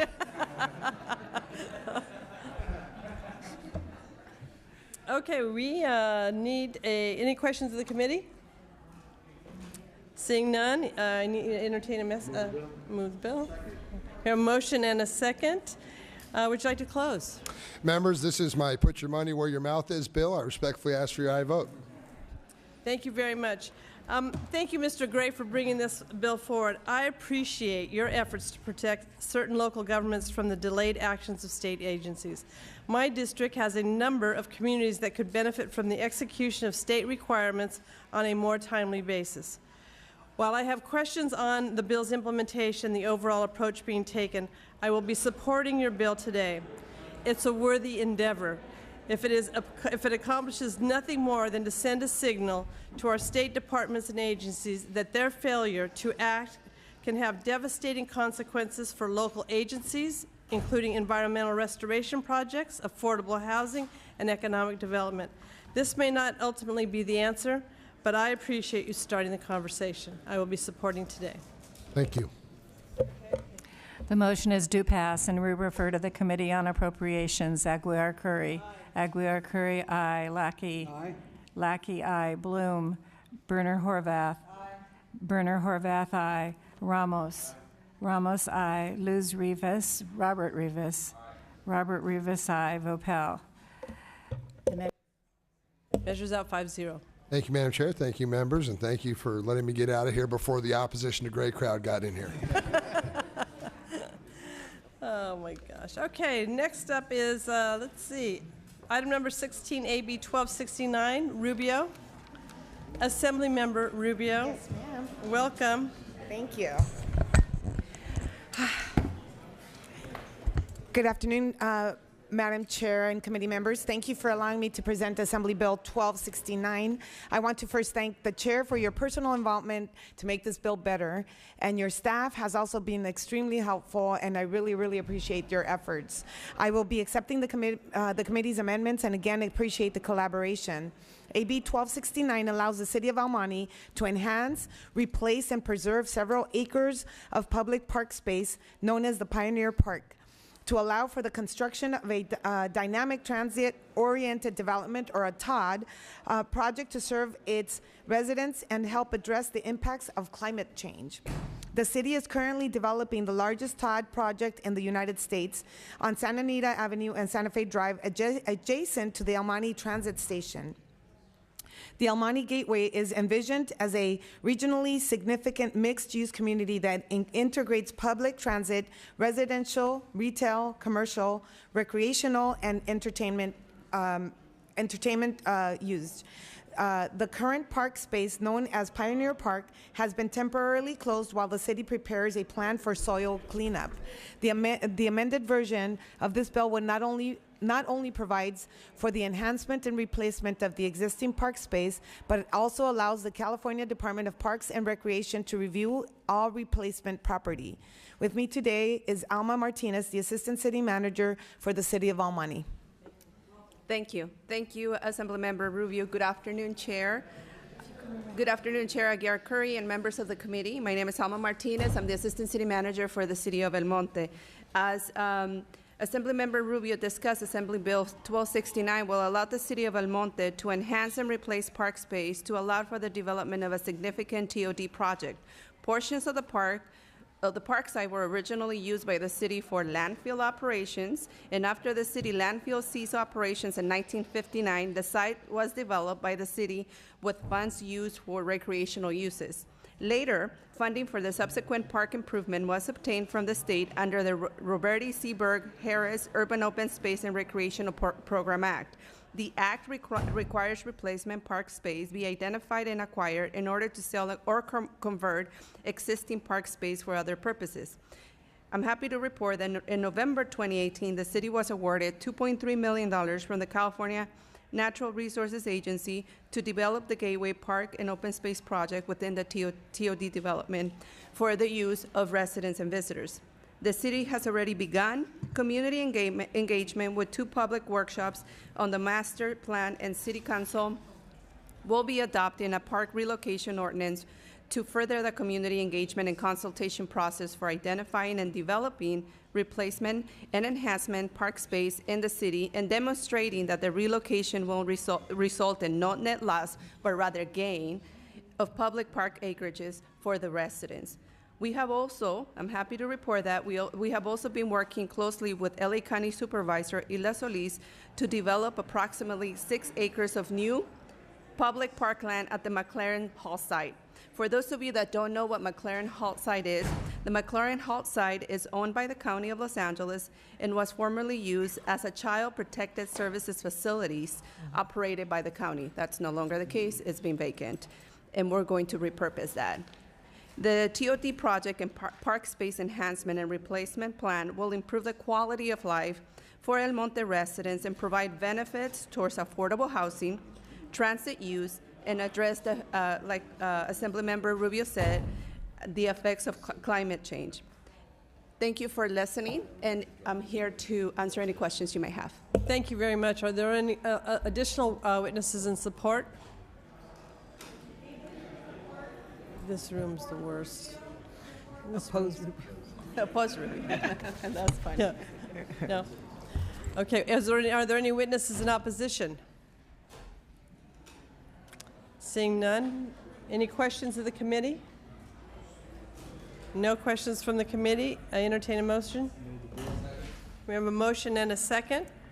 Would you like to close? Yes, thank you, Madam Chair. Again, I appreciate the committee in helping us make this bill better. As you well know, the city, the district bills are very important to our districts, and this is a huge project, and the City of El Monte has committed to improving that site. And I appreciate all of the work that the committee has done, and I respectfully ask for an aye vote. Thank you so much. We did work hard trying to make sure we could put lots of pieces here in a lot of these district bills that come through. So at least this will allow the City of El Monte to proceed with this TOD development project with the committee amendments. I will be voting for you today. Thank you very much for your attendance. Yeah. Secretary, take the roll. The motion is do pass as amended, including an urgency clause, and we refer to the Committee on Appropriations. Aguiar Curry. Aye. Aguiar Curry, aye. Lackey. Aye. Lackey, aye. Bloom. Brunner Horvath. Ramos. Ramos, aye. Luz Rivas. Luz Rivas, aye. Robert Rivas. Robert Rivas, aye. Vopel. Aye. Vopel, aye. Measures out 6-0. Thank you very much. I appreciate it. Thank you.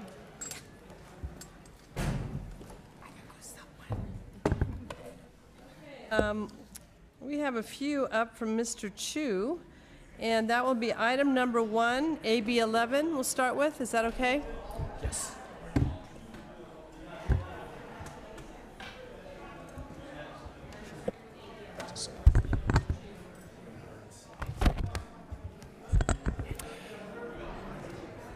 Gotcha. Yep. Thank you very much. Good afternoon, colleagues. AB 11 would recreate redevelopment as a tool to fund critical infrastructure and affordable housing. While former redevelopment definitely had challenges with regards to economic development, the elimination of redevelopment caused the state to stop investing about $1 billion a year in funding affordable housing as well as critical infrastructure. In this bill, we do not propose bringing back the economic investments from redevelopment 1.0. We're only focused on housing and infrastructure on a smaller scale than former redevelopment. Our bill would allow cities and counties to create affordable housing and infrastructure agencies, requiring at least 30% of the monies generated in project areas to fund affordable housing. To avoid the abuses from the past, our bill has many safeguards, requirements of detailed records and independent audits, fines for violations, new governance provisions, and robust replacement and anti-displacement policies. Our bill does not impact counties, special districts, or school districts. Counties and special districts are kept whole through pass-through payments from cities, and the state would backfill the school portion of redevelopment, keeping them whole. This bill is a common-sense approach to reestablishing redevelopment on a limited scale, focused on our state's current priorities and with significant state oversight. I want to just take a moment and thank the 12 joint authors of this bill, including the chairwoman in this committee. We've been working on this. This is the second year we've moved this forward, and hope that we'll be able to continue a positive conversation. Thank you very much. Others in support?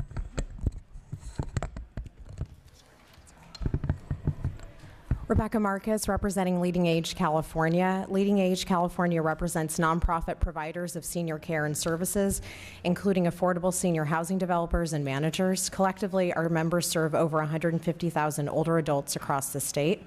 The dissolution of redevelopment agencies has made it extremely difficult to finance affordable housing, and particularly housing that is affordable to those who are extremely and very low income. The state's lack of affordable housing and higher cost of living has forced many older adults who live on fixed incomes into poverty and homelessness. As housing costs rise, retirement incomes such as Social Security and SSI have remained stagnant, and many low-income older adults find it impossible to pay their rent. More than half of the people experiencing homelessness in California are older adults.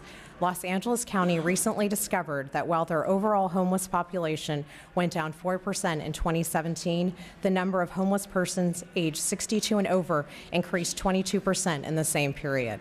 The average household income of residents living in Leading Age California member affordable senior housing communities statewide is under $1,500 per month. Most of the buildings that serve these extremely and very low-income older adults were built using redevelopment funding. Despite noble efforts by the legislature and housing advocates to create new sources of funding for affordable housing, we have not been able to fill the $1 billion hole left in the absence of redevelopment. The old redevelopment program had its flaws, but it's undeniable that the program was very successful at producing affordable housing. AB 11 seeks to reimagine what worked from the prior redevelopment program while aiming to fix what didn't. We applaud Assemblymember Chu and his co-authors for their leadership on this issue and urge your aye vote. Thank you. Oh, yeah, I knew you were from the Are there any other witnesses in support?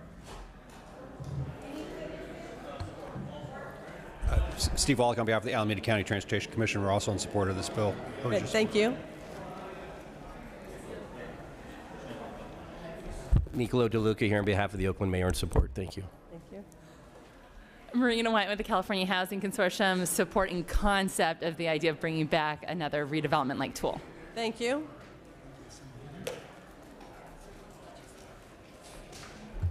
Pedro Galvan with the Nonprofit Housing Association of Northern California, and we support in concept. Thank you.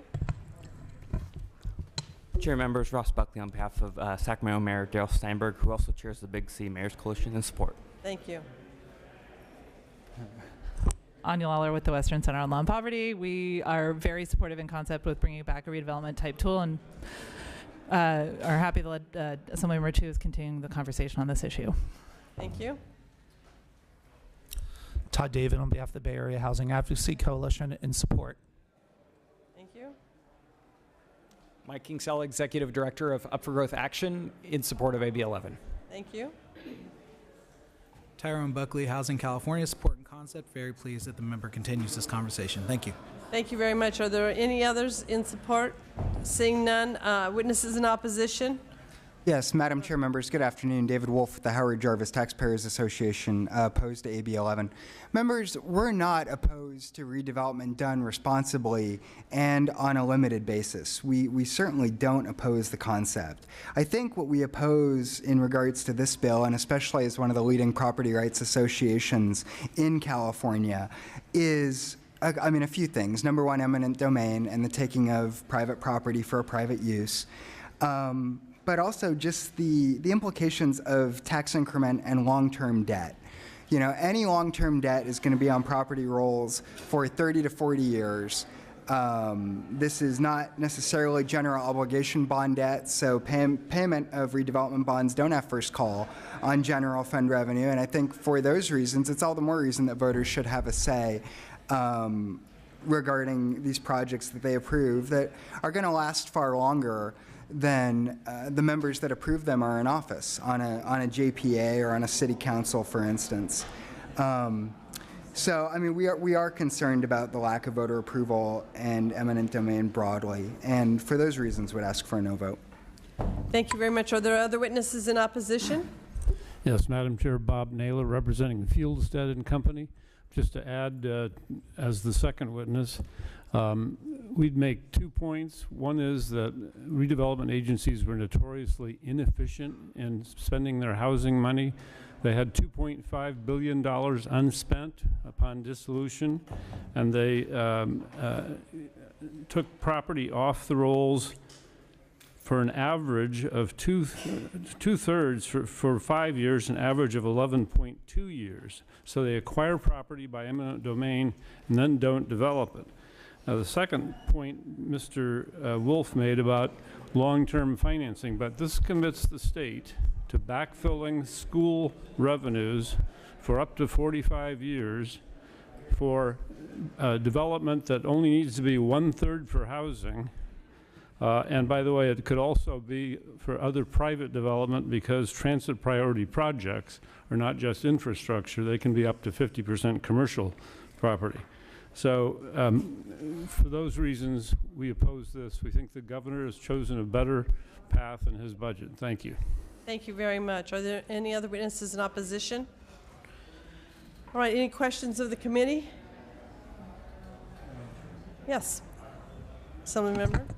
Thank you, Madam Chair. Just encouraged by the dialogue going on and opening discussion and keeping that moving forward, and we will support it today and reserve that right on the floor.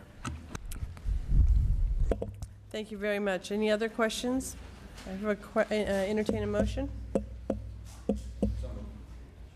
We have a motion and a second. Would you like to close or make comments to any?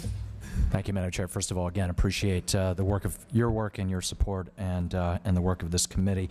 I think I'll just mention a few things. This bill doesn't change anything with regards to eminent domain, or doesn't change anything with regards to voter approval compared to redevelopment 1.0.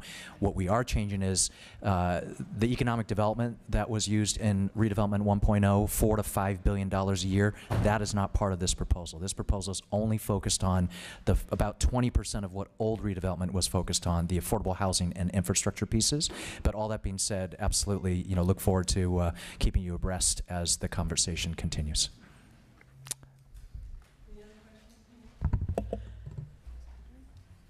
Okay. I just want to thank you for bringing this forward. I'm honored to be a co-author. You've worked very hard on this, trying to narrow it down, and we appreciate what you're doing. And let's continue the conversation. So thank you very much, and I'll be supporting the bill, obviously, today. Secretary, take the roll. The motion is due pass, and we refer to the Committee on Appropriations. Aguiar Curry. Aye. Aguiar Curry, aye. Lackey. Bloom. Aye. Bloom, aye. Berner Horvath. Ramos. Aye. Ramos, aye. Luz Rivas. Aye. Luz Rivas, aye. Robert Rivas. Aye. Robert Rivas, aye. Vopel. No. Vopel, no. The bill's bill's out 5 to 1. Thank you. Thank you. Should we move on to, let's see. What I'd like to ask, Mr. Santiago would like to present the public banks measure. Okay. So he hopefully will be coming shortly, but I've got 2 other measures. So Why don't we go to item number 23, AB 1487? Would that be fair? Certainly. Okay, let's do it. First, let me start by accepting the amendments that are proposed by this committee. Very much appreciate the chairperson and your staff's work on this, and we'll talk about that in a moment as to why why it made a lot of sense to do that. So, colleagues, this is a bill that addresses the housing crisis in the Bay Area. You know the Bay Area as an epicenter of our state's housing crisis, with record home prices, rents, homelessness levels, countless residents who spend hours driving every day, who are one paycheck away from an eviction, and who are contemplating moving. The Bay Area has faced this crisis because as a region, we have failed to produce housing at all income levels, failed to preserve affordable housing, failed to protect residents from displacement, and at a time when record creation in the Bay Area has been at a record high. While housing is a regional issue requiring policy and funding coordination, there has been no regional approach in the Bay. Instead, we have 101 cities and 9 counties who've been left to their own devices, often leading to inefficiencies and missed opportunities. The concept for this bill came from a very diverse and large coalition of Bay Area housing stakeholders who were typically at odds with each other, who worked for the better part of 2 years to ask the state to empower our region to help ourselves. Because no public entity in the Bay Area has been focused on housing, this bill would establish a regional housing entity called the Housing Alliance for the Bay Area, or HABA. Like recent state actions in the transportation area that created the Bay Area Toll Authority, as well as work to focus on the Bay Area, the San Francisco Bay Restoration Authority, this bill would essentially be the third entity of its type regionally in the Bay: transportation, Bay Restoration, and now housing, a new entity focused on our housing needs. It's estimated that the Bay Area needs an additional $2.5 billion a year annually to address our affordable housing needs. This entity would be able to propose revenue measures on the ballot in the 9 Bay Area counties. It is a self-help approach to enable our region to raise revenues for our cities and counties without further burdening the state. These revenues would be additive to affordable housing funding already available in the region, and HABA, this entity, would not divert any existing revenue streams from local jurisdiction. With these revenues, the entity would be able to provide critical funding for affordable housing projects, provide staff support and technical assistance, fund tenant services like emergency rental assistance and access to counsel, relieving local jurisdictions of these responsibilities, assemble parcels and acquire land, and monitor and report at a regional scale. One important thing about this entity would have no authority to regulate or enforce local land use decisions or acquire property by eminent domain. HABA would be governed by a board composed of local elected officials with an advisory board comprised of regional housing experts. We appreciate the chair's amendments to take out specific governance structures in this bill to allow the region's leaders to determine their own governance structure. I understand these conversations have already started and look forward to the continuation of that. In conclusion, the Bay Area's housing crisis threatens not only the Bay, but threatens major economic drivers for our state. This bill would empower the Bay Area to address our regional housing crisis. And with that, I'd like to turn it over to our witnesses, starting with Geeta Rao from Enterprise Community Partners. Good afternoon. Welcome. Hi. Thank you. So I'm Geeta Rao, and I'm with Enterprise Community Partners, and we are delighted to be co-sponsoring this bill. Our mission is to create opportunity for low-income families through affordable housing.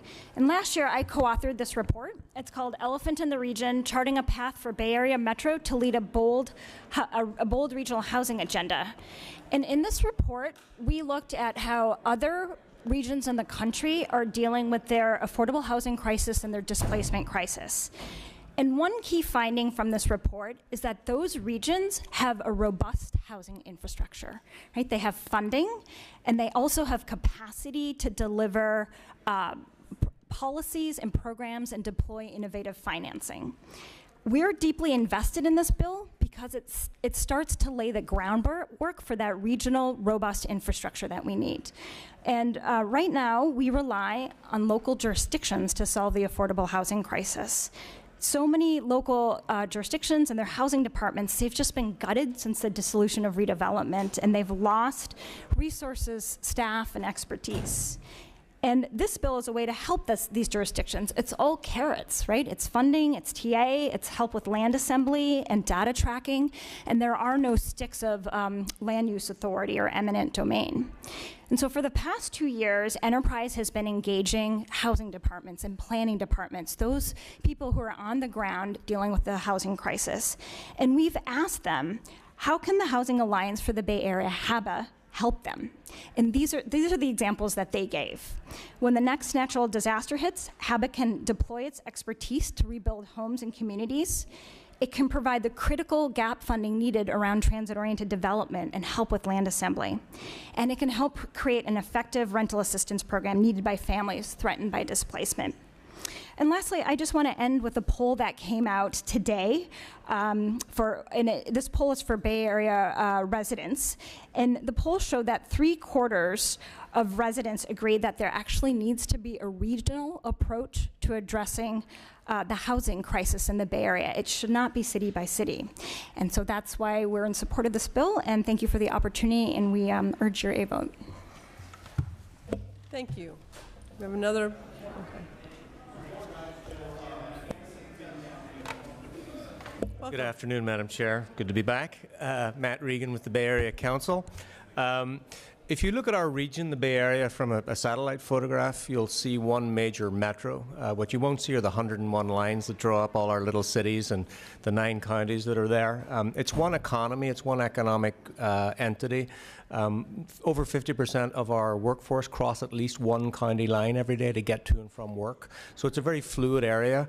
It's one region, but by a quirk of history, it's carved up into a lot of little pieces. Those little pieces on their own can't solve our large regional problems. We're a regional organization, and we try to create regional solutions to the problems that our individual entity cities cannot on their own. Assemblymember Chu mentioned a couple of years ago, we sponsored and authored a Measure AA, to raise revenues parcel tax, to create infrastructure along our bayshore to protect our critical infrastructure, our airports, our water treatment plants, and our vulnerable communities from flood events and from sea level rise. Individually, none of those communities could do that, but collectively they can. And the same is true for the housing crisis. The HABA that we are supporting, and again, we're a business group, and supporting new revenues and new taxes is a little difficult for our members sometimes, but we understand that sometimes there needs to be a public involvement and there needs to be public investment to solve these problems, because they're not going to solve them by themselves. So we're supporting this. We see this as an entity that can really be a major player, a new tool in our box. We don't currently have the tool to solve this problem. This is one that will help us get us there. So we're urging an aye vote. Thank you. Thank you. Are there other witnesses in support? Pedro Galvan with the Nonprofit Housing Association of Northern California as a co-sponsor and in strong support. Holly Fermini with Lighthouse Public Affairs on behalf of Habitat for Humanity, Silicon Valley, East Bay. Todd David on behalf of the Bay Area Housing Advocacy Coalition in strong support. Nick Josefowicz, MTC Commissioner, here in my personal capacity in strong support. ACE and NTI with Working Partnerships USA and Silicon Valley Rising, representing 101 unions in Santa Clara County, in strong support. Luis Morante with California Ambient Support. Nicolo DeLuca here on behalf of 2 mayors, Oakland Mayor Libby Schaaf, Berkeley Mayor Jesse Arreguín. We're supportive of amended. Staff has been great to work with. We're getting really close to being support, and so that's our goal, so thank you. Alex Gibbs here on behalf of the City of Lafayette. No formal position, but we're currently working on it and look forward to continue working with the author's office and his staff. Thank you very much. Tyrone Buckley, Housing California, in strong support. Thank you. Are there any witnesses in opposition? Vincent Moss, Solano Transportation Authority, representing the 7 mayors of the cities of Solano County. While the STA does not have a position, we are looking forward to continuing to work with the author on guaranteed representation for each county, as well as also a higher rate of return for return to source. Thank you. Is that the opposition? Do we have any opposition? I can. This is I good. just want to do there. Okay. Steve Wallach on behalf of the Alameda County Transportation Commission. They have a opposed unless amended position on the bill. The amendment that was taken, I think, goes a long ways towards that regarding the governance of this new entity. There's still a couple other issues we'd like to continue to discuss with the author's office, but that they felt pretty strongly about to take an opposed unless amended position. But I think overall they do agree with the goal and the need for this program, but there's some issues they'd like to continue to work on. Thanks. Great. Thank you. Okay. Any questions from the committee?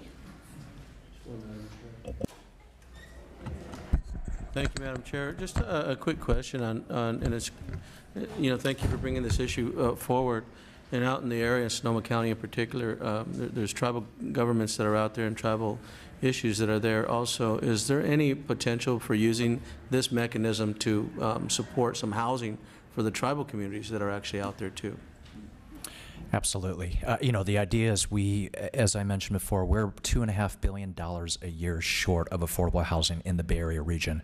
And we know that, and we're always fighting as a region for our portion of state funds. But as you know, that's competitive with the state funds that could go to San Bernardino County or Monterey County or LA or any of the jurisdictions represented by any of us. And so our idea is to create a body to engage in self-help, to raise revenues so that we can address the issues within our boundaries, and certainly tribal communities would be that, so very open to making sure that we can address the needs of everyone, including our tribal neighbors. Thank you, and thank you for that commitment. With that, I'll be supporting the bill. Great. Thank you very much. Are there any other questions from the committee? We entertain a motion. Second. We have a motion and a second. Okay, would you like to close?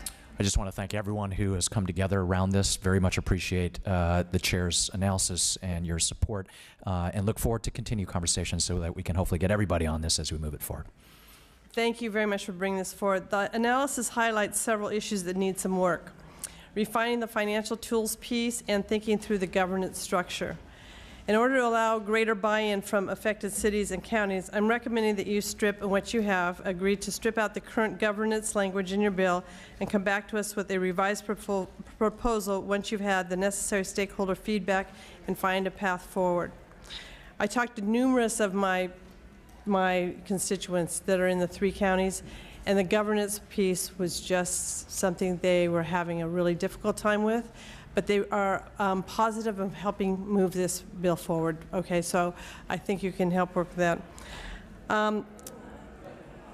Whether they want to have a whole new governance entity, or how to ensure that local jurisdictions have a seat at the table, or whether to ask MTC or ABAG to take on this new role.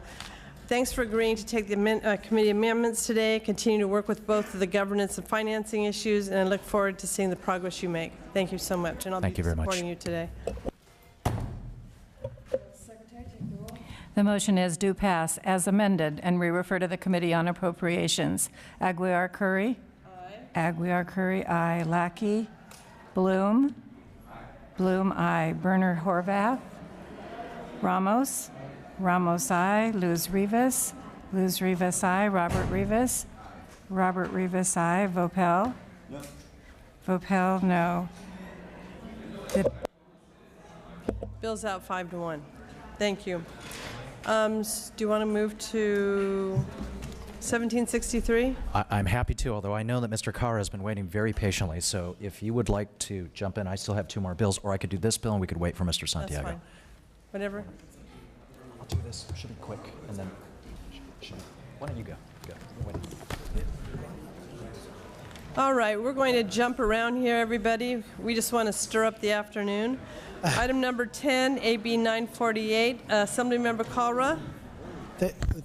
Welcome. Thank you, Madam Chair and members, and thank you, Assemblymember Chu, for allowing me to jump ahead. I'm really, really happy to have the opportunity to present Assembly Bill 948, which establishes the Coyote Valley Conservation Program. And before I go on, I would like to accept the committee's amendments to AB 948. For many of the members here today, this might be the first time you're hearing about Coyote Valley, and I'm proud to be able to bring this measure forward today and tell you more about these lands that are truly close to my heart. Growing up in San Jose, I had the privilege of being part of the local community that has always understood the importance of Coyote Valley and its vital and environmental role in the greater South Bay Area region.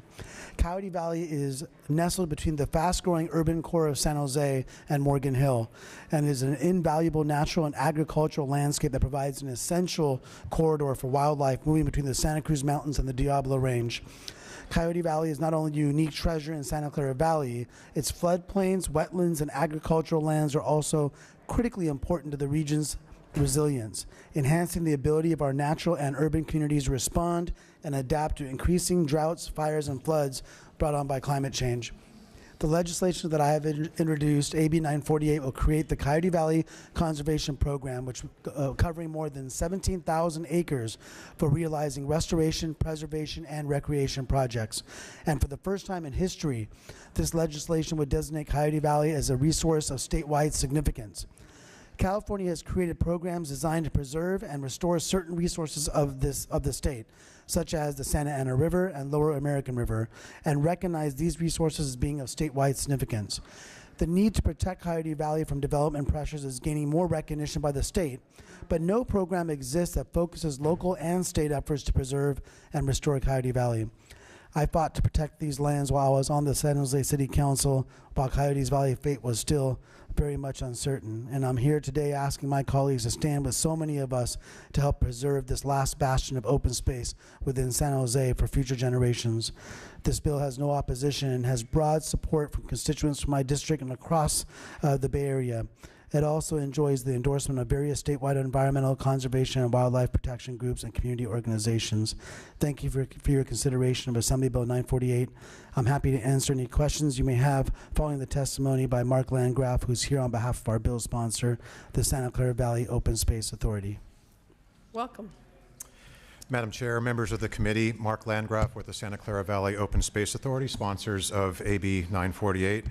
The state of California has policies, goals, and programs to promote sustainable communities and reduce vehicle miles traveled, to protect and manage natural and working lands to meet greenhouse gas emission reduction goals, protect wildlife corridors, promote the role of natural and working lands in providing many other climate resilience and climate adaptation benefits. Coyote Valley checks every box of these policies and goals. The state of California has already invested in planning and protection of priority habitat in and around Coyote Valley.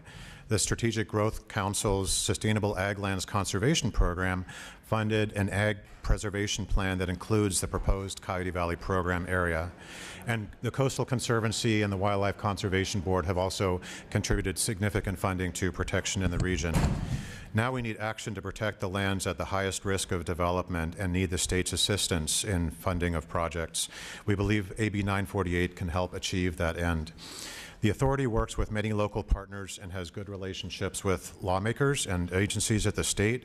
Having this program at the authority keeps the implementer local, but further involves the state in protecting this resource. Local sources of funding, some very significant, could serve to match future state funding for land protection in Coyote Valley and thus serve as a model throughout California for local government participation with state support. The authority thanks Assemblymember Kalra for his efforts and leadership over many years in supporting efforts to protect Coyote Valley and for his authorship of AB 948. We respectfully ask for an aye vote. Thank you. Are there other witnesses in support? Oh. Like a whole row went up at one time. Thank you, Madam Chair. Mark Fenstermaker here for the California Association of Resource Conservation Districts. We stand in strong support. Thank you. Thank you. Brandon Dawson on behalf of Sierra Club California in strong support.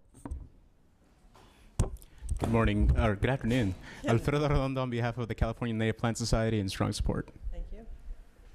Isabela Gonzalez with the Nature Conservancy in support. Juan Villano with the Audubon, California in strong support. Michael Radigan on behalf of the Board of Supervisors, Santa Clara County in support. Brian Medina on behalf of Mid-Peninsula Regional Open Space District and support. Thank you. Thank you very much. Any witnesses in opposition? You said none, so I'm not going to expect anyone to come through that door, am I? I hope not, after I said that. I know. Okay, are there any questions of the committee or comments? Entertain a motion? We have a motion and a second. Or would you like to close? Thank you, Madam Chair. And I would be remiss if I didn't mention Assemblymember Robert Rivas. This Coyote Valley is actually in his district, although it is in the city of San Jose, and he's been a strong supporter of the protection of Coyote Valley and will be joining as soon as a co-author along with other local senators and assembly colleagues. So I want to thank Assemblymember Rivas and thank you, Madam Chair, for you and your staff's work on this. Well, thank you very much, and quite frankly, I do know where Coyote Valley is, and it is a beautiful spot, and I really want to see it preserved because there is so much growth going on in your area, but it has been a great place for as long as I can remember. We would pass through on Highway 101 or whatever that road is it's 101, as kids. But anyway, so I'm happy that you're going to ensure that the Coyote Valley receives the attention and conservation efforts it deserves. I'll be accepting your, thank you for accepting the committee's amendments, and we'll be supporting your bill today. Thank you. You're welcome. The motion is due pass as amended, and we refer to the Committee on Appropriations. Aguiar Curry. Aye. Aguiar Curry, aye. Lackey. Bloom. Berner Horvath. Ramos. Aye. Ramos, aye. Luz Rivas. Robert Rivas. Robert Rivas, aye. Vopel. Aye. Vopel, aye.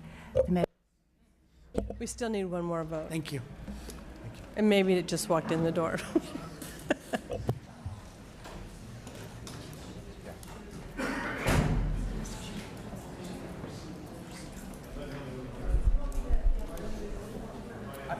I'll do this one, and then we'll wait for Miguel. That makes sense. All right, we're going to go with AB 1763, item number 26. Thank you, Madam Chair, and again, appreciate the work of your committee with regards to our bills. In the midst of our state's housing crisis, this bill would provide additional density bonuses for 100% affordable housing projects. Our bill addresses several challenges. First, that zoning is often a barrier to housing development, and existing zoning, density and height are often too low for affordable projects to pencil out. Secondly, funding for affordable housing is very scarce, and we need to stretch every dollar. Third, for affordable housing developers to have a shot at competing with market rate developers, more density can make a project financially feasible and give an affordable housing developer the shot at competing for a site. Under this bill, 100% affordable housing projects would be eligible for an 80% density bonus above existing zoning density, as well as additional incentives and concessions. Given the environmental and equity benefits for locating affordable housing near transit, 100% affordable housing developments near transit would be eligible for an unlimited density bonus plus an increase in height or floor area ratios up to a limit. At this point, I'd like to turn it over to our bill sponsor, Marina Wyatt. Thank you. Good afternoon, Chair and members. Marina Wyatt with the California Housing Consortium. Really want to thank the author for carrying this bill on behalf of the affordable housing developers I represent. I won't speak very long, but just wanted to add on, as you know, it's very complicated to build affordable housing in California for many, many reasons. And while this bill does sort of create an enhanced density bonus for affordable housing projects, there are many other constraints that still will be applying on these projects. And this just takes away one of the sort of criteria that allows the flexibility for developers to build under all the other requirements as efficiently as possible. Many costs in development are fixed, and the more intensely we can utilize land, but still working with local governments and community members, the more effective we can be. So urge your aye vote today. Thank you. Thank you. Are there any other witnesses in support? Thank you, Madam Chairman and members. Moira Top on behalf of the City of San Diego. The reforms that are included in the bill are actually a lot of the things that we're doing on our own in San Diego, so it can be done. But part of the reason why we're supporting is because we want to make sure that our sister cities also step up and do the right thing. So we ask for your aye vote today. Thanks. Thank you. Anya Lawler with the Western Center on Law and Poverty and support. Thank you. Tyrone Buckley with Housing California, also in support. Holly Fermini on behalf of Habitat for Humanity California in support. Brian Augusta with the California Rural Legal Assistance Foundation in support. Alfredo Galvan with the Nonprofit Housing Association of Northern California in support. We have not yet submitted our letter, but we'll be getting that in shortly. Thank you. Thank you very much. Are there any witnesses in opposition? Seeing none, are there any questions of the committee? We're trying to keep them awake. Entertain a motion. Okay, Mr. Bloom and Mr. Rivas. Okay, would you like to close? Very much appreciate the work of this committee, Madam Chair, and respectfully ask for your support. Okay, thank you. I agree with providing greater incentives to developers on 100% affordable projects. I'll support the bill today, but I do think there's a happy medium here that you need to reach in terms of how far to incentivize. I understand that you're working with stakeholders on the issue and look forward to seeing the compromise that you might come up with. I appreciate all the work you've done on this and appreciate my committee helping too. So with that, Secretary, to take the roll. The motion is due pass, and we refer to the Committee on Appropriations. Aguiar Curry. Aye. Aguiar Curry, aye. Lackey. Bloom. Aye. Bloom, aye. Berner Horvath. Ramos. Aye. Ramos, aye. Luz Rivas. Robert Rivas. Robert Rivas, aye. Vopel. Aye. Vopel, aye. Measures out 5-0. I think we'll go ahead. Mr. Bloom, I think. Who do we want to do? Assemblymember Blue, would you like to go ahead?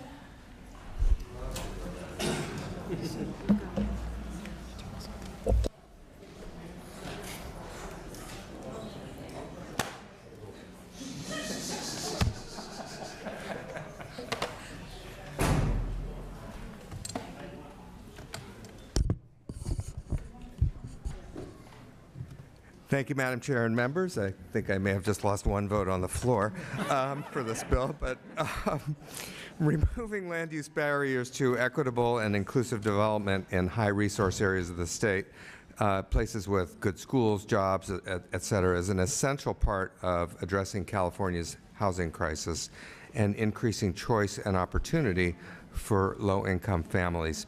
Many of the places with the most existing resources and amenities remain inaccessible to low-income people and people of color. The lack of dense multifamily housing is one of the many barriers that impede access. High-resource areas may or may not be near existing high-quality transit, but they can support green infill development, which is crucial to supporting future transit expansion.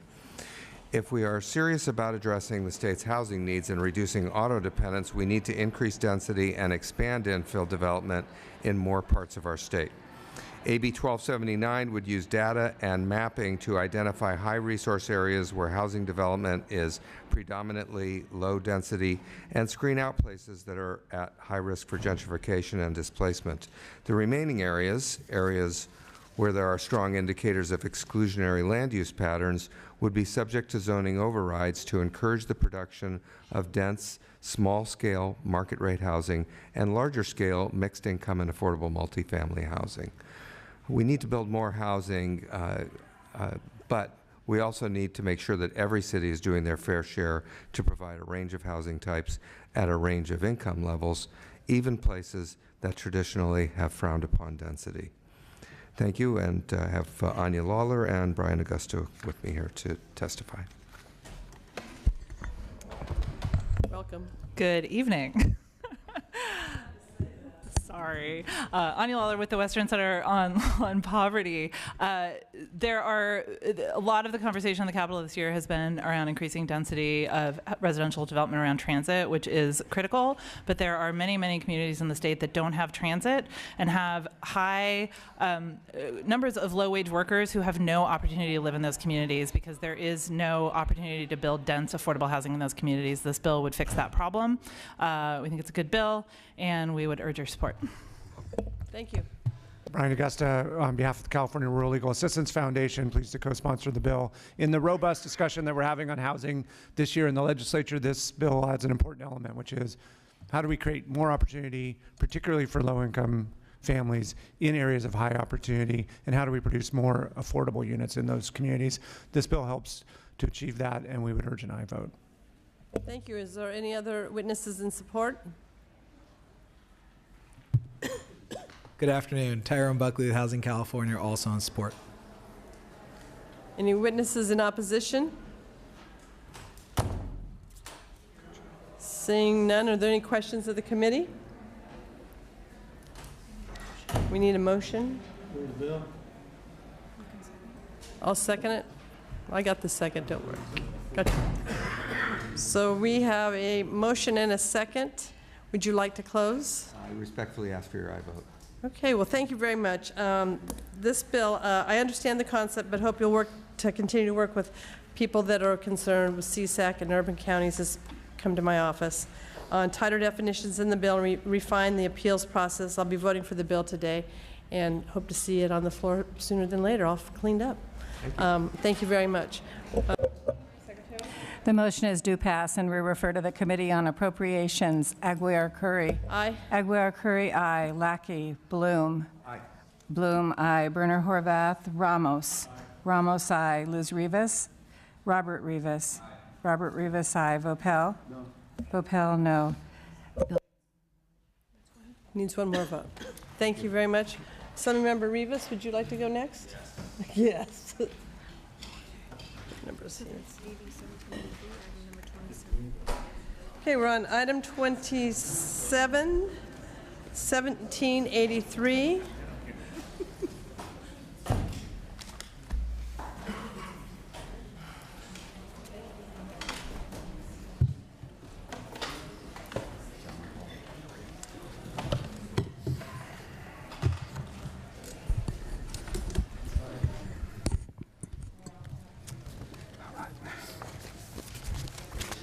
Thank you, Madam Chair, colleagues, for this opportunity to speak with you this afternoon about AB 1783, legislation that creates an opt-in tool to help address our farm worker housing shortage. I'd first like to thank local government, the committee staff for your work on the analysis. I'm happy to accept the proposed technical amendment that was in that analysis, so thank you. Also, a special thank you to my colleagues who are co-authoring this legislation, Assemblymember Chu from San Francisco, Senators Ana Caballero, Maria Elena Durazo, and Scott Wiener. And I think it's safe to say that we are all well aware that California is facing a severe housing shortage. And this shortage isn't just an urban problem. Many agricultural areas in this state also face a housing crisis. In rural Monterey County, 1 in 10 students is homeless. In fact, we have 12 schools where 1 in 5 students are homeless. And then there's Sherwood Elementary School in Salinas, where 40% of the students at that school are homeless. We have families living 14 people to an apartment, and others are sleeping in cars or under freeway overpasses. California's housing shortage has been particularly tough on our farm workers and their families. Farm workers are the backbone of our agricultural economy. Them, with our family farmers, they work to bring the freshest produce to market and certainly do their part in helping feed the entire country. They work hard every single day with the hope that one day their children will be able to go to school, they'll be able to buy a home, have decent health care, and have the opportunity to live the California dream. Yet there are not enough affordable and decent places for them to live. And I believe that we all of us in this room and in this legislative body, have a moral responsibility to act. AB 1783 creates an opt-in, streamlined process to build farm worker housing on agricultural land. It sets quality standards to ensure that the new housing is dignified, family-friendly, and puts safeguards in place to protect the environment. Look, there is no silver bullet, as we've seen in this hearing here today, to solve this housing crisis. But AB 1783 is a significant step forward. Essentially, this bill creates a toolkit. It creates a tool for our farmers to use if they choose to use it. If they would rather not utilize it, they can continue to seek permitting to build housing just as they would right now. I've spoken to local farmers who have thanked me for introducing this bill because they would utilize this tool, this option. Many local governments are in strong support of this bill. Cities and counties have come together to support this effort because it is the right thing to do. Santa Cruz County Farm Bureau has also come out in support of this bill.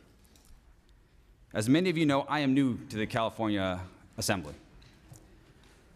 And as one of your news colleagues, I think it's important for you to know that I can speak on this issue.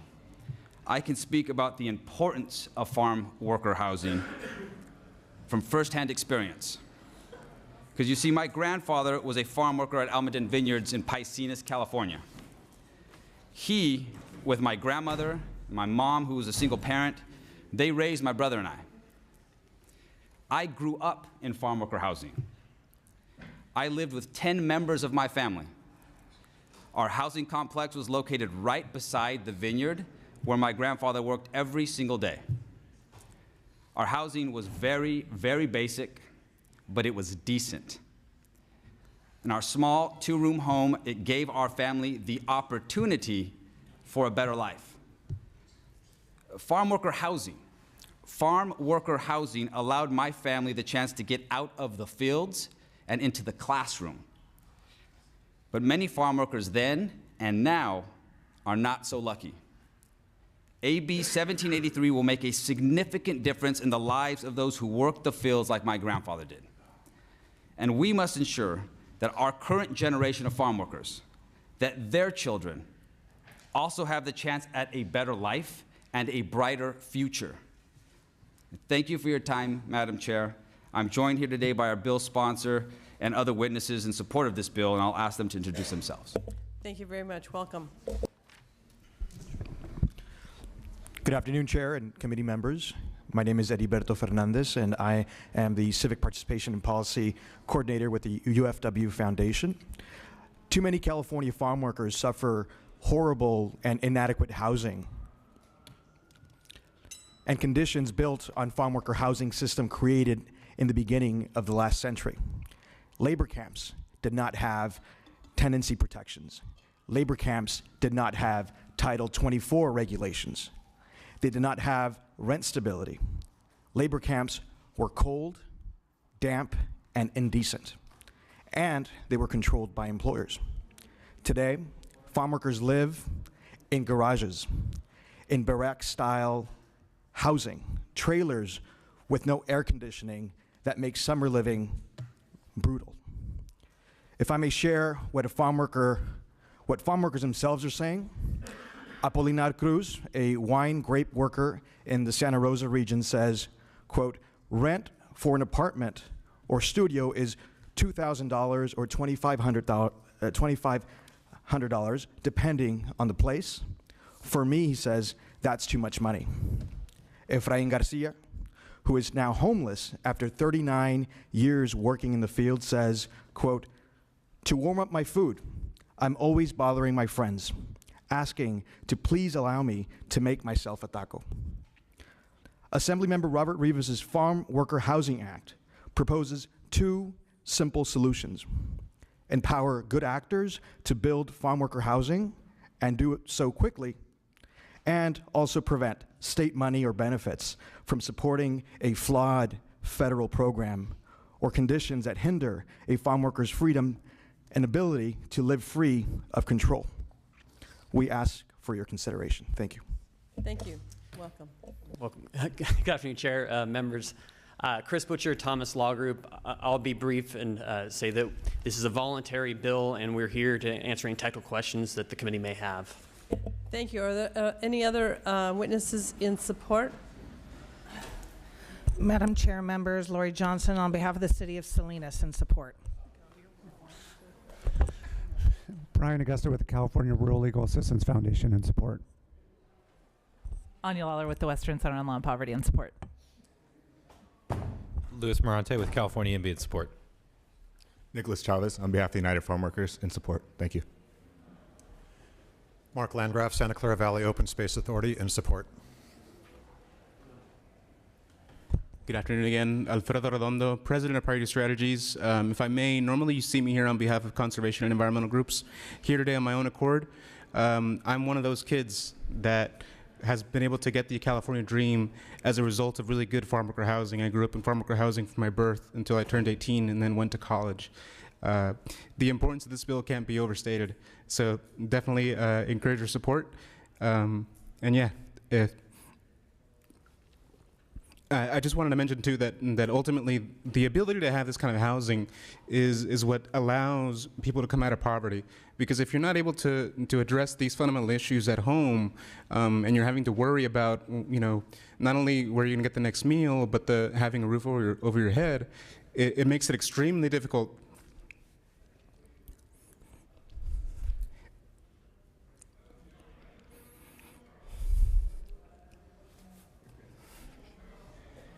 Thank you. Yeah, it just makes it really extremely difficult for you to even pay attention. So I was lucky. I grew up in Santa Barbara County where we had a really great program that allowed my family to give me the opportunity.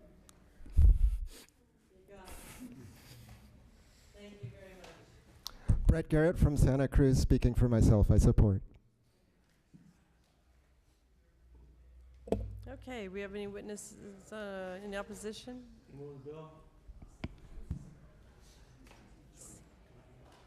Yeah, come on up. Opposition, come on up.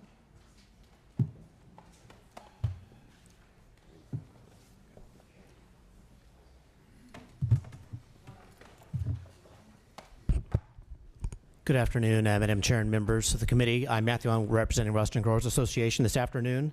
Western Growers has an opposed position on this bill. While we appreciate the continued opportunities that we've had to discuss farm worker housing and the bill with the author and his staff, we find ourselves in the same position that we started in. We remain committed to engaging in these discussions because the lack of available and affordable safe housing for farm workers has long been a problem in California.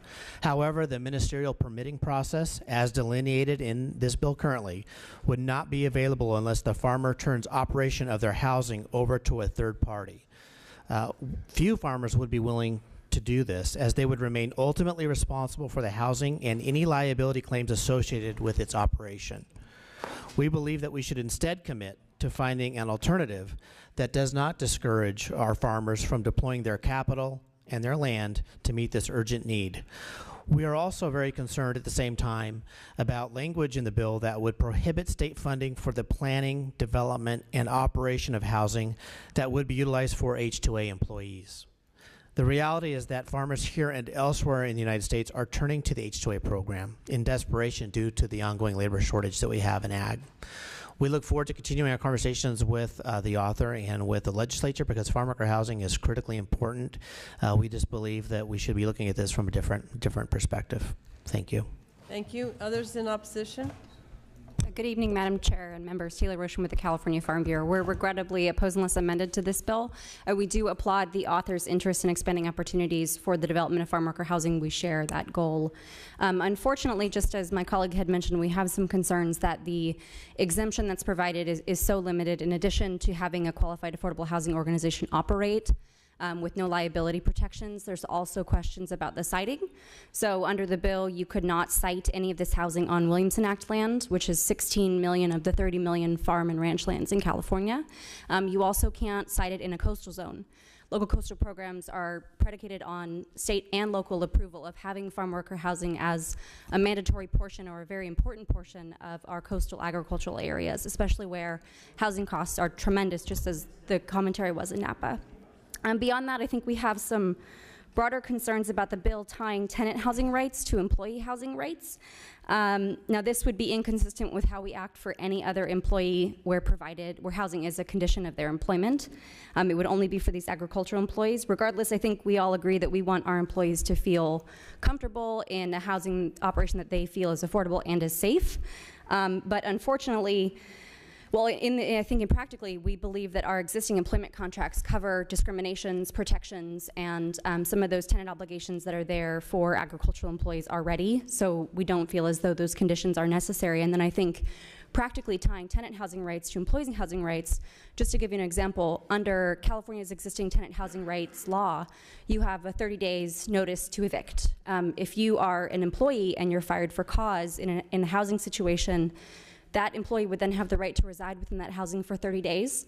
So while they're provided that notice to move out. That means that if you've been fired for cause, and that could be incredibly disruptive to the operation, and in addition, you're taking away a position that could be filled with the replacement employee who's equally looking for affordable housing opportunities. So based on these concerns, we are opposed to the bill. We're more than happy to continue to work with Mr. Rivas moving forward. Thank you. Good evening, Madam Chair, members of the committee. Lauren Noland-Hajic on behalf of California Strawberry Commission, California Cut Flower Commission, California Association of Nursery and Garden Centers, and American Pistachio Growers. We are opposed to the bill for the reasons stated, but look forward to continuing to work with the author on this important issue. Thank you. Thank you. Anyone else in opposition? Okay, so are there any questions from the committee? Oh, sorry. So we have a motion, and I need a second. Second. Okay, we have a motion and a second. Would you like to close or Sure. address any of the questions that were brought up? Again, I just want to thank you, Madam Chair, and members of this committee. And I really want to emphasize that I remain committed to working with all sides, as I've done so since the beginning, since we introduced this legislation. We've been absolutely transparent, and we will make sure that we continue to operate in a respectful and honest manner. This bill, AB 1783, simply creates an opt-in tool. I understand the concerns.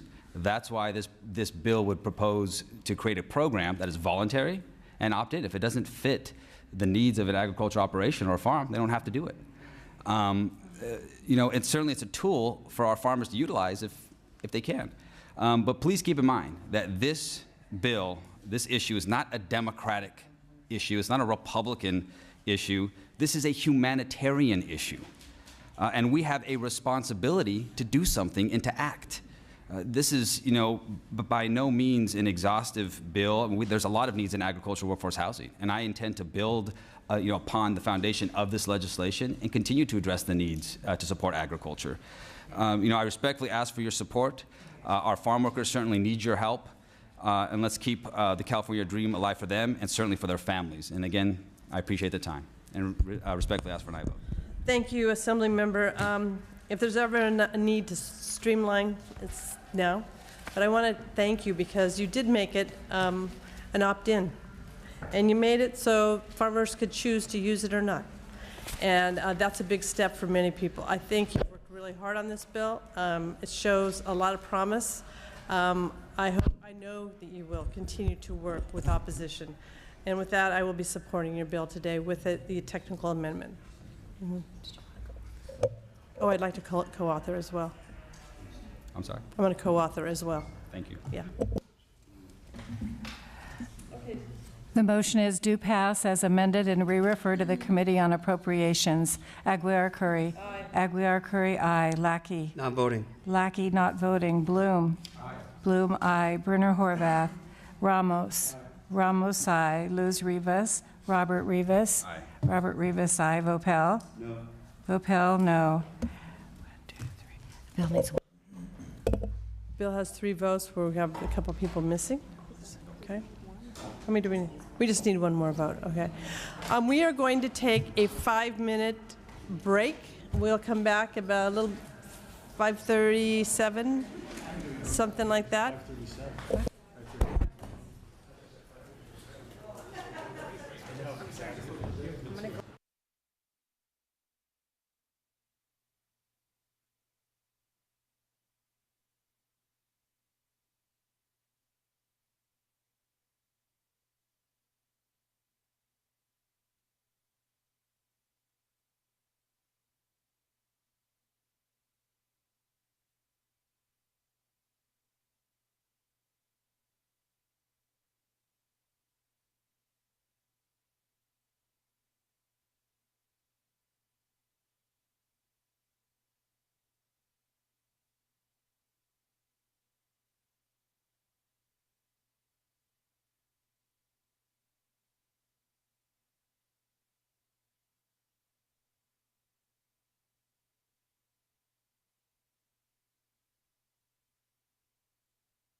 All right, let's get started.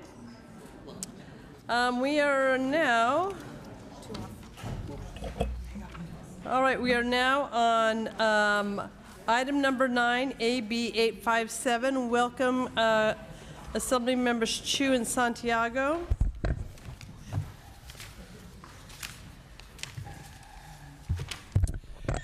Thank you very much, Madam Chair and colleagues, and very much appreciate your engagement on this bill. Let me first start by accepting the committee amendments. Very much appreciate the work I know the staff has done and the discussions we've had. We are in the Local Government Committee, and this is a bill about allowing local jurisdictions to be able to control their own finances. In the state of California, we have about $700 billion that are invested in Wall Street banks, and this is about ensuring that if a local jurisdiction wants to have the opportunity to apply for a charter to ensure that their monies and their savings are invested in local communities with their local constituents, they have that opportunity. This bill would establish a process for a local jurisdiction to charter a local public bank, but it does not establish a public bank. It only creates the process to doing it, which is a multi-year process with many hurdles. I know we've had many conversations with you on this committee about concerns of ensuring that public bank assets are safeguarded. I will tell you that Mr. Santiago and I, that is a concern we hold to the highest level. Unlike private banks, this bill requires a public bank to abide by a fiduciary duty to protect its assets. It requires compliance with all requirements of financial institutions law and banking law, with all reporting and transparency requirements that are related. Now, in addition to the bill's requirement that public banks keep the same collateral requirements as private banks, the amendments that we've accepted through this committee require a public bank to maintain FDIC deposit insurance. In addition to the bill's requirement of an initial business plan, this committee has asked us to accept amendments that we are happy to do to require a local agency applying for a charter to analyze costs, capital requirements, financial projections, legality, etc. I know there have been some questions about how this bank intersects with local financial institutions like credit unions and community banks. And let me make it clear, contrary to what has been said about this bill specifically requires a public bank, wherever possible, to partner with local financial institutions to conduct retail services through those local institutions. It's modeled after the Public Bank of North Dakota, which for 100 years, this year 2019, has successfully partnered with local banks and credit unions with profitable returns to the public. The last point I want to make responds to the main argument by the opposition that supporters of public banks haven't shown how the current big banking industry has not met the needs of the public and not met the needs of local jurisdictions. I think if you were to ask those local jurisdictions, they would have an entirely different perspective. Local jurisdictions have to deal with the aftermath of consumers who've been victimized by predatory lending, who've had millions of fake bank accounts opened in their names, who've lost $500 billion in interest payments after the Great Recession. Local jurisdictions have to deal with the aftermath of homeowners victimized by mortgage foreclosures, students victimized by greedy lenders, small businesses denied access to capital. Local jurisdictions are having hundreds of billions of their dollars invest against their community values in fossil fuel industries, gun manufacturers, private prisons, companies with unfair labor practices. With this bill, local jurisdictions have the chance to keep taxpayer dollars in our local communities rather than continuing to send this to certain of the largest Wall Street banks to create local jobs, build local infrastructure, and stabilize local communities. So with that, I just want to say that this is a bill that came out of a movement that was built in 12 local jurisdictions throughout the state: San Diego, Orange County, in Los Angeles, Santa Barbara, Santa Cruz, San Jose in the South Bay, San Francisco, Oakland, the East Bay, Santa Rosa, Eureka. These local jurisdictions are asking for this. And so with that, I very much hope that we can move this bill out of this committee, and I want to ask my joint author, who has been a true partner in this endeavor, Mr. Santiago, for his opening statement. Thank you, Madam Chair, and for the committee members who we've engaged on this conversation. We keep coming back, but we really wanted to drill the point that this is a serious policy proposal. And imagine a public bank for the public good, as opposed to some of the current big bank practices and systems. And let's talk about the process that has been laid out through the amendments. And it's a serious process. And folks will argue, well, what if a city can't do it? Are taxpayers at risk, et cetera? I think it's a serious proposal with serious safeguards. Number one, we're going to take FDIC insurance. It's not going to approve something that isn't fiscally solvent, period. We know that. There's going to be a rigorous study in advance that will have to lay out a financial plan, governance, public benefit or purpose. There'll be public meetings. It's completely transparent. It'll have to go to the Department of Business Oversight. They're not going to approve something that isn't fiscally solvent. Let's put that on the table. And it'll have to abide by federal laws and any other regulations. We're not asking for anything different than any other corporate bank, community bank, or credit union would have to go through to set up. But a lot's been said. And I'll repeat some of this because it's been said that taxpayers' dollars would be at risk. Having laid out the rigorous process that we've just laid out, if that were going to be the case, they wouldn't get a bank, a local municipality. So the conversation is moot, off the table. It's been said that the local banks will stop investing in our communities. I actually think they might invest a little bit more because now there's competition. There's a motive to invest more. I think competition has always helped us, quite frankly. I don't see a situation where it hasn't helped the consumer and hasn't helped the local municipality. You can argue different, but I've seen it differently, that there's going to be a loss of jobs. Quite frankly, I look at public banks as job creators. The ability to invest in our local communities, the ability to use those dollars at a local level are actually pretty good for a local community, I would argue, as opposed to taking those dollars and putting them somewhere else in another area for investment. It's been said, too, that a corporate bank would have our best interests in mind. Some might, but I might argue that their interest are the shareholders. And at the end of the day, it's the profit motive that works and the bottom line that's at the core of interest. So I'd argue that a public bank is a serious policy proposal, and let's state what this proposal really does. It's not saying this, you're setting up a state bank. It's not saying it's mandated. It's saying that if a local municipality wants to go through the process and they can pass muster through all the things that have already been said, and I don't want to list them again, but nonetheless, then and only then can they actually set one up. Thank you, Madam Chair. Anyone else want to speak? We have two witnesses, so we'd like to turn. Thank you. Thank you, Chair. Thank you, members. My name is David Jetty. I'm with the California Public Banking Alliance, representing 12 cities and regions in the state, from San Diego to Eureka, plus the more than 90 community groups which endorse and support our efforts and who see the need for more and better options for public entities to bank their funds locally and to satisfy the public's desire to divest from harmful and extractive industries and the financial institutions which enable them. A month ago, the city of San Jose was faced with a dilemma.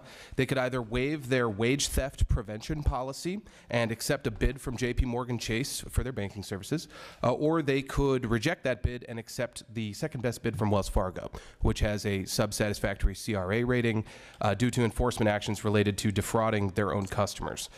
Los Angeles faces the same dilemma, having disqualified Wells Fargo from submitting an RFP for banking services when their contract expired, but was forced to extend that contract when there was a lack of available options to bank the city's money. This is why the cities of Los Angeles, San Francisco, Oakland, and Berkeley have all endorsed this bill, and why San Jose, Eureka, Santa Cruz County, Santa Clara County, and Santa Rosa are all considering endorsements as well.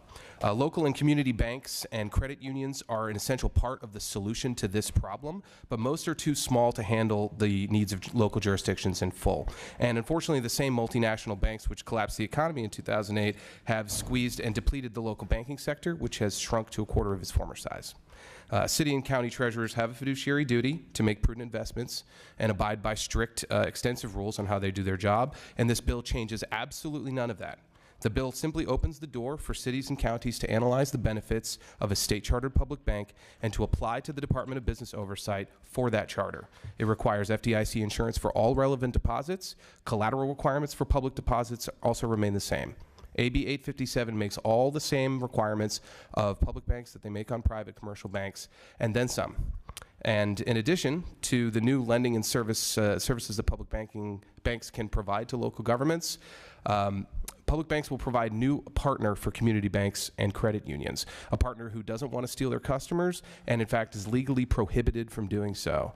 There's no intent and language in this bill that would permit or enable public banks to compete with local banks and credit unions for existing consumer or commercial demand.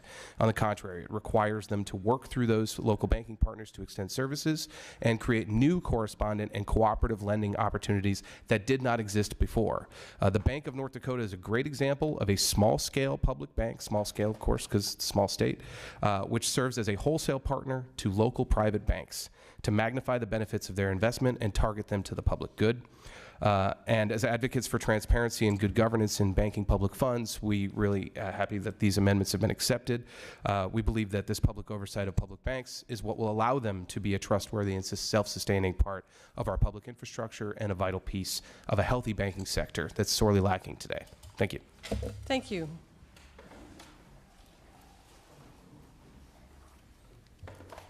Welcome. Good afternoon, Chair and members. My name is Chris Petlock. I'm a certified government finance officer, and I currently serve as the Chief Financial Officer for the Valley of the Moon Water District, a local government agency serving the people of Sonoma Valley. I, like many of my colleagues that serve in local governments throughout the state, feel pressure to maximize public funds, to keep taxes and rates low while at the same time to provide the services the community expects. We keep our roads paved, the water flowing. During the 2017 firestorm, our district was heavily affected by the fires, and we also learned that we have a lot of infrastructure work to do to prepare for the next firestorm, as many parts of our community have shown to be very vulnerable. As well, we are under pressure to make significant infrastructure improvements for increased density for more affordable housing. This is tens of millions of dollars in investments that are immediate and significant. When it comes to improved infrastructure for affordable housing, the underlying cost should not be lost on any of us. It is common for the costs of those infrastructure projects to be doubled by the financing costs, whether through bonds or traditional bank lending. So when we look to cash fund, we look to cash fund as many of these projects as we possibly can, but this of course exposes us to inflationary pressure because it pushes the projects far off into the future. These same project costs using lending models found under the Bank of North Dakota financing models shows these costs significantly reduced. This allows either for higher quality infrastructure projects, more infrastructure projects getting done, more miles of pipe in the ground, and lower rates to our taxpayers. On the depositing of public funds, I see a public bank as one more safe place to put our public funds. Like most local governments, our investment policies have many restrictions on where and how much we can deposit in any one financial institution. We have a fiduciary responsibility for safety, liquidity, and rate of return on public funds. Some additional restrictions are insisted upon by our members of our community that include evaluations of business practices and investment practices that preclude us from using many institutions as qualified institutions for the deposit of public funds. Many times financial institutions are excluded simply because we cannot reasonably establish whether or not they comply with our investment policies because we lack the time and resources at the local level to do this kind of research. A bank with a charter and investment policy that is designed for the public good would make this task much simpler and possibly provide higher rates of return on deposits that we currently get at commercial banks, as demonstrated in North Dakota's public bank. I urge an aye vote, and thank you for your time. Thank you. Others in support of the bill?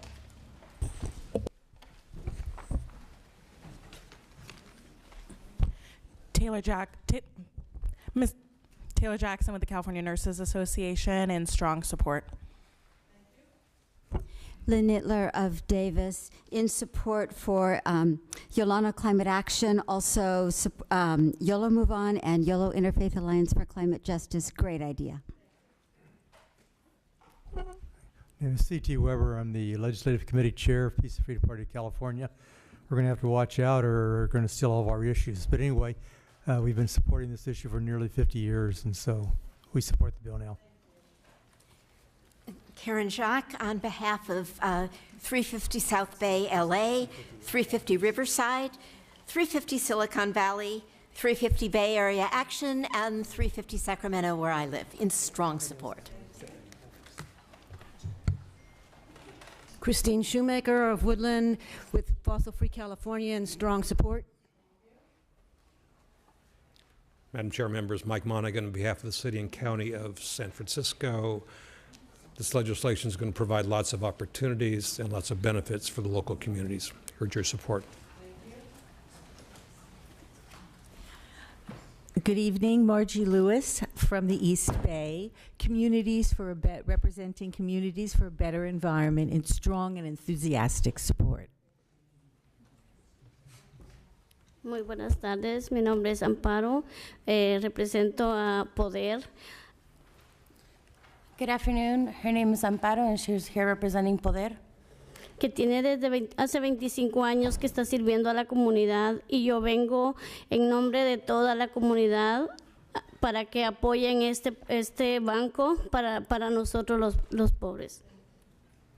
Who for over 25 years has been serving the community in San Francisco, and she's here representing all the members and urging you to please support this bill. Porque yo tengo mis hijos que quieren ir a la universidad y yo quiero que si no hay ese soporte de ese banco, ellos no van a poder ir a la universidad. Y mi hija está pequeña pero quiere ser abogada y yo quiero que con ese banco podemos tener un préstamo. And without this public bank, my kids will not be able to go to university, and my daughter is young but would like to be a lawyer, and we need this public bank in order to help that. Gracias. Thank you.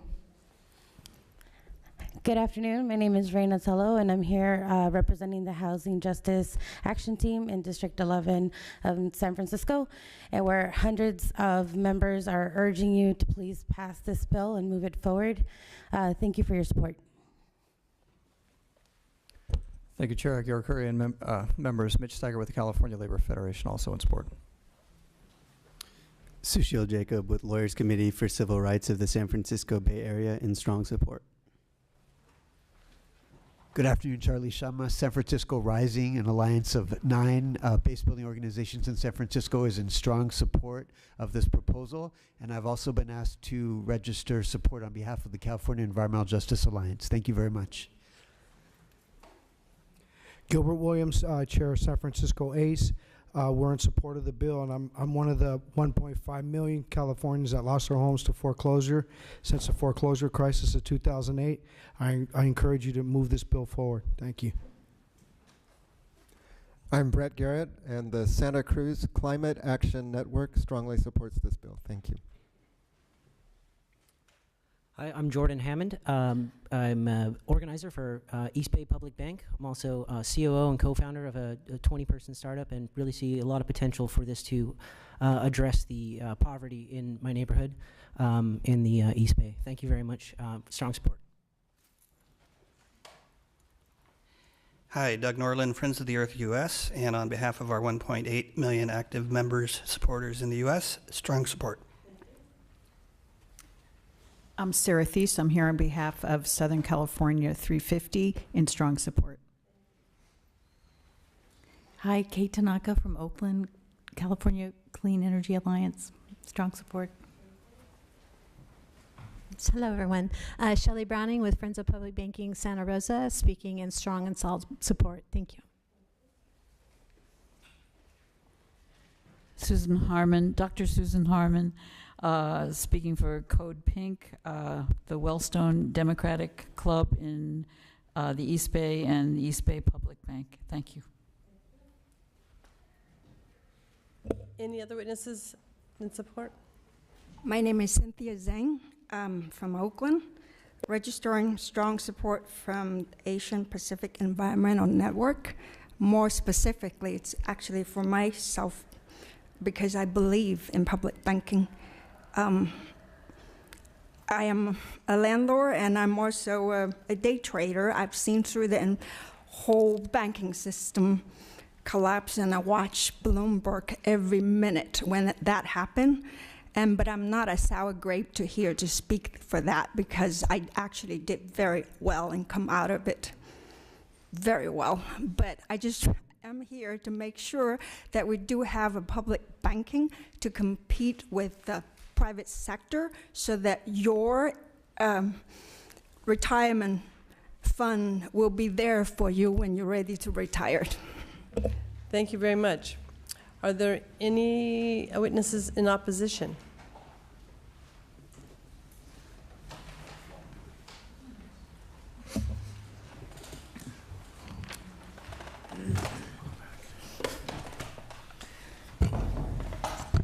Madam Chair, members of the committee, I'm Jason Lane with the California Bankers Association. We'd very much like to thank the committee staff and the author's willingness to take the amendments. I think, you know, it is certainly helpful, but it's unfortunately just not enough to safeguard taxpayer dollars.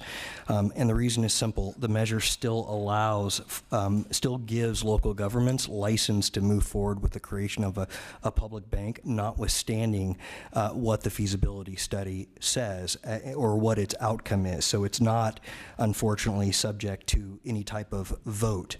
It only requires a presentation of the feasibility study. And this is why this gives us concern. In 2017, the Los Angeles City Council created as part of the Ad Hoc Committee on Jobs and the Economy, which was a subcommittee of the City Council, created a task force to look at public banking. And the result of that study, after a year's worth of hearings, was a 100-page report created by the City Analyst Office. And that report showed that the cost and the risk to taxpayer dollars do not warrant the creation of a public bank. And they encouraged the City Council to look at strengthening existing economic development tools rather than going forward with a public bank. Notwithstanding that, in June of 2018, the City Council voted to put Measure B on the ballot in November, which alters the city's charter to allow for the creation of the public bank. The City Council ignored the data, and they moved forward. In San Francisco, the city treasurer created a municipal bank task force, and that task force also had hearings for a year and concluded with yet another 100-page study. This study had 4 different models. All 4 models resulted in a loss of taxpayer dollars and costs to the city.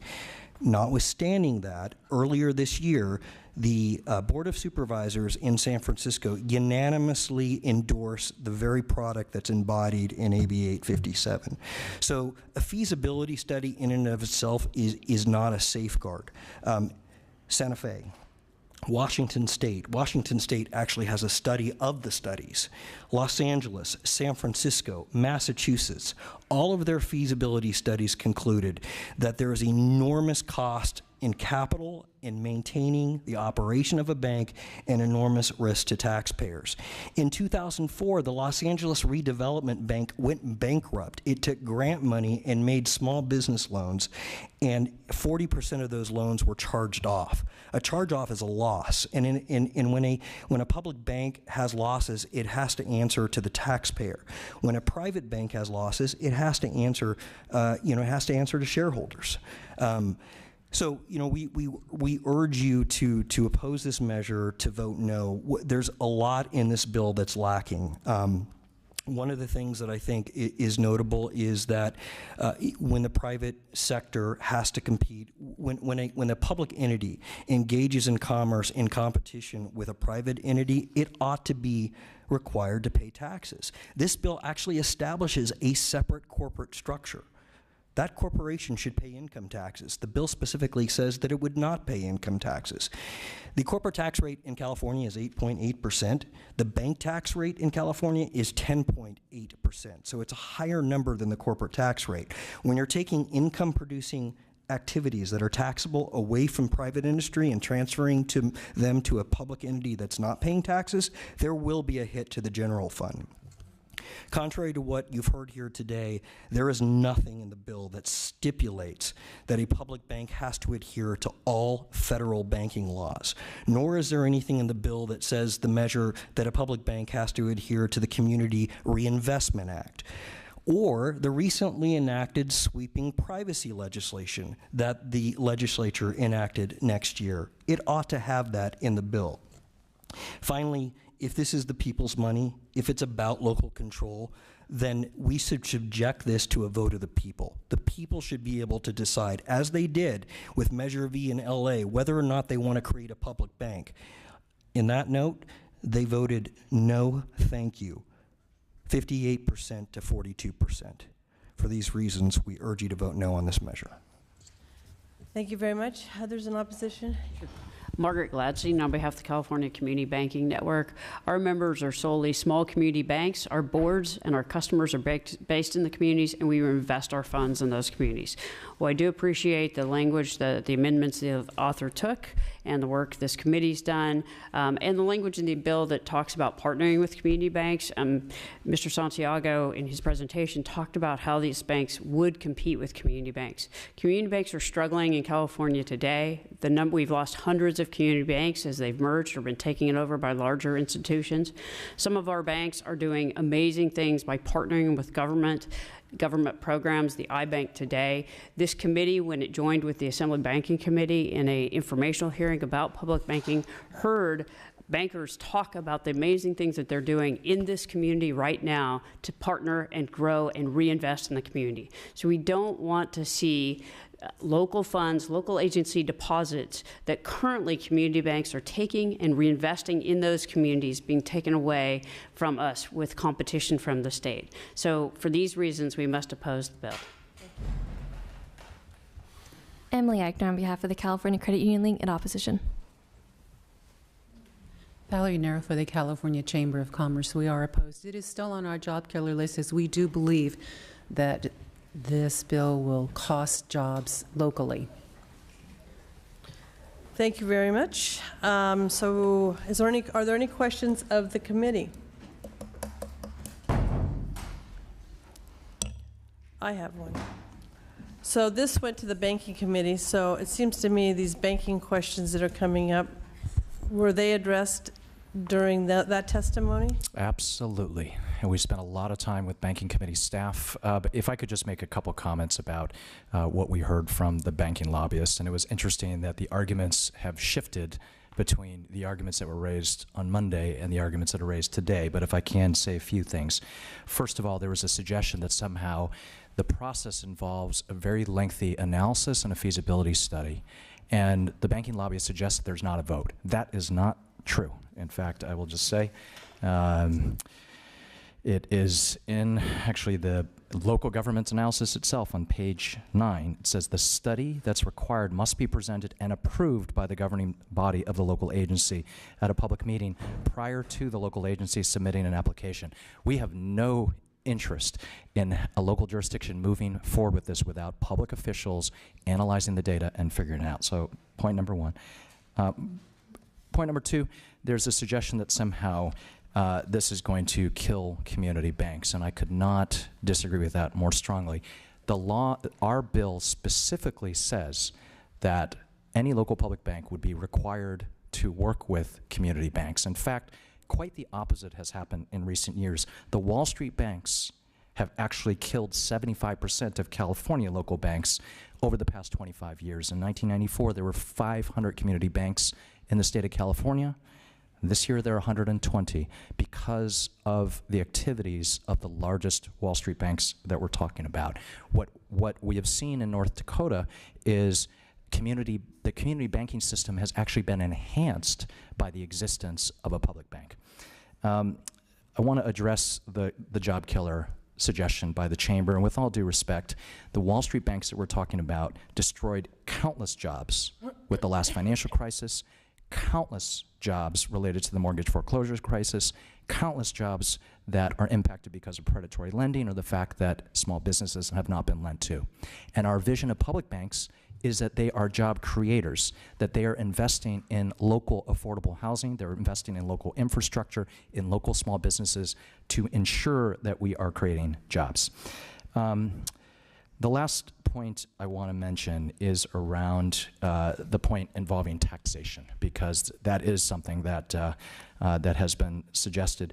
I want to just point out that credit unions rightfully are tax exempt because they exist to serve their members, not to make a profit for investors. For-profit institutions that have investors as their bottom line, they are taxed, but nonprofit entities, governmental entities, are not taxed because they have the public good as their #1 fiduciary objective.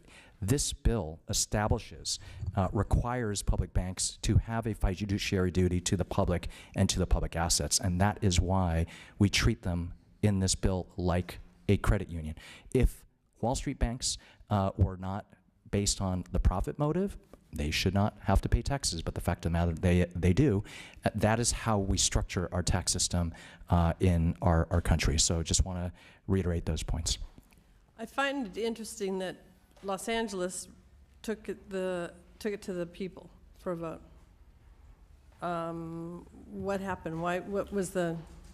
Well, we look at it the other way. Shoestring budgets and a grassroots movement with almost near $0 gets close to 45%. I mean, that's a pretty good move. And so now we're looking at the state legislature and saying, well, let's help what our constituents want. I don't know what it looked like. Yes, Assemblymember Rivas. You know, I do want to just say that I look forward to seeing this bill hopefully, make sure that it continues in this process. I'd like to see it evolve. I certainly appreciate all the amendments. I think the one which Mr. Chu spoke to was the one related to the public study. I think that's an important step. Certainly that would do that analysis, but certainly I'll be supporting the legislation today, but look forward to seeing it move through the process and see, obviously this is a complex issue. This is a big issue, and look forward to hearing from all stakeholders. Thank you, Madam Chair. And thank you to both authors for the ongoing dialogue that we've been having over this topic. I think we've learned a lot more about banking and all these areas that are there. And certainly the banking and the amendments that came there started to address some of the issues that we discussed. However, we still, and we hear in the presentation, the difference between the private sector corporations versus taxpayers' money. When taxpayers' money is at risk, I think we owe a more of a stringent opportunity to make sure that the risk tolerance is there for any municipality. If this continues to move forward, and I know you're working hard on it, but it becomes that risk tolerance that the taxpayers and the communities are suffering. Whereas in the shareholders, they're putting in private dollars. They know the risk tolerance before they even get into it. So if a bank or some financial institution starts to hit these different thresholds, they start to make sure that they're making changes to protect that ongoing investment that's there. And that's the difference within the private sector and now the governmental scheme. The governmental scheme, I know I've asked questions as far as how much would be the capital outlay for some of these up? Do many cities or municipalities that would move forward, are they financially sound? And I know that we discussed that, and some of the things that came out of banking starts to look at some of the plans moving forward on a 5-year pro forma sheet on it. Pro forma is an estimate and adjustments and all those different things that move forward. However, we still look at the initial outlay versus private dollars and investors coming in, and municipalities with the influx of taxpayers' money being in those areas and the safeguards that are there. There still is questions that I do have,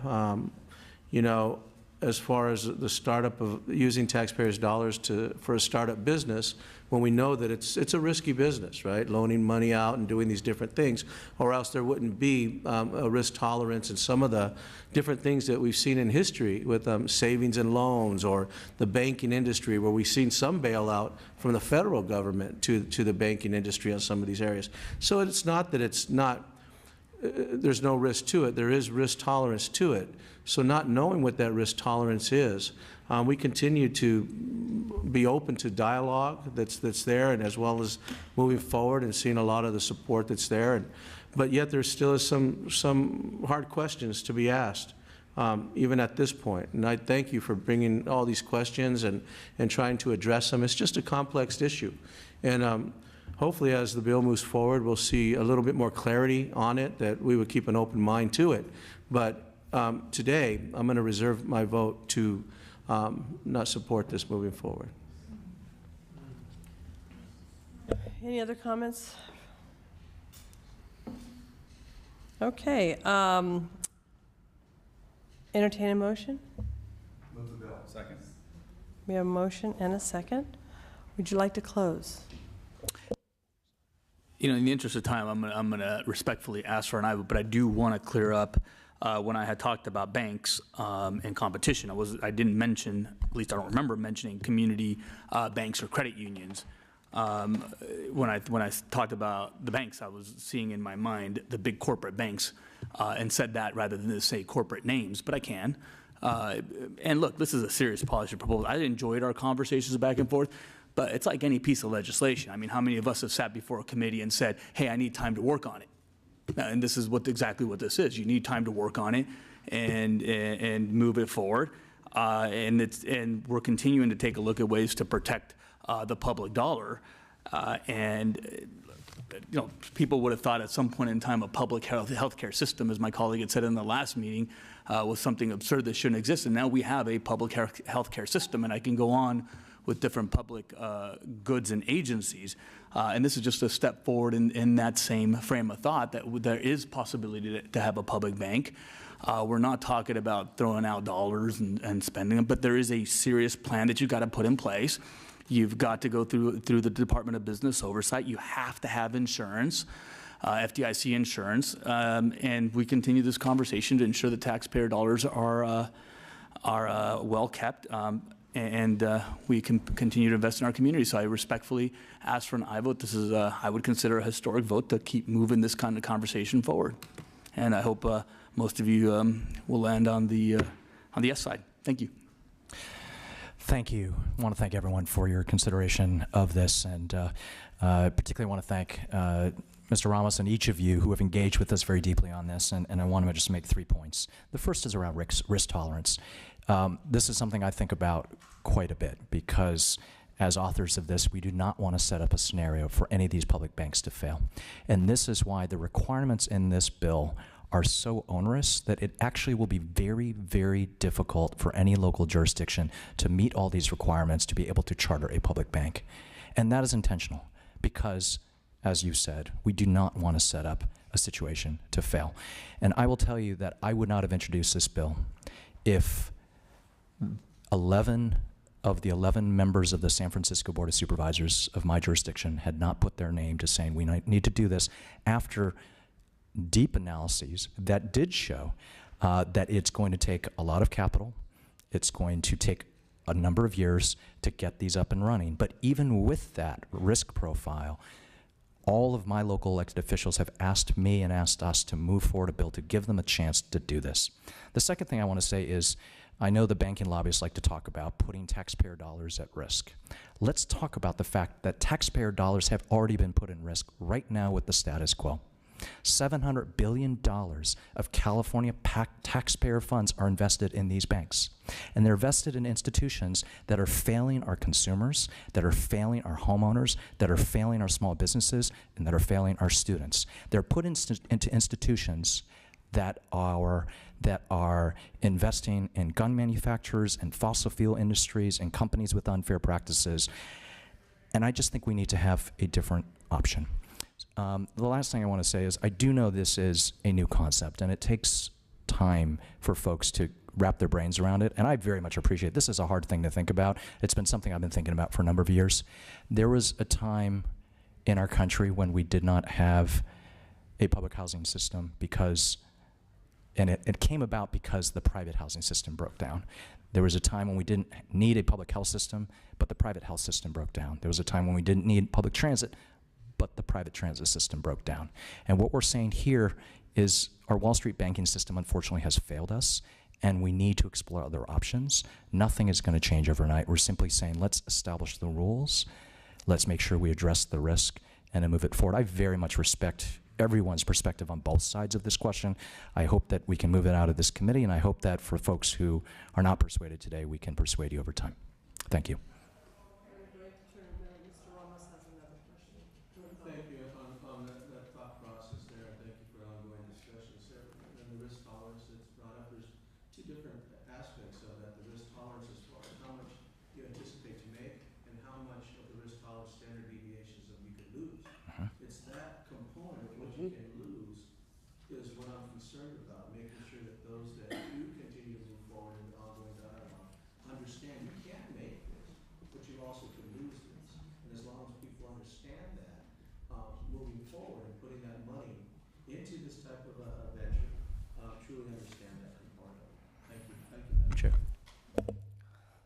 You're closed, okay. So thank you to the authors and the sponsors for working with the committee on amendments. Although I understand the potential benefits that public banks can create, I'm concerned with the dedication of significant resources for such a long period of time and the potential risk for our taxpayer funds. As we saw with Orange County in the 90s and other local agencies more recently, questionable investments can lead to dire consequences. When local agencies have filed for bankruptcy, services are cut, jobs are lost, employee benefits and pensions have been the first to come under attack. Ensuring that local agencies, employees, taxpayers are protected is of utmost importance for those of us in local government. Ensuring assets through FDIC and having a full understanding of potential fiscal impacts on local agencies is critical before dedicating substantial resources. A public, transparent study is a reasonable expectation before local officials make a decision to apply for the creation of a public bank. Thank you for agreeing to make FDIC insurance and the preliminary study of a requirement. I also think it's important to point out that the supporters have consistently said a value of public banks is that local agencies will divest from certain industries. Yet, this bill does nothing to limit public banks' potential investment portfolio. I must wonder out loud if the authors may wish to identify restrictions on public banks' investments. Just food for thought. With that being said, I will be supporting your bill today as proposed to be amended. Secretary, take the roll. The motion is due pass as amended, and we refer to the Committee on Appropriations. Aguiar-Curry? Aguiar-Curry, aye. Lackey? No. Lackey, no. Bloom? Aye. Bloom, aye. Berner-Horvath? Ramos? Not voting. Ramos, not voting. Luz-Rivas? Aye. Luz-Rivas, aye. Robert Rivas? Aye. Robert Rivas, aye. Vopel? No. Vopel, no. 1, 2, 3, 4. It's... We need one more vote. Thank you. Appreciate it. Thank you. Thank you, Madam Chair.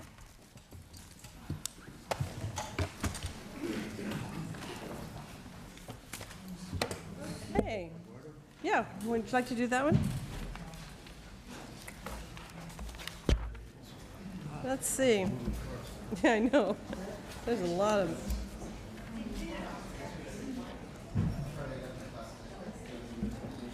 Next will be item number 15, 1248, Eduardo Garcia's bill presented by Assemblymember Ramos.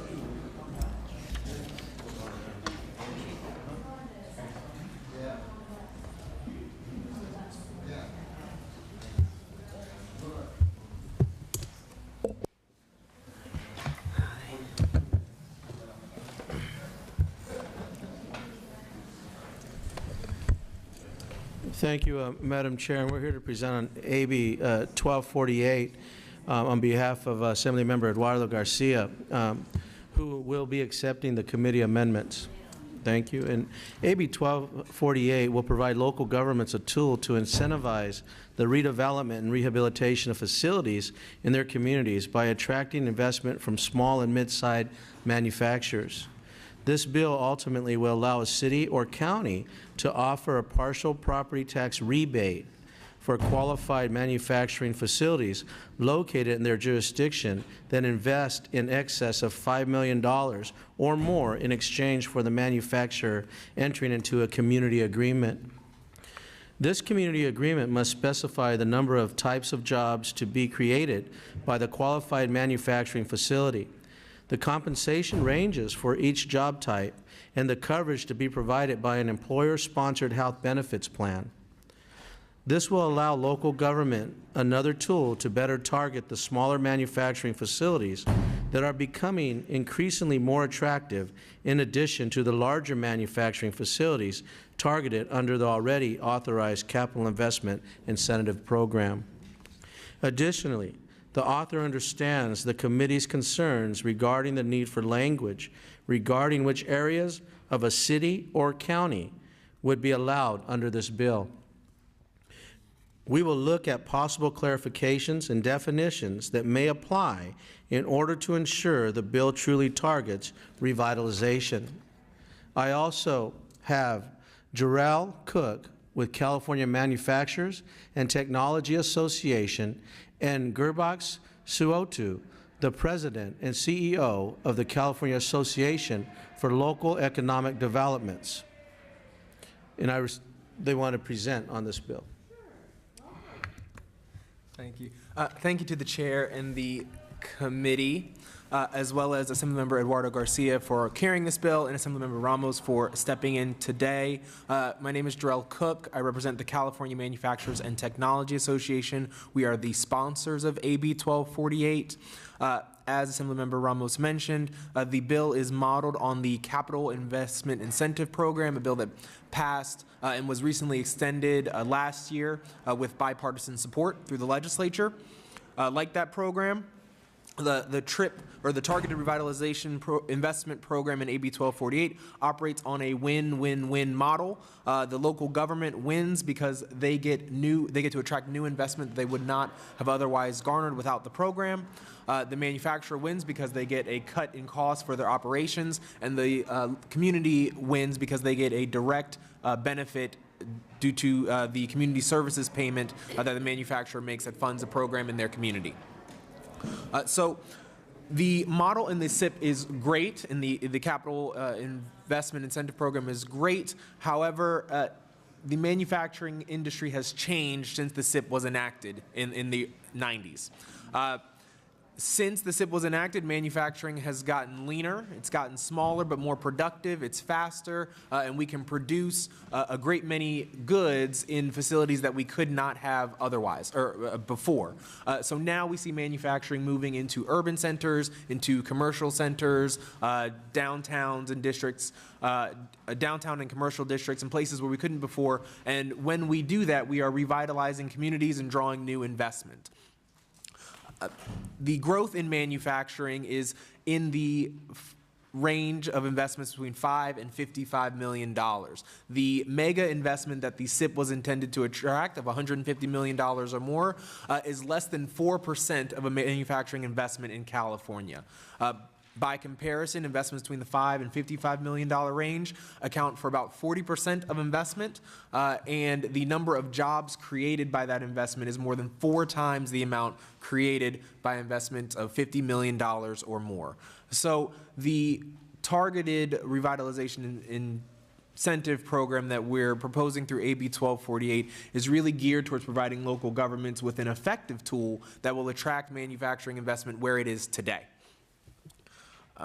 As an example, we can point to a manufacturing facility that is in Assemblymember Eduardo Garcia's district in Brawley. There was a facility that shut down, was ran by a national food processing chain. After it left, we saw that the city had a nearly 25% poverty rate. In 2015, a smaller scaled manufacturer making craft beef products took over an old facility, and after making investments of $45 million, they created 625 jobs as of 2017. After that investment, we have seen follow-up investment in the feed industry, in the agricultural industry, all of these subsequent ancillary industries that support beef manufacturing. And so growth comes when manufacturing comes. The challenge that that facility faced was that they did not have, that they needed support in both financing and incentives from local governments to make that happen. So they worked with their local workforce development board as well as other community and regional investment services, but the local government had to do a lot of work to make sure that that facility could be supported before it could be up and running. So the program in AB 1248 is to provide another tool for local governments to do that and be successful. And for those reasons, we're asking for your aye vote. Thank you very much.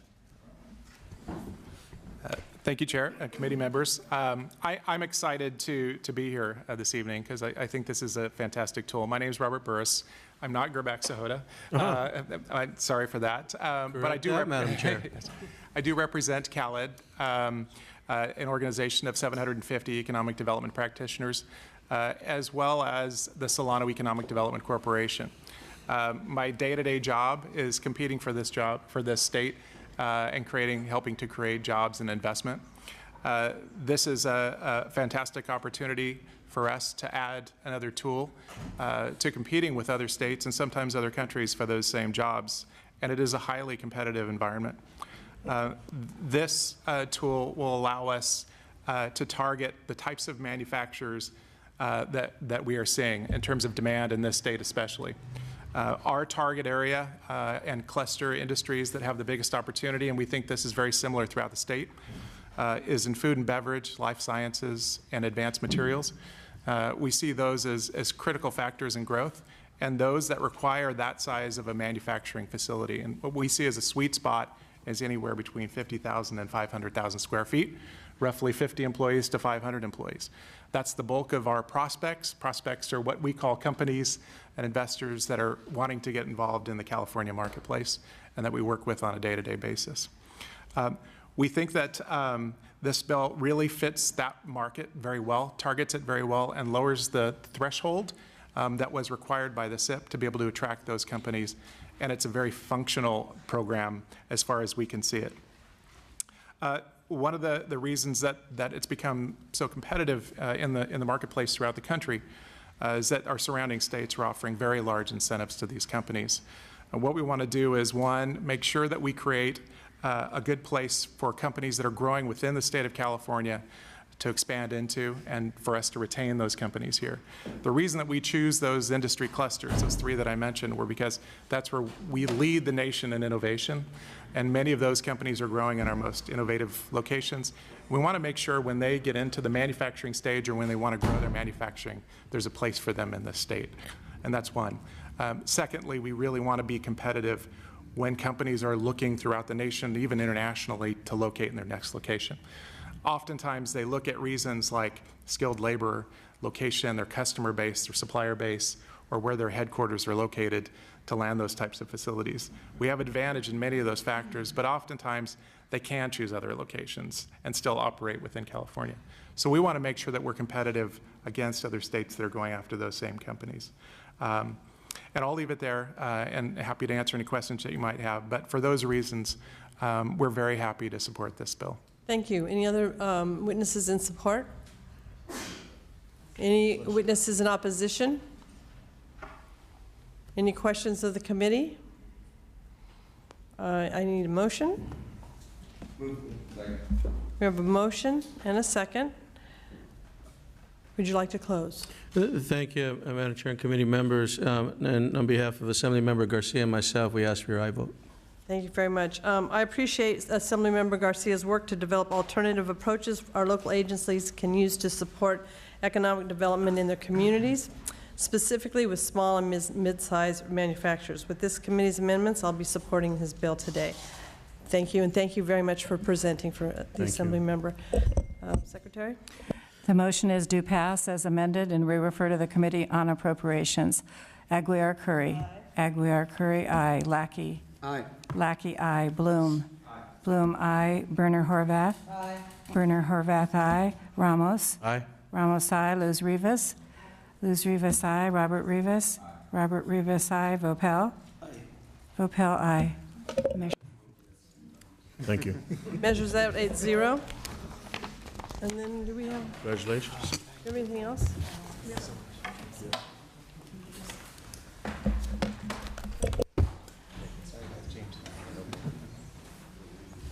All right, members, stay still. We got to do the bills that are on call. Oh, first of all, hold on, let me get my booklet here. Okay. Item number 7, AB 849 Bonta. Vote is currently 4-2. Call the... Berner Horvath. Sorry, it's 849? Yeah, 849. Aye. Berner Horvath, aye.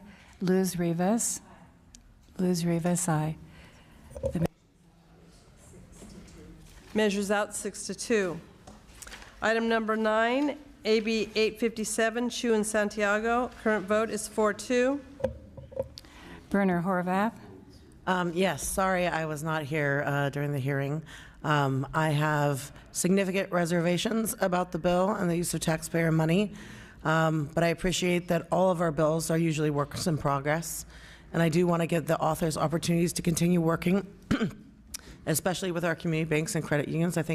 I know in my district they offer our communities so much strength. I do hear the need for public banks in some other parts of our state, so I hope the authors continue working. And so I reserve the right to vote differently on the floor, but I do want you to keep moving on this bill, so aye. Brenner Horvath, aye. 5-2.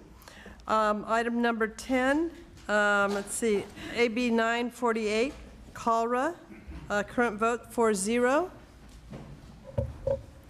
Lackey. Aye. Lackey, aye. Bloom. Aye. Bloom, aye. Berner Horvath. Aye. Berner Horvath, aye. Luz Rivas. Luz Rivas, aye.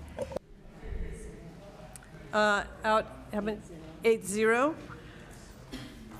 File number 17, AB 1279, Bloom. The current vote is 4-1. Lackey. No. Lackey, no. Berner Horvath.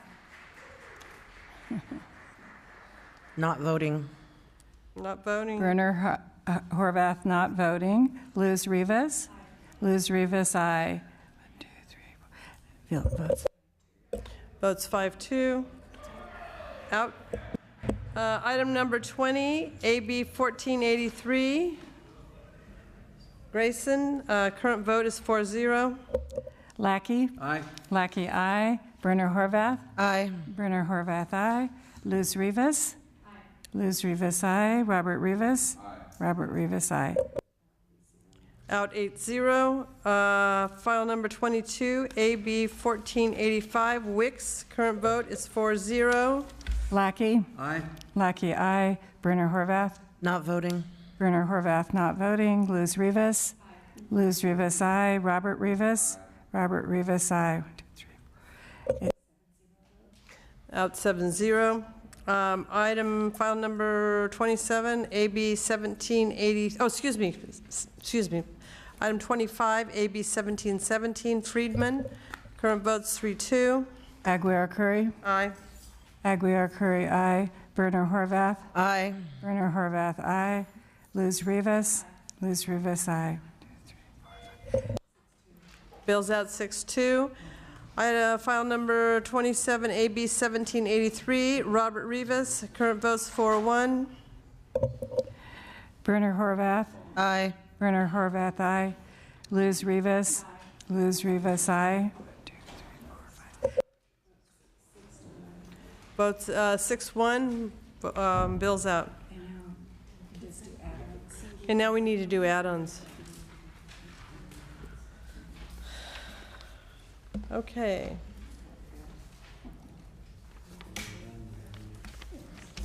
Hold on, got to add on. Starting with item number 1, AB 11, Chu. Lackey. No. Lackey, no. Berner Horvath. Yeah, aye. Berner Horvath, aye. Item number 2, item number 2, AB 141, Cooper. Berner Horvath. Aye. Berner Horvath, aye. Item number 3, AB 508, Chu. Berner Horvath. Aye. Berner Horvath, aye. Luz Rivas. Luz Rivas, aye. Item number 4, AB 600, Chu. Berner Horvath. Aye. Berner Horvath, aye. Luz Rivas. Luz Rivas, aye. Item number 6. We've got the consent calendar. Consent calendar includes item 6, AB 825, item 11, AB 994, item number 12, AB 1089, item number 14, AB 1220, and item number 18, AB 1437. Berner Horvath. Aye. Berner Horvath, aye. Luz Rivas. Luz Rivas, aye. Okay. Item number 8, AB 854, Mays. Berner Horvath. Aye. Berner Horvath, aye.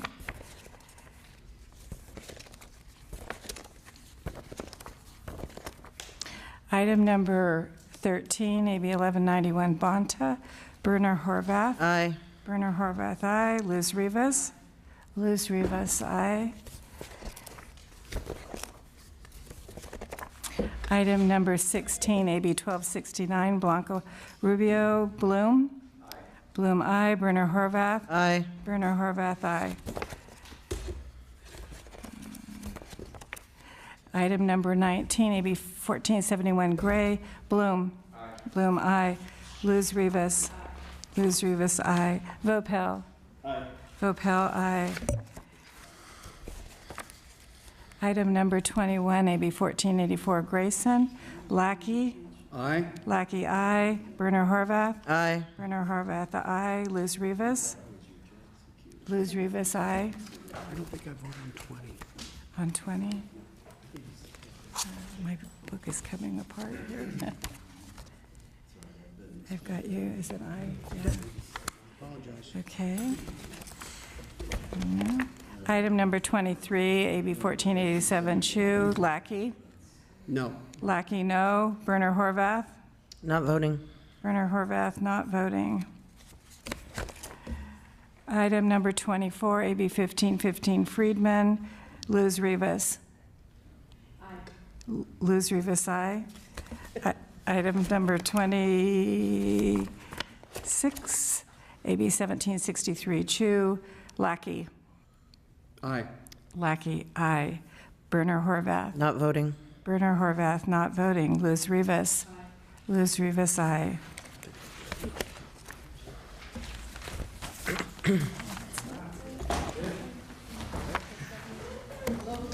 Local government's adjourned.